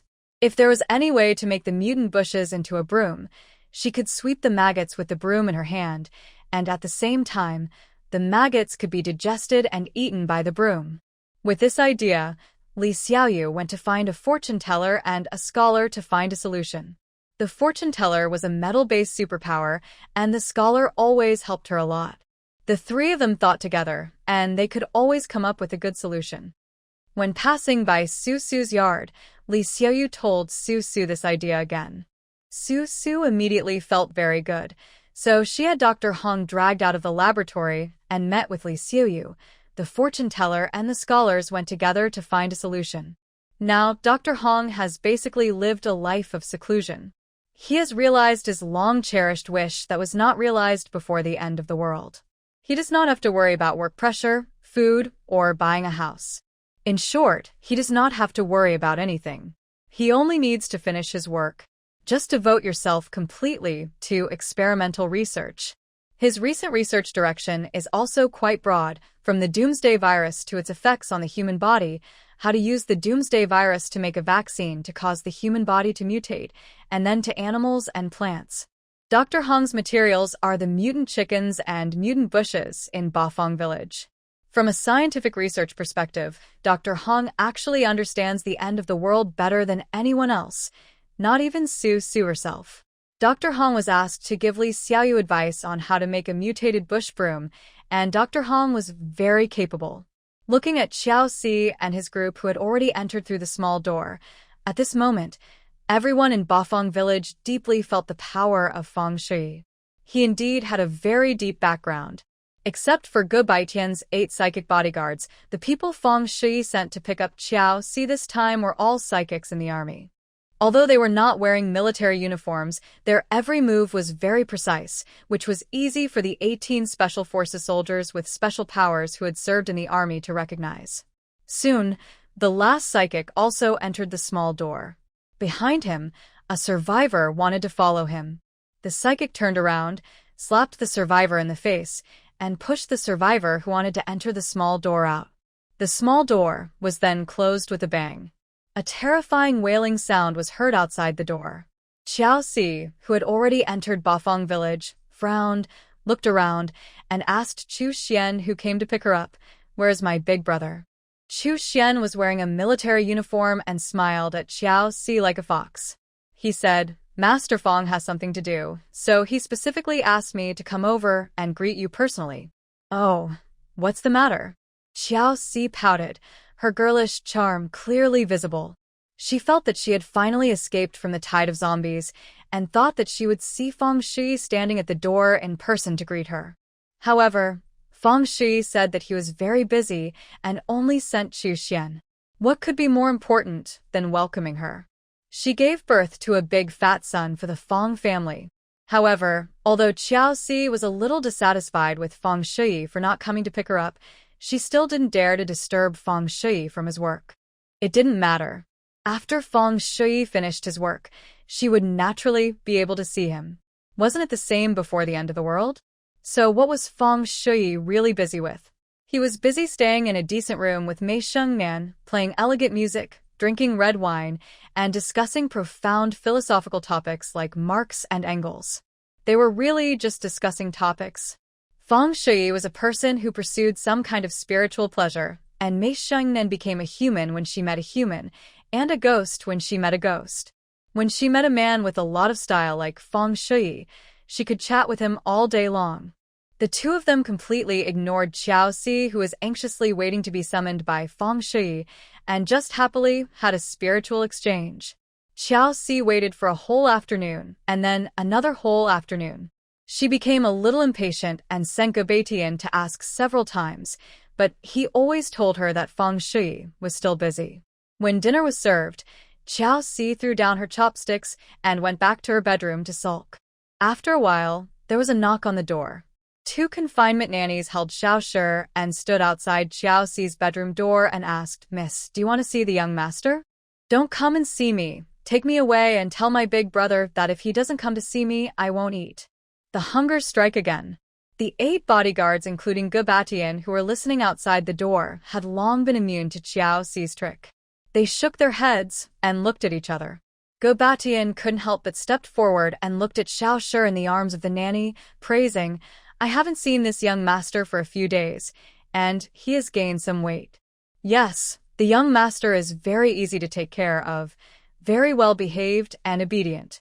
When the nanny heard Gobatian say this, she couldn't help but smile. As long as she was a woman, she would have maternal instinct. Even though Xiaoshi was not the nanny's biological child, someone praised Xiaoshi for being fat, which meant that they were praising her for feeding him well. The nanny couldn't help but feel excited. Looking at this Miss Yaoshi again, she really doesn't look like Xiaoshi's biological mother. How many days have they not seen each other? She was so focused on waiting for the man to come and see her, but she never thought about taking a look at her own son. Xiaoshi was even hugged by the door, but Yaoshi didn't let him in. Alas, how can there be such a mother in this world? Their attitude toward Xiaoshi is not as good as those strangers in Bafang village who have no blood relationship with Xiaoshi. The two confinement nannies looked down on Xiaoshi even more. They told Gobatian and the others some interesting stories about Xiaoshi, then left with Xiaoshi in their arms, leaving Yaoshi alone, still waiting for Feng Shui. Yaoshi didn't care anyway. The night was getting closer. The survivors outside Bafang village were originally crying and sweeping maggots, but the gate of Bafang village was closed, with no intention of opening the gate at all. The survivors were a little disappointed. They were so hungry that their stomachs growled. At this moment, they only cursed those who instigated them to leave Bafang village. They didn't dare to curse openly. After all, they were just ordinary people, not people with special powers. After witnessing the increasingly terrifying environment outside in the past few days, They realized that outside, people with special powers were like gods among ordinary people. So even though they had some complaints in their hearts, they didn't dare to say a word of complaint. Then in Bafang village, when the street lights came on, Li Yanxin was put on the roof of the car, kneeling on it, shouting Li Xiaoyu's name heartbreakingly, Xiaoyu Li Xiaoyu, please talk to Su Su and let us in. We were wrong before. We didn't know what was good for us. We didn't know how to appreciate the blessings we had. I'm sorry. We shouldn't have left Bafang village. Xiuyu, we were wrong. Please let us in. She cried very hard. Just now in the car, several men took turns to torture her, making her scream in pain. They were determined to make Li Xiaoyu soften her heart. As long as Li Xiaoyu softened her heart, she would go to persuade Su Su, and then Su Su would let them in. But Su Su was soft-hearted when she needed to be soft-hearted, and when she needed to be hard-hearted, that heart was harder than iron. She walked up to the watchtower expressionlessly, looked at Li Yanxin, who was kneeling on the car roof outside the door, and threw an ice arrow, which directly hit Lu Chuanfeng's car window. The tip of the ice arrow was only an inch away from hitting Lu Chuanfeng's forehead. Lu Chuanfeng was sitting in the car. When the ice arrow was shot at him, he was quite proud that he had a witch like Li Yanxin in his hand. Everyone knew that Li Yanxin and Li Xiaoyu were relatives. They even lived in the same dormitory in college. As long as Li Yanxin came forward and begged, the gate of Bafang village would definitely open. How could he know that Su Su would directly shoot an ice arrow at him with a firm and ruthless attitude? There was no room for maneuver for those who had left Bafang village. Lu Chuanfeng felt a little resentful. It was just a broken village. It would be taken care of by zombies sooner or later. Why were they so arrogant? Aren't they afraid that because they have too few people, the zombies will come and raze this place to the ground? They are not letting them in now. Maybe it's just that the sense of crisis outside is not strong enough. Captain Liu, what should we do? There was a man sitting in the passenger seat. When he saw the ice arrow inserted into the car window, he was so scared that he almost peed himself. He turned his head and said to Lu Chuanfeng, let's go. Okay, Oklahoma, let's go. With that, Lu Chuanfeng started the car. He was going to leave temporarily. Seeing this, the man sitting in the passenger seat pointed at the survivors around them who were helping them sweep the maggots and asked, what about these people? They are just ordinary people with encumbrances. Leave them alone. Lu Chuanfeng gritted his teeth. The car fell over, knocked over a person at the back of the car, and sped away. Li Yanxin, who was on the roof of the car, hurriedly lay down, screamed and held onto the roof, followed Lu Chuanfeng's car, and left Bafang village. Seeing this, the psychics in the cars behind them also hurriedly drove away, leaving behind the survivors who had been determined to follow them and left alone. So the survivors outside Bafang village felt like crying but had no tears, holding their brooms. They thought back to what Lu Chuanfeng and others had said, that as long as they followed them and left together in Chuncheng, they would be a family, and their supernatural people would protect them like their own family members along the way. What happened now? What happened now?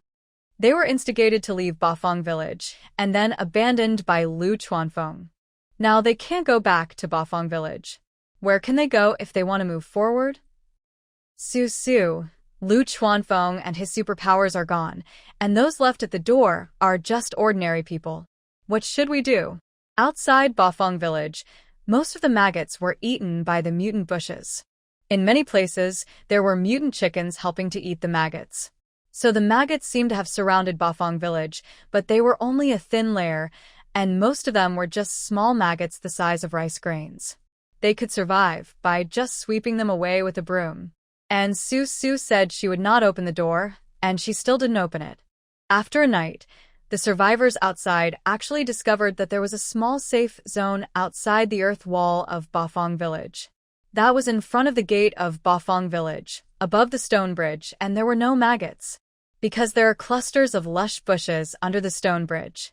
If maggots climb onto the stone bridge, just use a broom to sweep them under the stone bridge, and they will not climb up again. So as long as the survivors stay on the stone bridge and keep cleaning it, they will be safe. Su Su was not completely heartless. If any slightly larger maggots appeared, The 4 psychics in the 2 watchtowers would use their special powers to kill off the slightly larger maggots without waiting for them to notice. The people inside did not drive away these survivors and let them stay on the stone bridge in fear all night. Early the next morning, dozens of baskets were hung from the watchtower, all filled with chicken legs. Chicken legs! When the survivors outside Bafang village suddenly saw this familiar food, they all almost burst into tears while holding the chicken legs. They were really wrong, and they really knew they were wrong. Life in Bafang village was so good, and there was an endless supply of chicken legs, but they did not know how to cherish them. They even despised these chicken legs and were taken away by people like Lu Chuanfeng. It was obvious that it was not easy to even have a full meal during these days outside. Unfortunately, Su still didn't let them in, and after they finished eating the chicken legs, they could only continue to sweep away maggots in order to survive. Around noon, a small door opened on the heavy gate. The survivors turned around and looked in with hope, but were disappointed to find that no one asked them to come in. Instead, Xie Yaoshi came out wearing long clothes and long pants, and bandaged tightly. She was holding a very strange broom in her hand. It can be said that this is a broom. The broom is as tall as a person, and the handle is made of metal. Looking at the way Xie Yaoshi holds the broom, it feels very heavy. The material used for the broom is a cluster of plants, just like the bushes in the trench, lush and green. Xie Yaoshi did not come out alone. She was followed by 10 women who usually performed the best in the women's self-improvement team. Each of them wore long sleeves and long pants, and held a broom exactly the same as Xie Yaoshi's. They did not talk to the survivors outside, but lined up across the stone bridge, and began to slowly sweep up the maggots. The ordinary bush brooms in their hands, when they came into contact with the maggots, suddenly became hairy as if their hair had been touched by static electricity, and they became extremely large and fluffy, like large, hairy foxtail grass. A closer look revealed that the mutated bushes had grown sharp green thorns.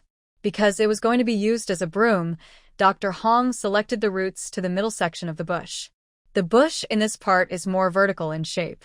If it eats maggots, the thorns that grow out will not grow everywhere like a ball, but will grow like a tail. The metal broom handle is filled with soil. There is plenty of soil, enough for the roots of the bushes to grow and develop. Of course, the bushes themselves are plants, and as long as they keep eating maggots, they will keep growing. Just prune them diligently on a daily basis, and don't let the bushes grow into a ball. But if the roots of the bushes in the broom handle grow too much, they will stretch the metal handle. At that time, the broom will of course be unusable. The fortune teller designed a button on the broom handle. When the broom handle was deformed by the roots of the bushes, he opened the button and the broom handle split into 2 halves. At that time, you just need to pour the soil and bushes inside into the open space, pick up 1 or 2 bushes with roots, and put them back together with the soil. As for the rest, let the mutated bushes fend for themselves. With such a broom, the 10 members of the women's self-improvement team started to kill the maggots in the tide as if they were holding a magic weapon. Wherever the broom passed, the maggots disappeared. Soon, a large area outside the gate was cleared. Seeing this, the survivors outside were all envious of the brooms in the hands of the 10 women, and they all had greedy looks on their faces. A small hole was opened on the heavy iron gate at the entrance of the village. The woman who was leaning against the hole almost jumped up with joy. She turned around and said to the other women standing behind her who were waiting, "It worked. It worked. That broom is invincible when it comes to killing maggots." "Real? Great, great. Wow, I'm so happy. Really, I'm almost crying." Don't cry, don't cry. Let's not cry. From today on, we have to train our arm strength. That broom is really heavy. That's right. We are no longer useless women. The women behind him were all members of the women's self-improvement team. They gathered at the door to find out whether the broom Captain Xie gave them could kill maggots. Now that they knew that the broom was very useful for killing maggots, they were extremely excited. How could they not be excited? They were once pinned down in the mud by men, but now they can finally pick up weapons and kill maggots in battle like men. How could they not be excited? A cheer came from the entrance of the village, as if some great victory had been achieved. Su was sitting under a locust tree, tilted her head to look, and unconsciously laughed from the bottom of her heart. It was good. Although the brooms held by these women were useless in the tide of maggots and corpses, it was really good to move forward step by step and become stronger bit by bit. In the afternoon, the fortune teller and the scholar made more than a dozen brooms for the women's self-improvement team. The scholar also taught the team some simple attacking moves, such as sweeping the army, green dragon swinging its tail, and ambush from all sides. Looking at those women, holding heavy brooms, practicing in the open space in a methodical manner, the men around them were a little excited. It's the kind of passion that makes you want to go into battle and kill the enemy fighting side by side, not dirty passion. But the men now also have things to do. They have to kill chickens.